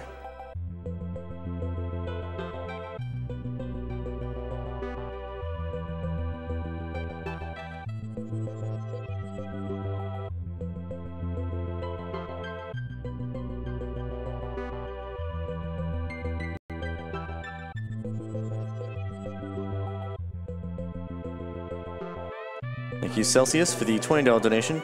Cancer prevention plus blindfolded games equals money well spent. Take this $20. Thank you, Brian K. Lizard Knighting, for the $10.85 donation. Blindfolded Yoshi Run? This I have to see. Here's $10 more to make it happen.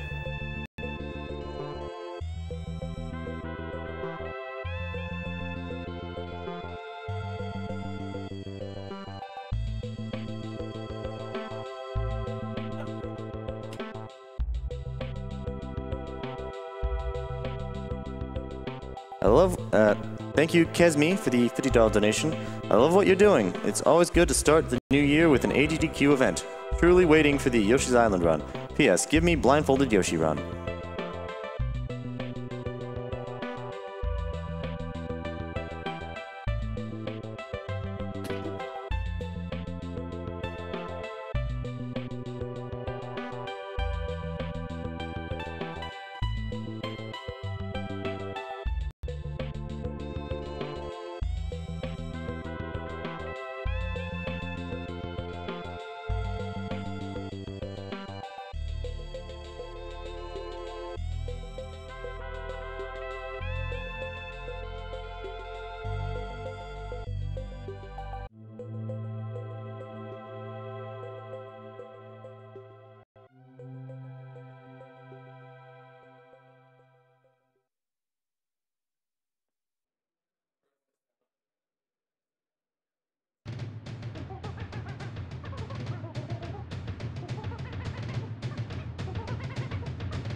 There isn't much time left, so please be sure to donate towards the blindfolded incentive for Super Mario World 2 Yoshi's Island. So far, we're at $16,396.96 of the needed $20,000. So be sure to get it in, people.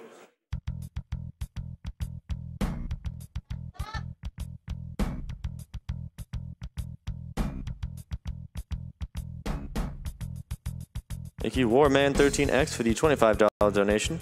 I've been watching GDQs for a while now, but it really is great to see a charity event coming from so many great gamers and great people. Let's kick cancer's butt. Thank you, Anonymous, for the $20 donation. Keep up the amazing work, AGDQ.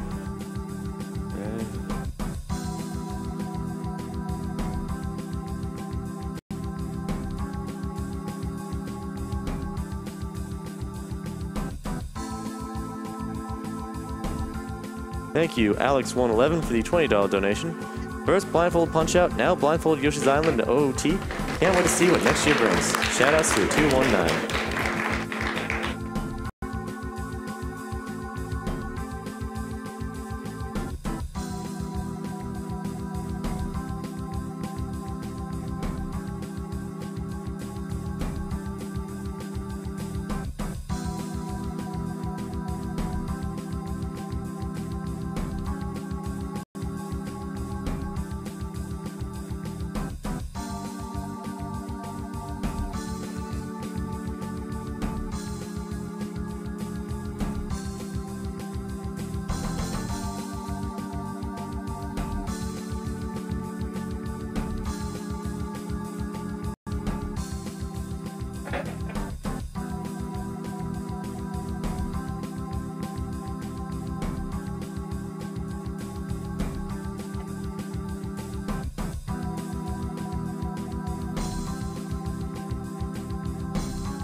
Thank you very much, GT Tuna, for the $500 donation. Tuna here. Huge shout-outs, as always, to everyone in the Castlevania community, especially the mods that have been helping with the leaderboards. Sad that I couldn't make it, but we'll be there for AGDQ again. Good luck to everyone in the Symphony of the Night race, and hopefully the books are nice to everyone.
Thank you very much, Pichu Station, for the $10 donation.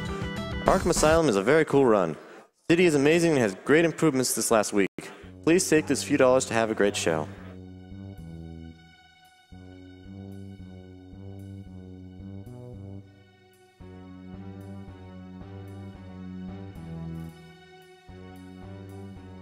Thank you, Sesho, for the $200 donation. Blindfolded? Blindfolded? I can't see! Where's the donate button?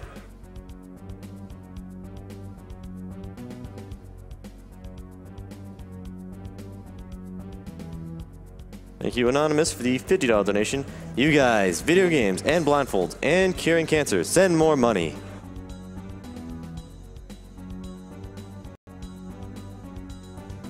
Thank you, CR, for the $50 donation. Here's some monies for a blindfolded Yoshi.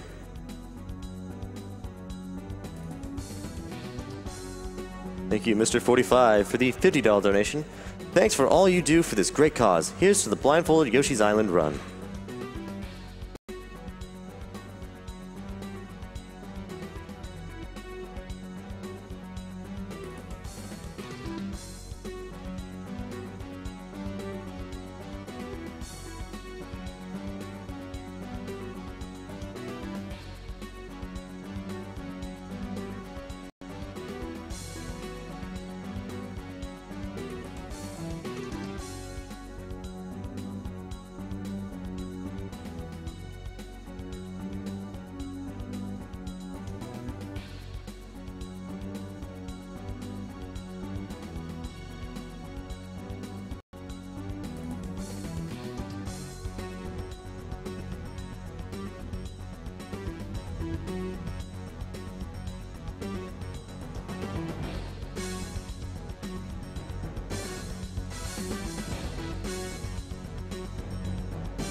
Thank you, Kalen Zombie, for the $10.01 donation.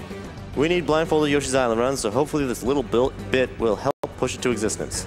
Also, Yoshi would save the animals, so why shouldn't we? $10 to Yoshi's Island, 1 cent to save the animals.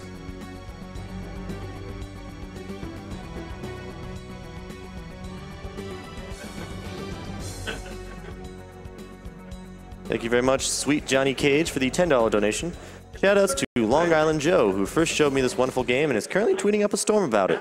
Good luck to all the runners in the event.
There's not too much time left for Super Mario World 2 Yoshi's Island, so please be sure to get in your donations for the blindfolded sections. We are currently at $16,881.96 of the needed $20,000. Up next, we will have a 4-way Castlevania Symphony of the Night race.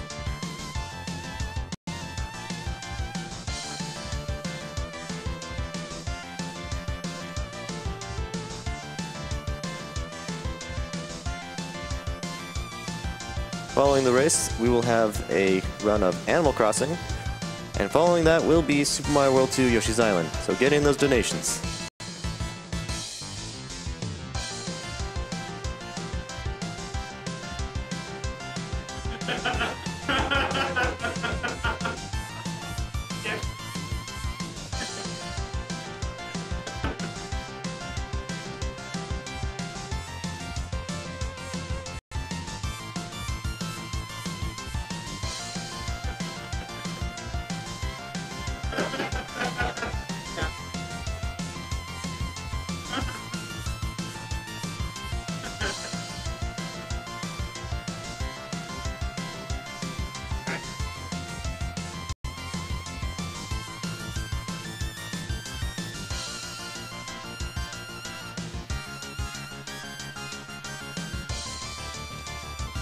Thank you very much, Saracen, for the $10 donation.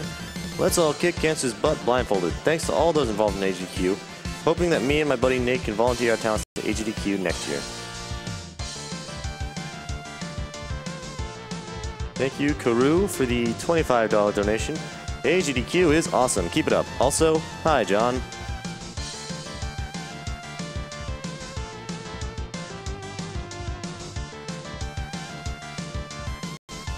Thank you, S-Grunt, for the $10 donation. Hi, everyone that might remember me. How did I miss that there was going to be a blindfolded run this time? Who knows, but here's a bit more of my cash.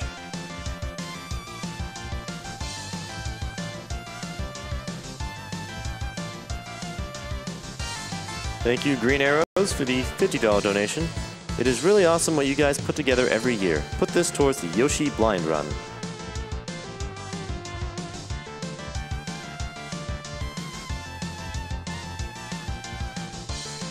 Thank you, Mr. Woltz, for the $50 donation. 4th donation of the marathon and a few more to follow. Love the Ninja Gaiden Relay, and I hope to see more runs like that in the future. Also looking forward to hosting a run tomorrow. Minish Cap Hype.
Thank you, Kennedy Owen, for your $20 donation.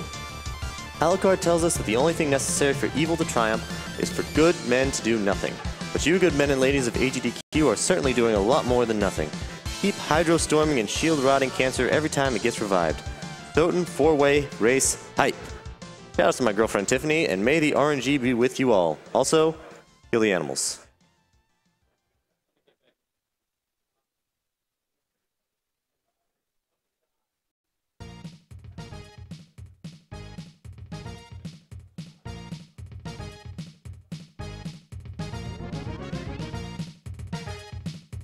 Thank you, Jack Vivian Scott, for the $60 donation.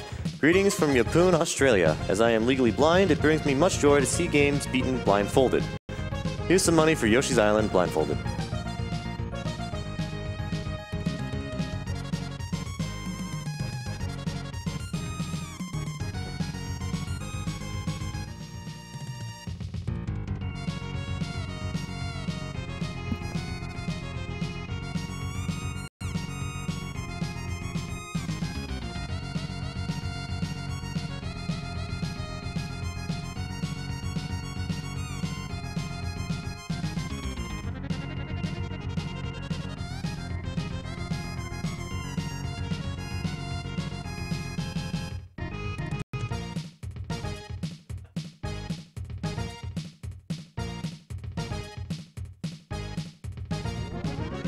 Thank you, Garja, for the $110 donation.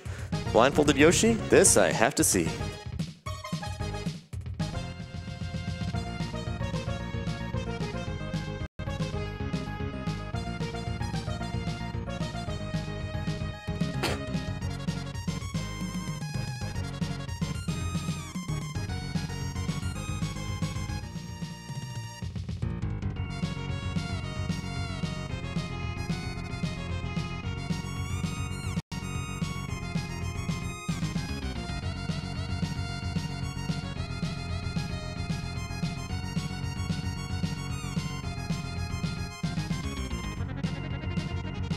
Thank you, Anonymous, for the $100 donation.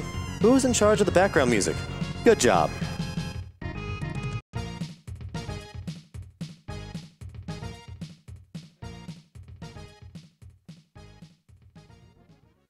Thank you, Miss Dragon01, for the $100 donation.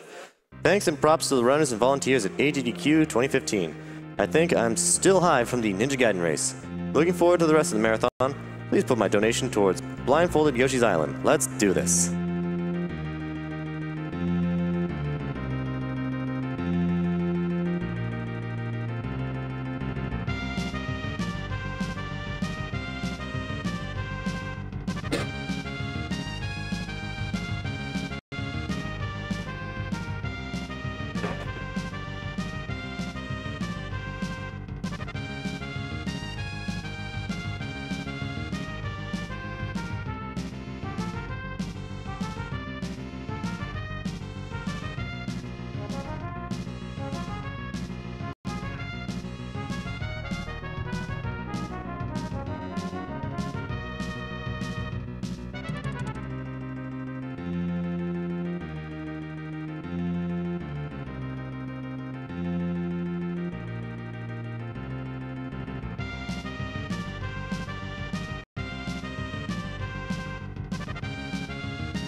Coming up is a four-way Castlevania Soten race, followed by Animal Crossing, and then Super Mario World 2 Yoshi's Island. There's an incentive for certain levels of Super Mario World 2 Yoshi's Island to be played blindfolded. The incentive is $20,000. Currently, we're at $17,451.96. Slowly but surely, we are closing in on that goal, so please keep it coming, people, so that we can see these blindfolded Yoshi's Island levels. I assure you, it is quite interesting to watch.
Thank you very much, Shammy, for your $1,000 donation. It's me, Mario!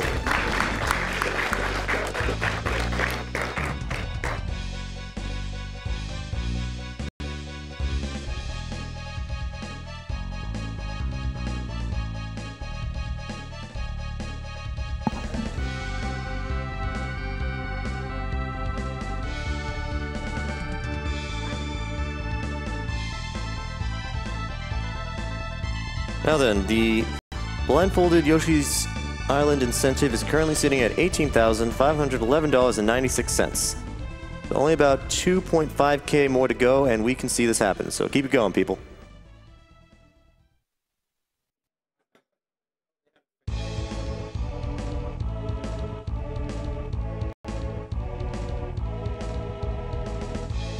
Thank you very much, Fozzie, for the $10 donation. I am rooting for my cool roommate, Dragonblitz. Go, Dragon.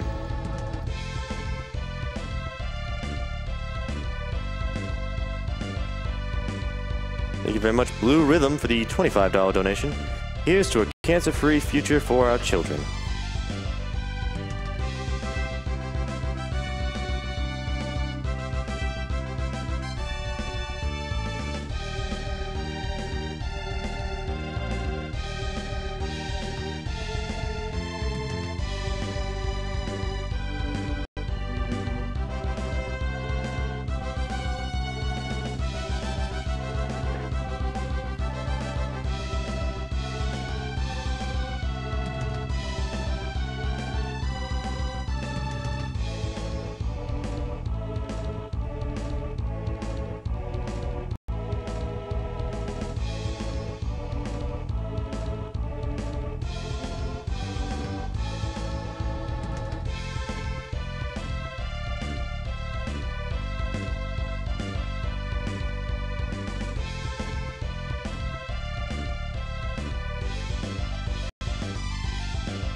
As a reminder, you are currently watching Awesome Games Done Quick 2015. Awesome Games Done Quick is a Games Done Quick event held every year in January featuring members of the Speedruns Archive and Speedruns Live communities. SGA proudly hosts speedruns of over 1,000 games with forums containing speedrunning, planning, and marathon discussions. SDA welcomes gamers old and new alike. You can follow them on Twitter at SDA Speedruns and visit the website at speeddemsarchive.com. SRL is the best site to race video games online against other players of all skill levels. They are also hosting a short series of races starting on January 17th titled Get Yourself Speedrunning. You can go to their front page, speedrunslive.com, for more information and to watch a variety of speedrun streams. For more information about Games Done Quick, you can follow at Games Done Quick on Twitter and see information about the event on gamesdonequick.com. We're currently running a charity marathon to support the Prevent Cancer Foundation, a nonprofit organization dedicated to research, education, and outreach for the prevention of cancer. Coming up soon, we will be featuring a 4-way Castlevania Symphony of the Night race.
Thank you very much, Anonymous, for the $50 donation. Blindfolded Yoshi's Island? Blindfolded Yoshi's Island.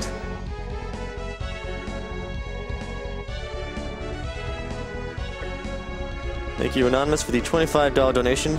Death in the speedrun world will send your soul wandering for all eternity, romscout.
Thank you very much, 10-digit number, for the $100 donation. Shouts to romscout for his Soten runs. This is Rizu, in case he is wondering. Let's get that blindfolded Yoshi's Island run up there. Only 1,400 to go, guys.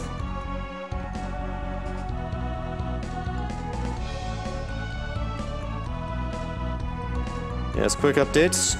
The Yoshi's Island incentive is currently sitting at $18,772.95 of the needed $20,000. So roughly about $1,300 to go. So keep it going, people. We're almost there.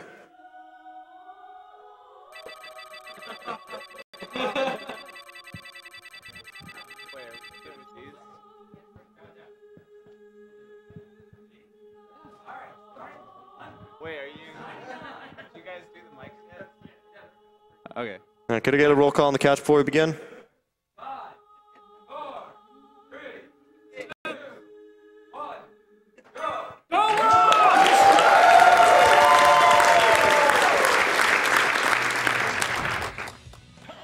right, so this is Castlevania Symphony of the Night. Any percent no save corruption. This is going to be a really great race. All these guys have very close PBs and extremely optimized category, very high skill level. So at the start of this run, you play as Richter Belmont. You're coming in at the end of Rondo. You're defeating Dracula. And they need to do this fight very specifically so that they get a certain set of items that they need to do a very big glitch at the start of the run, which enables the rest of the run to be much faster and much easier. Yeah, it's possible to skip death, and by doing that, you can keep some good items you need for later. Yeah. Well, just to kill everything really fast, basically. It just makes it faster. Yeah, so the item that they're getting from this, if they enter the Dracula fight with 45 hearts, they get an item called the Neutron Bomb. And what they're going to do with that is they're going to set their experience perfectly by killing a certain number of enemies on the way towards death. And then they're going to do a trick called the reverse shift line. And what they do is on a certain pixel, they need to be traveling away from the side of the screen as they hit their neutron bomb, which will freeze the screen in the level up animation and cause them to overflow the screen and skip death, allowing them to keep all of the equipment that they start the game with, which you're supposed to get again at the end of the game.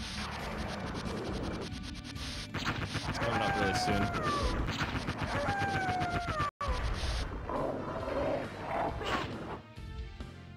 Yeah, so you bring this wolf over to the right, and this is the setup right here. What you do if you use the map screen for this game, you can actually pause buffer inputs. As you see, Dragonblitz has already gotten it. It's really good. And so yeah, you can keep trying to get the exact pixel by using the map screen and checking, so you don't waste your neutron bomb on a pixel that's not there.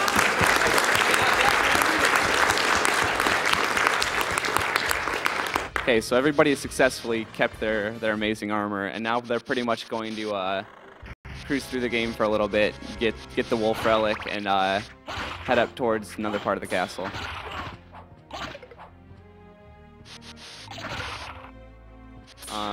Another interesting technique you've already seen by now is called shield dashing. And so if you've ever played this game, you know that you have a backdash on your top button. And, backdashing, just chaining a backdash would be faster than walking. But the backdash speed is actually non-linear. So the beginning of the backdash is faster than the end of it. And so what you can do is you can backdash, pull your shield out to cancel it, and then backdash again. And so that's the basic movement technique you're going to be seeing for the first 8 minutes or so of this run. Yeah, you need pretty good mashing ability to be able to quick hit both buttons back and forth. Takes quite a bit of technique to pull off.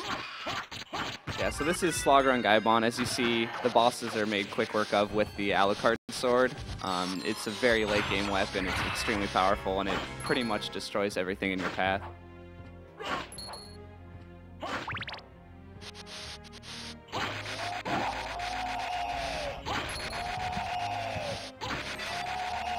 So as you see in this next room, they go a little bit out of their way to grab a potion, and you'd think, they have all this great armor, why do they need that?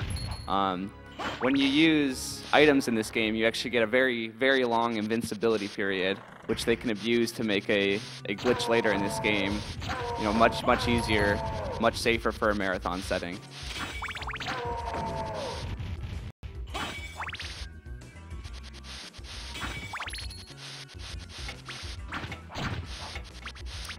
So yeah, it should be noted, as you see, everyone is, we're not tied. This race is, it's been stratified. But that room that Dragonblitz just left, that's called the clock room. And what that does is it opens and closes every minute, which means there's a cutoff point that if you get there faster, then you'll just be sitting there waiting, wasting time. So the first 8 minutes of this run is mostly going to even up all the players. And so it's basically you're trying to minimize the amount of level up time and pause time, because pause time is the only time that doesn't factor into the clock rush time. And so a couple of the strats they employ are maybe slower real time but faster, or wait, other way around. Yeah, it pretty much optimizes real time to get the clock open faster. In this room here, these enemies can have a small chance of dropping a meal ticket, and then once you get the meal ticket, there's a very small chance of getting a toadstool, and then with the toadstool, if you manipulate it just right, it's possible to save a little time, but it's like 1 in 4,000-ish or something to get those odds. Yeah. So you're not going to really see that Yeah, unless, you know, a miracle I think occurs. it's a 1 in 30 drop for the meal ticket, and then it's like 1 in 60 for the toadstool from the meal ticket. So it's pretty absurd. So right here, this is the second boss fight in the game. As you see, they picked up the sub-weapon called the stopwatch. And most bosses in this game, the stopwatch just, barely slows down. But the doppelganger fights in this game are entirely frozen from the stopwatch, which is quite interesting. So you can make extremely quick work of him. If you don't stopwatch him, every time you hit him, he'll jump away, he'll, miss. He'll do something that makes it so your fight is much slower.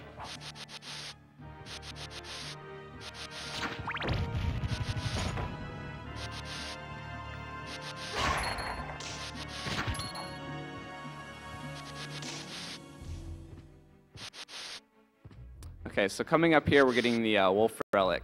And what the Wolf Relic allows us to do is a very minor sequence break to get up to Mist and the Coliseum. Normally in this game, you would have to go up and around the chapel to get Leapstone to make the jump, but if you get the Wolf, you can transform in midair, and when you untransform, it gives you a dive kick, which you can use to get higher than you normally would,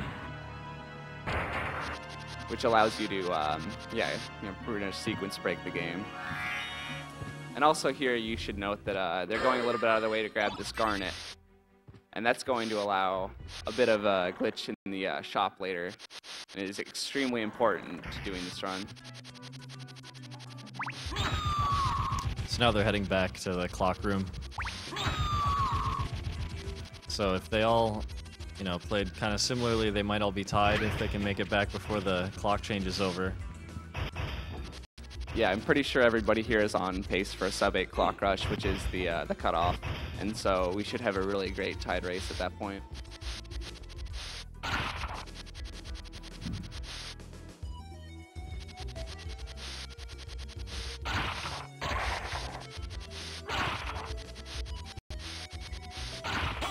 If you notice, they're also they're grabbing some hearts on the way back and forth. You do need to use 20 hearts to use the stopwatch, and the stopwatch is used a couple times in this run.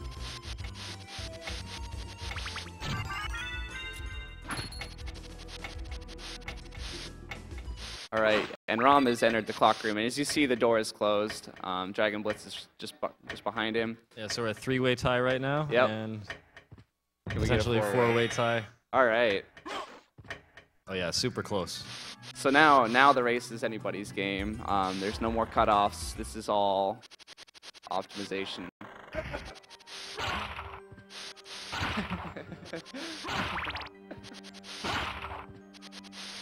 Okay, so what they're doing now is you're going into the Coliseum to get the Mist, which allows us to get the Bat Relic, and also to go up and get the Fairy Card, which is also another ingredient towards making the shop glitch happen. And so they're pretty much they're wandering their way through the Coliseum, still shield dashing a lot. It's cool. The Fairy Card, it wasn't even known that you could do the shop glitch with it for a while, so the route was a lot different. And over time, the routes changed a lot. Yeah, I believe you used the Sword Brothers card? Yeah, the Sword Brothers spell to get a sound effect to play, but people realized you could just use the fairy instead. Shout out to Brazil for finding out that trick. The Brazilian zone community finds many of the bugs in this game, and I think we all owe them our heartfelt thanks. Okay, so we're getting Mist. If you watch real quick before, they grabbed a very important item called the library card over here, which allows them to teleport instantly back to the library, which makes the routing in this game very, very optimized. So now that they have Mist, what they're going to do is they're going to do a very extremely tight series of inputs to get the jump kicks off some books, which allows them to get up to the fairy card.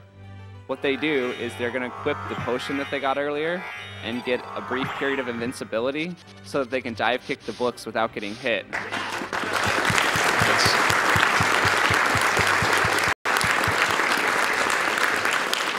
Okay, so they all have the fairy card. They're heading back to the shop, which is going to allow a big glitch. So what they're doing is they pull the fairy out, and if you backdash into the shop when the fairy is talking, it actually allows you to pause the game while inside the shop, which is completely not intended, which makes it extremely easy to break something. And so what you can do is you can equip the garnet, and then when you sell it, the game doesn't know what happened, and so it overflows your garnets, which means you can sell, 255 of them, and you can get enough money for an item called the duplicator. I'm interested in. And what the duplicator is going to allow them to do is copy the buffalo stars and the mana prism that they just bought. Yeah, so like it's interesting with the things they can buy here. Like the buffalo stars, they're supposed to be one-use items. You buy it, you have it once, you use it, and that's it. Of course, with the duplicator, you can just use infinite of them. And because you're only supposed to use them once, these items, they're pretty powerful. And so having like infinite buffalo stars is really good for not only killing bosses, but also you can kind of replace your shield with shield dashing with a buffalo star, so you can kind of buffalo star dash as you're seeing. And that's pretty nice. Yeah, the other very important aspect is the infinite mana prisms. The second half of this run, the movement isn't typically comprised of shield dashing. You're actually getting the bat relic, which has a move called the wing smash. It's a very fast move with the bat, and it costs a lot of MP. And so having infinite mana prism filling your MP back up all the time makes the run much, much faster. One of the great things about the run is just like kind of like MP management between screens and like screen transitions, trying to do the wing smash input like very accurately so you don't drop it. And it's just a whole lot of fun to play with the bat mechanics in this game. It's just a really great mechanic. Yeah, these wing smashes, so as you see, everyone is charging around the screen with the bat. Despite how easy it may look, the input for that is actually you have to hold A, do 3/4 circle to forward, and then let go of A. And it has a very fickle input reader. So they have to do this multiple times per horizontal stretch. So every time you're seeing them fly across a room, they're giving, maybe 5 or 6 of those inputs. And if they drop a single one, they fall out of the wing smash, and they lose a lot of time. So it's very, very difficult. Also, what you can do is go directly from bat to mist and then back into bat to like halt yourself. And so there's just a lot of cool like techniques you can do with the bat. Also, just like backdashing into bat, you keep your speed while transforming. If you dive kick into bat, you like keep that speed. So there's just a lot of really cool stuff. Yeah, and as you see, sometimes they have to go up and down with the wing smash. Going down when you're doing wing smashes is very, very difficult because you have to go up, quarter circle to forward, and then hold down, and then go back up. And it's very, very difficult to get correctly. So right now what they're doing is they pretty much have everything they need to beat the game. They have all this incredibly powerful equipment, and so they're pretty much just heading to the second castle. If you've ever played this game, you probably know that the Richter skip is a very prominent glitch in this game. It's very well known. So they don't need to collect all of the other items you would need to beat the game. Instead, they're just going to fly up here. And the new Richter skip, there's been many, many iterations of this. The current version is, if you see the corner where you usually bring the stairs down, you can actually jump through that with Wolf and break the screen, allowing you to wing smash through the cutscene as Dragonblitz just did. And what that does is it allows you to skip most of the game. And now that they're in the second castle, they're pretty much just going to fly through this with all their incredibly overpowered everything. And it's very dangerous because it is very easy to soft lock the game while doing the Richter skip. Very good.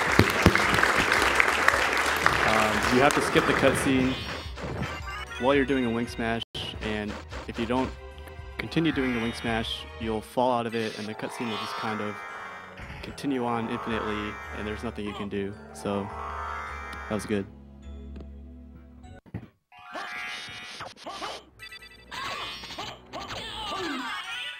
You can see Buffalo Stars make quick work of the bosses. Yeah, it's incredible that even the very late game bosses just die instantly with this equipment. It's pretty great.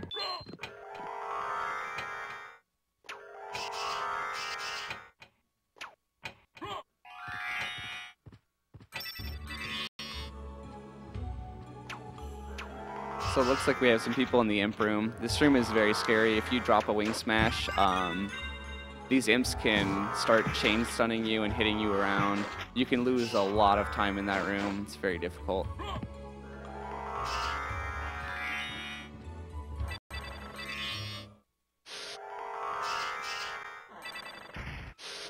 Okay. Yeah, this is an extremely close race. We have Ben and Dragonblitz just a little bit behind Rom, and they're very, very close. And this run is not over until the very end. We have a trick called the relic skip coming up, which can make or break runs.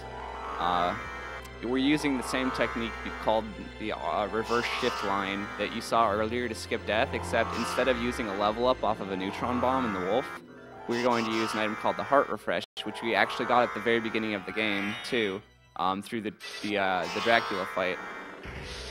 And so what they need to do is they need to, as you see, Rom just got it. You need to do the heart refresh on a certain pixel moving away from the screen, and then backdash out of it. And you get the reverse shift line, which allows you to overflow the screen and fall down, and then you need to do a certain number of wing smashes, and you'll pop up in the other room.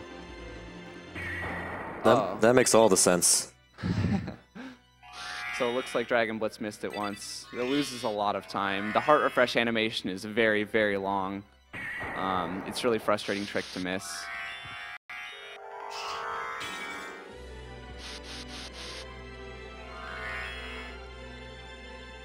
Okay. So we have Rom entering the final fight. We have Ben flying up towards Shaft. We have Dragonblitz finishing up the relic skip. Really closely tied with Epic. This is a great race.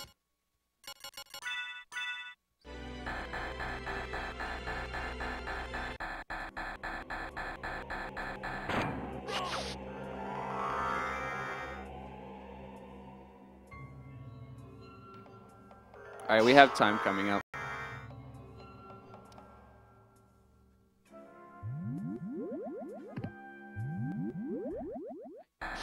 All right, that's time.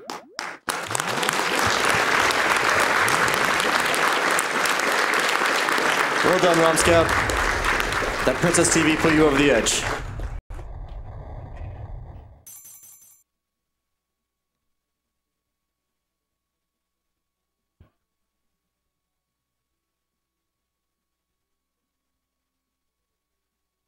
Nice. Time.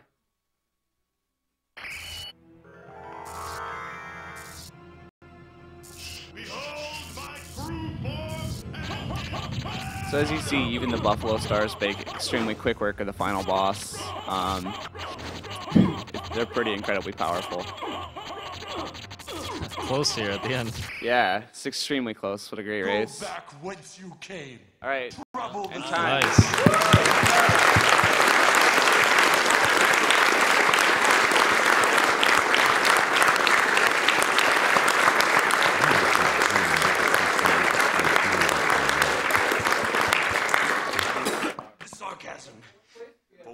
Profit is it to a man if he gains the world and loses his own soul?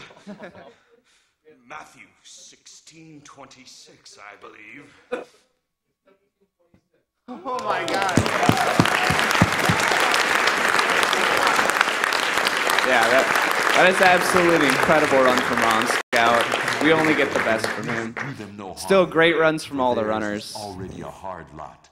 She also said to tell you that she would love you for all of eternity. Lisa, forgive me. Farewell, my son. Thank you very much, the Argonian Maid, for the $20 donation.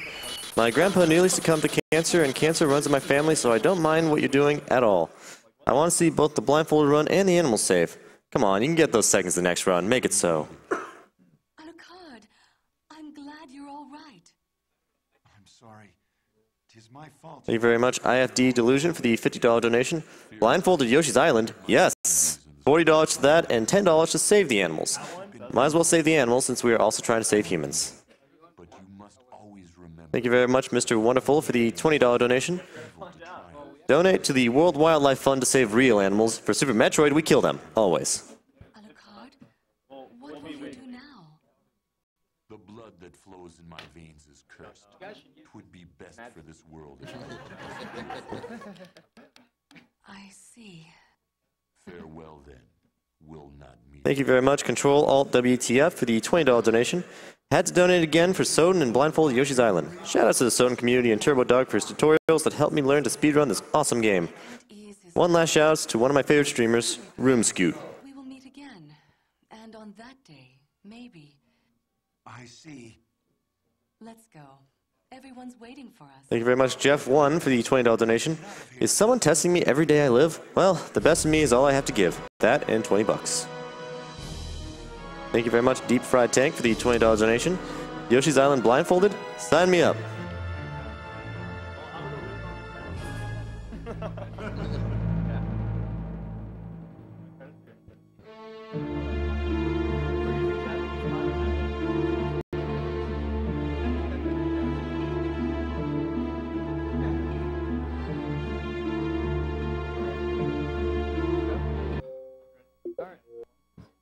All right, coming up next, we have Castlevania Soten Richter Race. That guy's got it covered.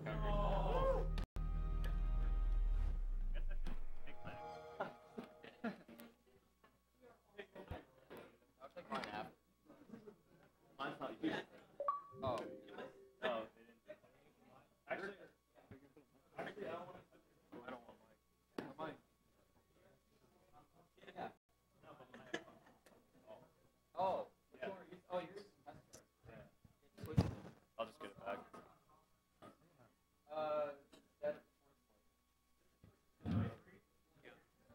Yeah. Yeah. Unless you can talk, but I'm gonna join. Yeah. Okay.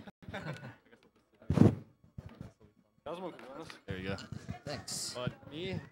No, that'd be a comedy run. No, it's gonna be a comedy run. Nice job, dude. What's your PB?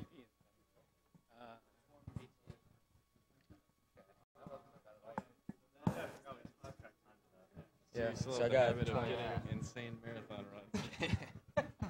All of your marathon runs.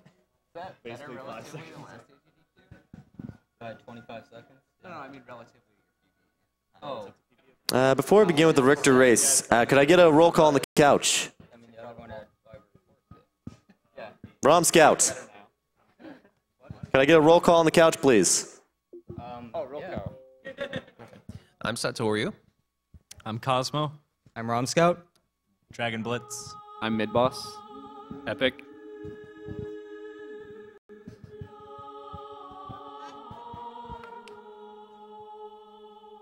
guys want my copy? Richter? I don't know how to play Richter. It's fine. I got some Richter stuff. Yeah. Air slashing doesn't work.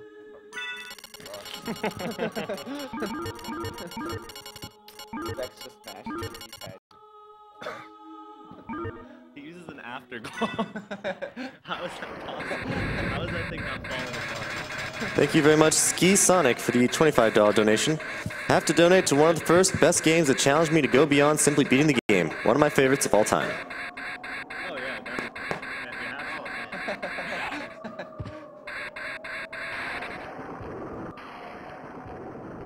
Richter is really fast. Yes.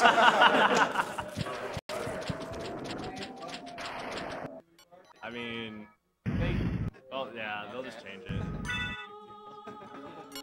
They don't have to use their name. That's Mecca's name. Just put Richter.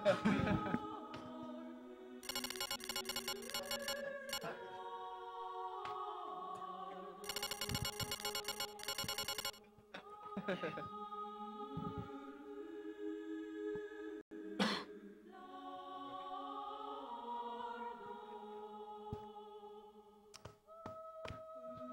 gonna die.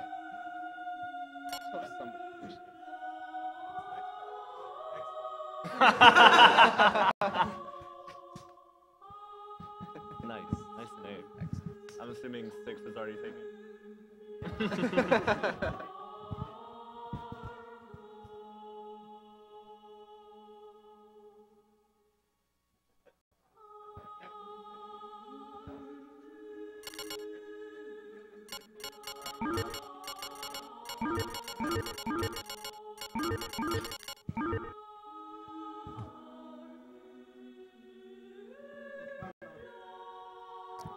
I can do it. All right. You guys ready? 3, 2, 1, go. Go back up. So, this is any % Richter.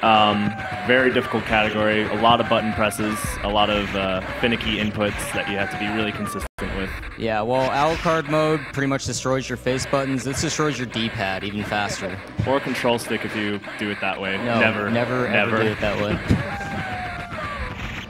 So you'll see a lot of cool tech just randomly sprouted about here. They do stuff like slide kick off an enemy, and then they actually backflip off of it and do an air slash. That lets them do stuff like not have to stop and do a slow slide kick through the enemy to keep going. I'm not sure if half these mechanics are like intended or not, but you can also do it off of candles or anything that has a hitbox, so you can optimize movement that way.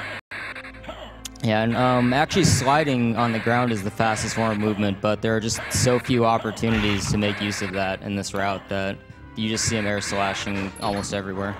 Yeah, the slide hitbox isn't very good at all. You're very vulnerable. You don't have any invincibility frames, when most of the time you'd rather be doing an air slash because you're invincible for part of it and it does massive damage.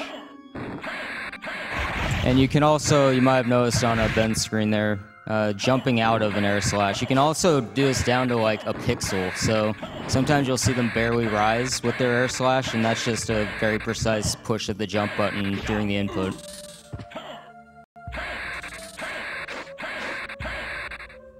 Yeah, in this run, taking any damage is very, very bad. Richter has very low hit points. He can die to almost anything. In the second castle, if you don't have full health... Yeah, you will die. You will die. It's not even a question. Yeah, a lot of very difficult movement going through the chapel here, especially the hallways. Yeah. All right, you see how Hippogriff died so quickly on Ben's screen? There's a glitch using the Hydrostorm and Holy Water, where if you throw Holy Water during a Hydrostorm, it can stack damage continuously, and it just works. It's weird. Yeah, it just has to be on the right frame. It's frame perfect, but then there's also multiple frames where it can be done, so not really.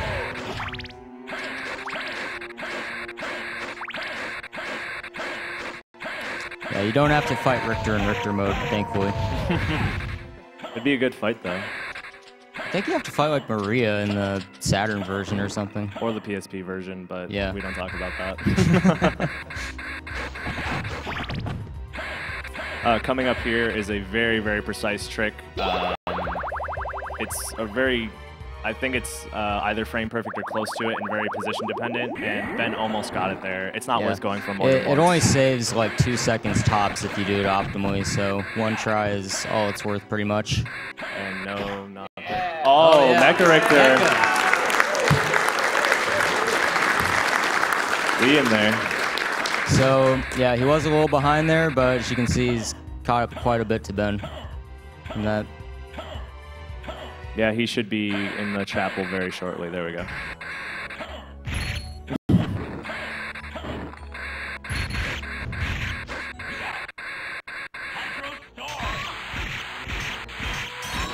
Yeah, so as far as the boss fights, they're all just dependent on whether you get the quick kills or not. That's the time difference.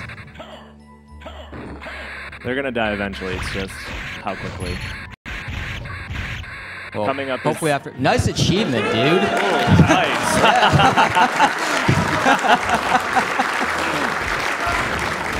Mecha's in the imp room now. It's a very difficult room in Alucard and even more in Richter because the imps can actually kill you instead of just stunning you for a long time.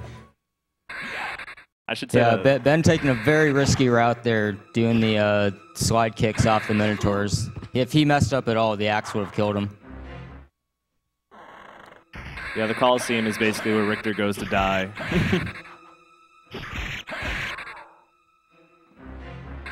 And Zek's taking the top route. Oh, no. Oh. Yeah, you have to have very precise placement with the air slashes above them. It's only a couple pixels at most that you can... So you can't really lose height at all. It needs to be like really perfect air slashes. Now the hardest boss in the game, the Zigzag Room. Yeah, taking Ben a little there. very annoying inputs on that room. Having to do air slash, and the air slash input being up and then down and then quarter circle forward and then attack. So yeah, having to do the uppercut, which is down, up, a jump, and then up, down, quarter circle. It's just weird. It's just mash the D-pad and hope something happens. Yeah. So it's ever so slightly faster, maybe by split second, to actually go down a screen and then start uppercutting up immediately, so that you don't have to wait on the border of the wall to open up. So unless Ben decides to air slash directly into shaft, which I've seen him do before, he's got this in the bag, but it was a very good race. Yeah. Oh, he's going for the early kill, going for that world record. Nice dude. Time.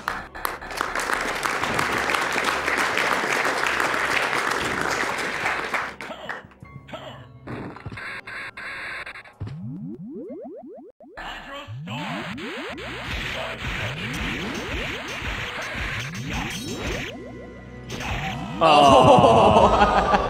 Yeah, not enough damage stacks there. Yeah, he went for the early kill too. It happens. Good race, good race. Yeah, it was a fun race, definitely.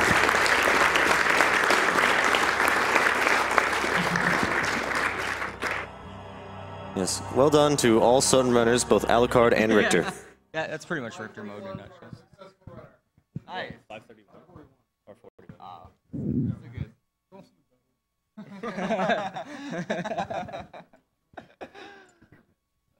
Thanks to all our donors so far.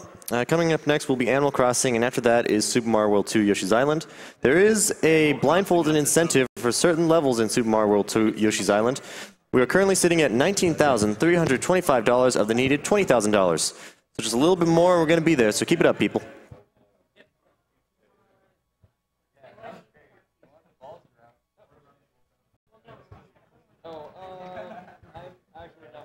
Thank you very much, Flo, for the $20 donation. Great to see one of my favorite games of my childhood completely taken apart. Keep up the great work, everyone. Oh, and Blind Yoshi sounds pretty cool. Thank you very much, Matt Jam 3000 for the $20 donation. Big Rigs is still a better game than Destiny. Thank you very much, Tellius, for the $100 donation. Blindfolded Yoshi's Island. Sweet. Up next will be Animal Crossing, but first, commercial. If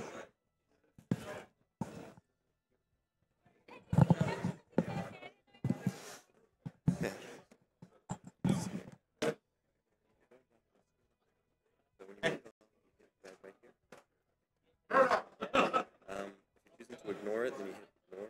If it's just completely inappropriate comments, then you hit block comment. Right? That's only that usually doesn't come up. Usually it's ignore if you skip a comment. Usually ignore is used because there just isn't enough time to go through all the comments. And, yeah, and then like, yeah, whatever.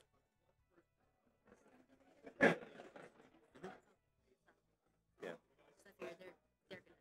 Yeah, usually. Sometimes things slip through though, so block comment. Okay. And then once you're done with all that, hit refresh here. Yeah, you can do that too. Yeah. Okay. And so then you hit refresh and it gets rid of whatever you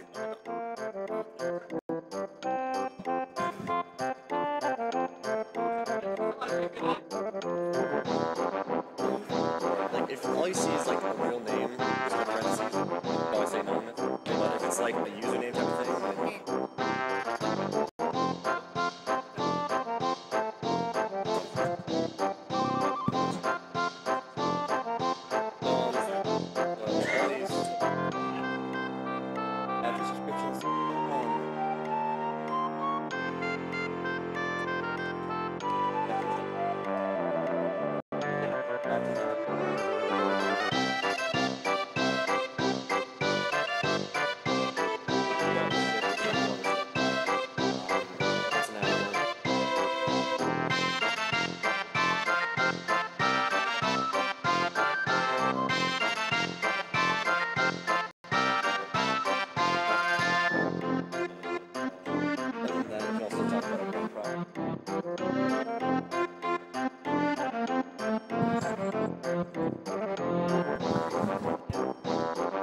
Thank you very much, Serious Sleeve for the $50 donation. 50 bells to celebrate the members of TF. Love you all. Also, shout out to my friends Chris and Peter who have hosted the viewing party so far.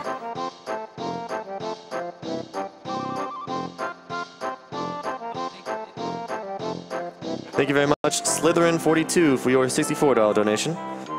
Hey guys, amazing event so far. I've had many dealings with cancer, from my cousin surviving skin cancer to my aunt passing to the horrors of a brain tumor. So it's fantastic to see so many come together to help prevent others from feeling this pain. Special thanks to all the runners for using their amazing skills for such a good cause. Put half of this donation to make the couch sing Tangled in the Kingdom Hearts 2 run, and the other half to Blindfolded Yoshi run. Hype!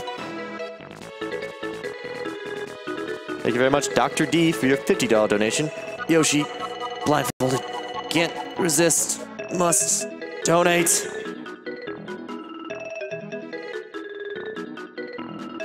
Thank you very much, Super Jur, for the $25.99 donation. Gotta get in on some of me blindfolded Yoshizy.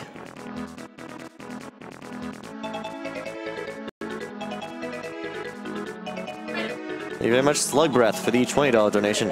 Symphony of the Run. Hype. Final Fantasy VII Squats sounds like a lot of fun. For us to watch, that is. Also, Yoshi's Island blindfolded must happen.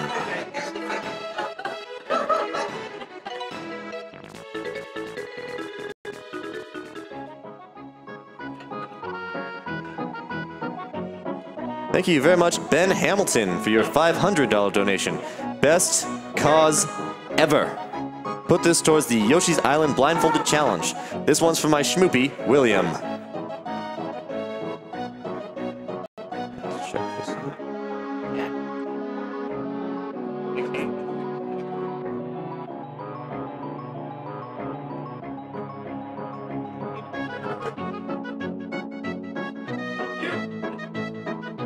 All right, we are now at $19,854 of the needed $20,000 to reach blindfolded Super Mario World 2 Yoshi's Island levels.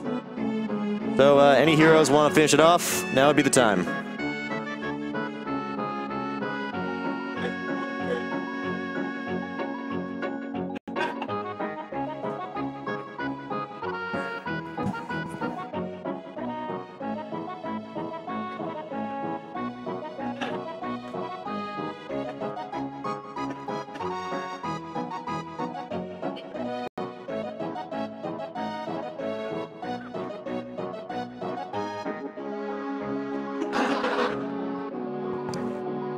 Now then, this Animal Crossing run was donated in by the viewers, so thank you very much for all your donations.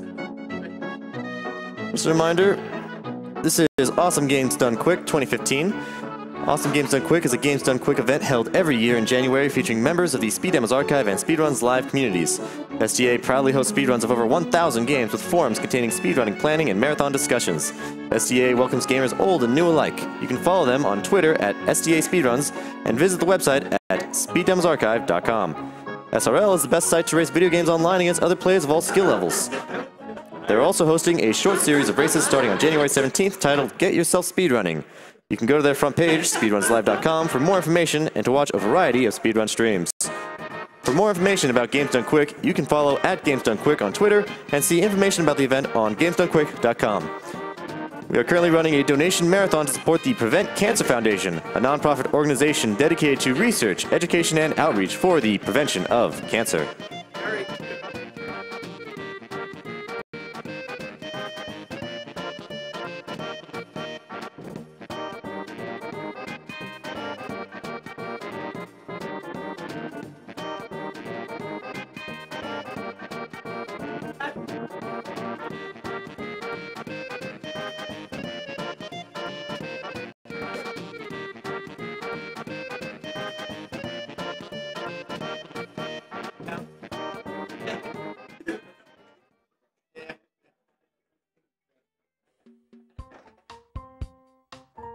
Thank you very much, Captain Lupe, for the $50 donation.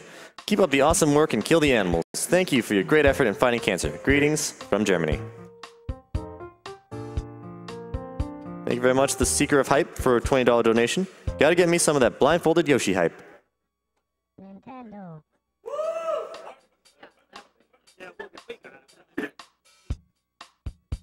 Thank you very much, Adam Ski, for the $10 donation. Donating for my sister who died of leukemia just over 3 years ago, and her son who is still a bit young for games, but nonetheless loves pink Yoshis. So this one goes towards the Yoshi's Island Blindfolded Challenge.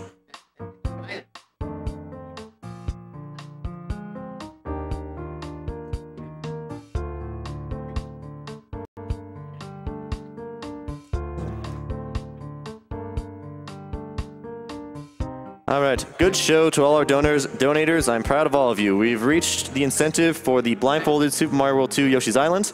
Yes! So that is happening. Come on, major shout outs to our donators. Over $20,000, people. Hopefully you'll be able to hear me. I can hear you fine, okay. Yeah. Cool, we're good. All right. All right, 3, 2, 1, go. Wait. Oh. Okay, we're good. All right, we're good. All right, so this is Animal Crossing for the GameCube. We're going to be doing the All Debts category. First of all, we want to go ahead and thank everybody for donating. This was going to be a bonus game. We were kind of nervous it wasn't going to make it in, but yeah, donations opened last night and it was met in 3.5 hours, so that's pretty awesome. So thanks everybody for that. Yes, thank you. So you're probably wondering, like, how do you speedrun Animal Crossing? Because it's a pretty open world, open-ended game. For a long time, we were kind of trying to figure out categories because me and a few other people, Adrian and Fash, were trying to figure out some kind of run we could do. And Fash came up with the idea to just try and pay off all the debts as fast as possible because that's sort of like the main goal of the game. And so he ended up putting together a route in like October 2013. He did a run which was around an hour and a half, and we've just been optimizing it since then. So during this opening cutscene, he's just going to go ahead and name himself, pick his gender, all that kind of stuff.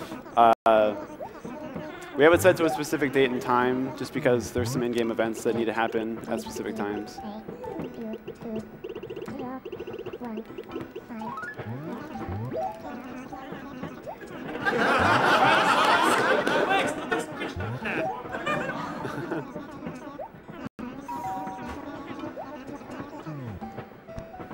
So anyways, yeah, since October 2013, we've had a few people pick it up, a lot of optimization. We got it down from an hour and a half to about 38 minutes is the record now. It's a pretty small community, but we're happy to be here.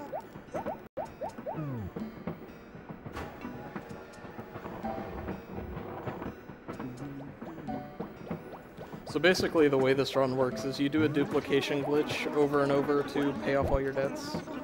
It's pretty interesting. Yeah, the way the glitch works is pretty ridiculous. I'm going to have to explain the whole thing in a couple seconds, so we'll see how that goes. But the beginning of the game is just going to be a bit of text first. It's got kind of a slow start, but then right after that, he's going to have to check his map and then memorize the whole map immediately and go out and meet every villager.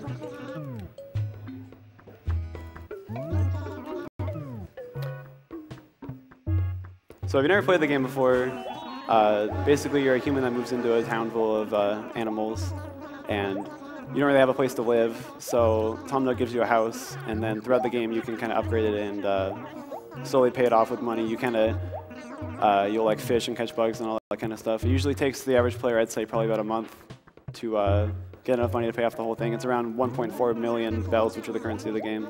We're going to do it in around 45 minutes.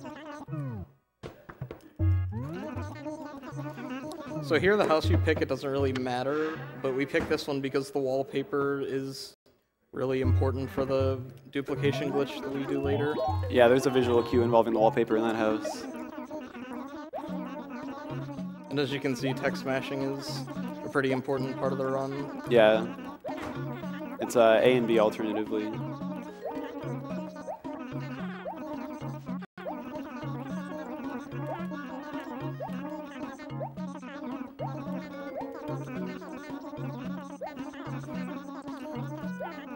So I guess I can take this time to kind of talk about some version differences between, there's like 4 versions of this game. It was originally an N64 game that only came out in Japan, called Debetsu no Mori, and then they ported it to the GameCube, didn't really change a whole lot, called it Debetsu no Mori Plus. And then when Nintendo of America picked it up and started localizing it, they kind of added a lot of features and a ton of new items and stuff because a lot of the stuff wouldn't translate very well. So that's what we have here, which is Animal Crossing for the GameCube. And then Nintendo of America ended up liking it so much that they brought it back to Japan with E+, which added an extra debt and a couple other neat little things. All right, so right here you're going to see Forstride's going to come up and look at the map. This will be the only chance he'll get to look at it, so he's really got to memorize it, because he'll have to go out and meet all of these villagers, as well as stop by the fountain.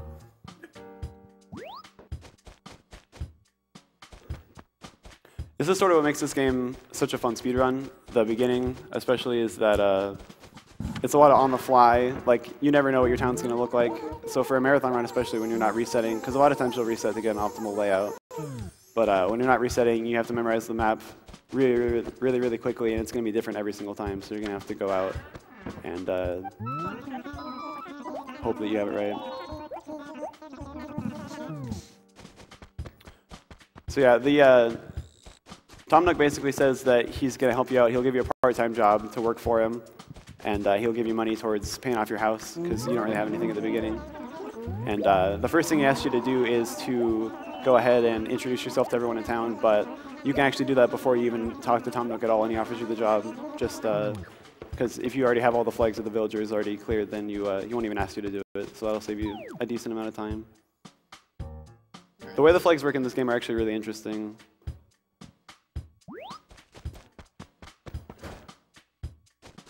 In that you can kind of clear some of them early, and then it'll save you some dialogue later.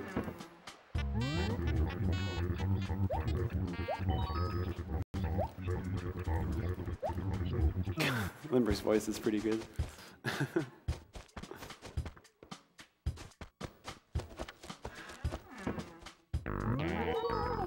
One nice thing about this is if you're not sure exactly where a villager is, when you first enter an acre, you'll hear them come out of their house and you can hear the door open.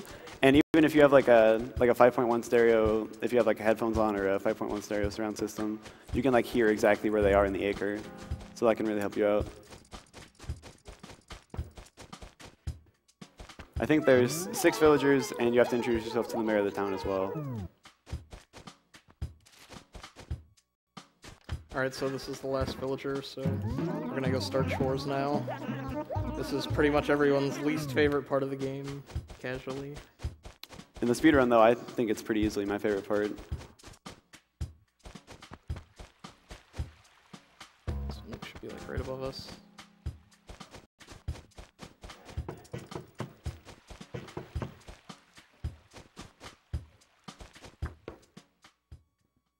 So one thing that's actually really important for an optimal run of this game is you want to have the store and the post office really close to your house, and those are like randomly generated. They all have to be like in the top row, but they could be anywhere.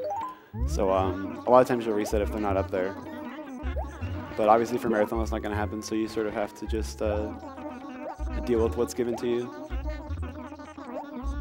Alright, so this is the second chore technically, but the first one that he is assigned to Forstride, which will be planting all these flowers.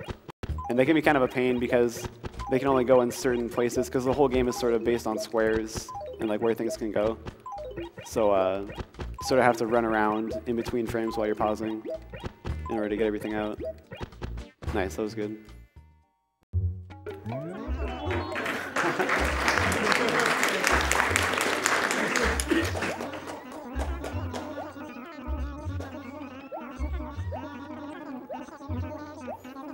The chores are all in order, so you know basically what you're going to be doing. Like, it's always like plant flowers and you get furniture, then you have to mail something, etc. But you never know where you're going to be going. So you kind of have to learn everybody's name at the beginning. So because Nook just tells you like where they are and what their name is, but you know you have to remember like, okay, like put that together in your head where they are on the map.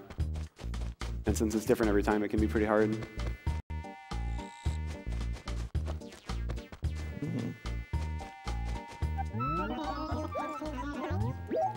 So here, the first villager you deliver to, he gives you a random item. So later in the run, when we do the duplication glitch, we need a 2x1 table, and it's actually possible to get one from here, but it's obviously a pretty rare chance. Yeah, there's like, I don't even know how many items are in this game. Probably like 900 or something like that. Too many. What's that? Too many. Yeah, way too many. So the odds of you getting a 2x1 table are super low, but if you did, that'd be huge time saver.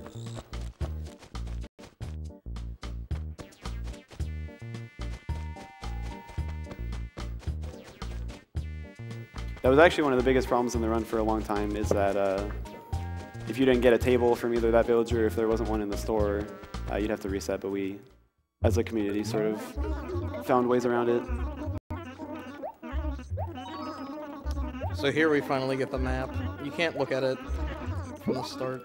Yeah. Which can be a real pain. That's sort of the biggest problem at the beginning. That's why you have to memorize, because you don't get the map until just now. So now you can press X at any time and open it if he gets lost. Nook's going to have him go write a letter for a random villager, and then later on, one of the chores will be to deliver to that same villager. So we can just leave the letter blank. And he only tells you twice, so if you're not paying attention, you're kind of screwed because you have no idea who to write it to.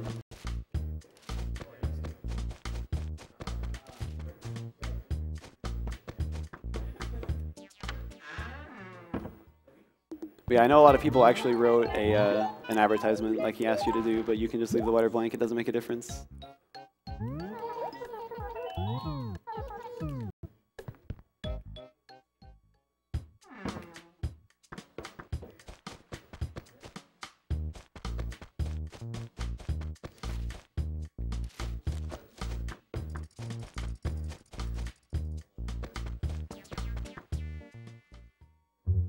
All right.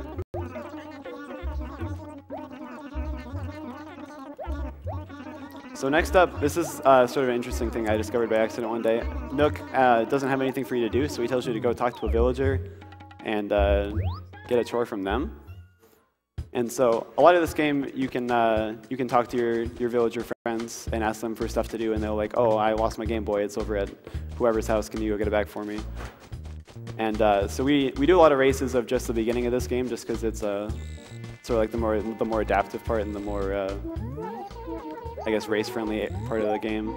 But if you ask someone to do something, and then if you say no, as long as you have asked them to do something and like gotten that flag through, then you're done, and you can just go straight back to Nook, and he'll be like, oh, thanks for helping out that person. That's awesome. Congratulations. And you can even talk to someone who has nothing for you. They'll be like, oh, I don't have anything for you to do right now. And just because you asked them, he'll still just totally count it.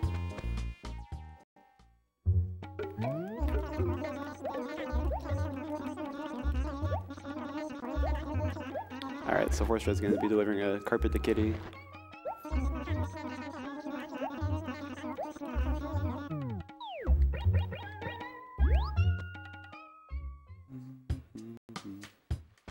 That was probably as good a time as ever for me to do this real quick. So there's sort of a funny thing you can do in this game. Since it's an N64 port, the whole game is ROM size. So it's like, I don't know, like 56 megabytes or something like that. And the Wii and GameCube have more than enough RAM for that. So you can do something kind of funny I'll do real quick. Just be careful.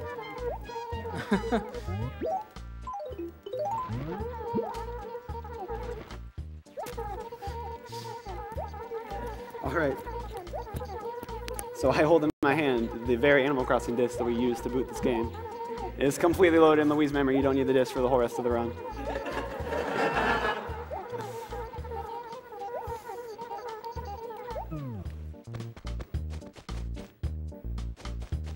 There's proof. You may want to consider just putting that in the box. Yeah, that'll be fine. I'll hold on to it.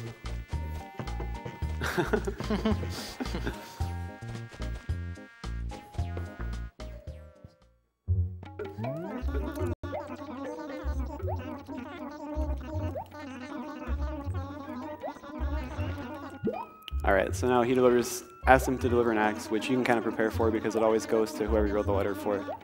So usually you have a pretty good idea where you're going.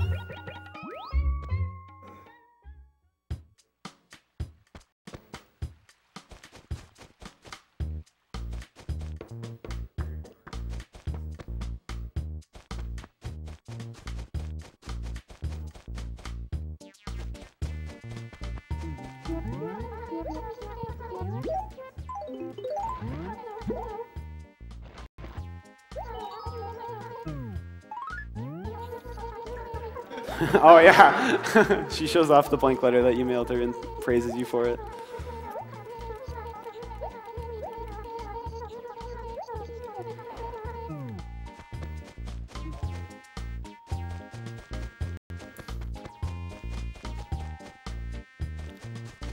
Something that's sort of interesting about this game is that this run that we're doing pretty much works best actually on the English GameCube version, because a lot of other versions of it are sort of lacking features that we need to use, because since this is like one of the later iterations of it.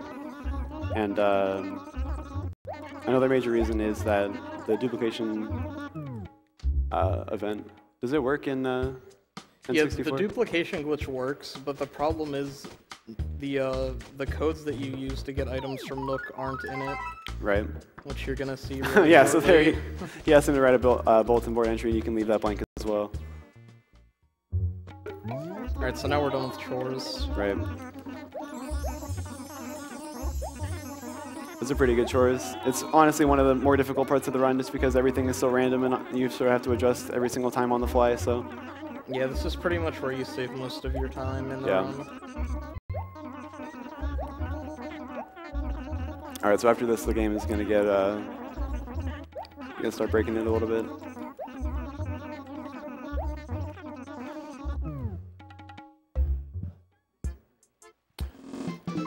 So since we're playing on, I'm not actually sure what's the fall date for It's the sports fair? September 22nd, 2016. Okay. So this is probably the best part of the run, in my opinion. Yeah, I agree.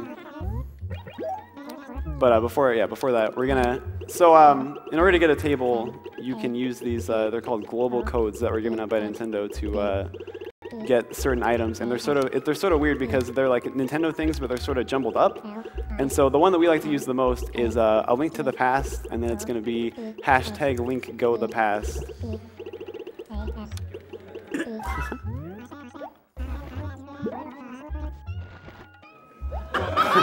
Oh yeah, it's sort of jumbled up there too.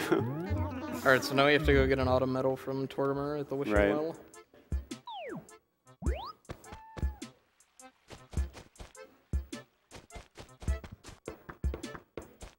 So now, yeah, since it's the date of the sports fair, in this game, the mayor of the town will give you certain event items based on like what day of the year it is. Like on Christmas, you know, you can do some Christmas-related stuff. On Halloween, you can do that kind of stuff. Thanksgiving, all that.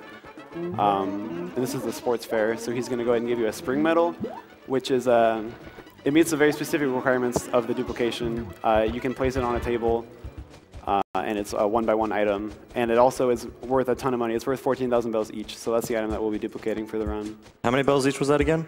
What's that? You said 14,000 bells? Yes, it's worth 14,000. Huh, what a coincidence. The Yeti just donated $14,000.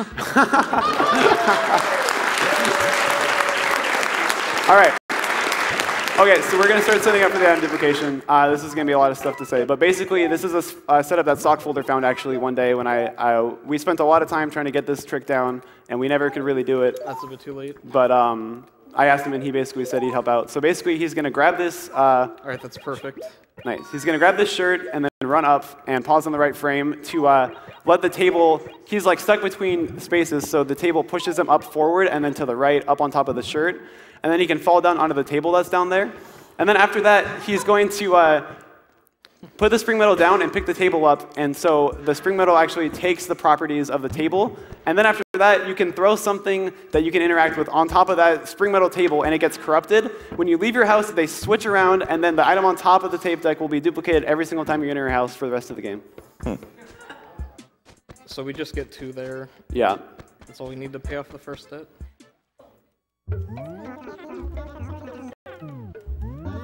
So that glitch was actually found by MP16, Brian MP16, one of the original runners of this game a long time ago. I think he found it in like 2008, 2009. But it was incredibly difficult for a long time because it's frame perfect, and then there's just all this ridiculous stuff you have to do afterwards. And there was no consistent setup for it. We used to just run up and down and keep pausing and hope that you'd get it. One time I tried for 6 hours and I got it twice. And so I basically just was looking for help in the community, and Stockfolder ended up volunteering to try and find a setup for it. And yeah, so then we ended up getting it down. We still were using this weird setup that used 2 tables, and it was way slower. And then this guy Hide in Yellow was just watching my stream one day, and he was like, "Couldn't you like do this different setup?" And so we tried it, made a video, and ended up saving a ton of time. So yeah, this game has definitely gotten a lot of help from the community, so we're happy about that. So going back to Brian MP16, he's basically the god of Animal Crossing Yeah. speedrunning. He created a bunch of other categories, such as Goldenrod, which is catching all of the fish in the game, or Golden Net, which is catching all the bugs. Yeah, he was running this game way before any of us even thought to pick it up. Just sort of doing his own thing. He loves to do Goldenrod and Golden Net, which are like 2.5-hour runs where you just have to try and catch every single fish or every single bug. Yeah, they're even more RNG dependent than this. Yeah, he also made a bingo website you can go to where it'll give you a 5x5 card of different objectives, and then you can race somebody to try and like complete a bingo, which we've done a few times. They take a really long time though, like somewhere between 2 and 5 hours. All right, so we have to order 2 tape decks here to, I guess, improve the duplication setup so we can do 3 at a time instead of 1. Right. Oh, whoops.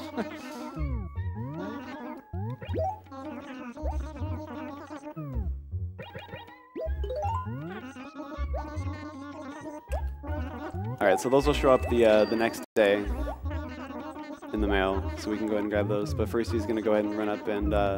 Oh, you already paid off the debt. Just kidding.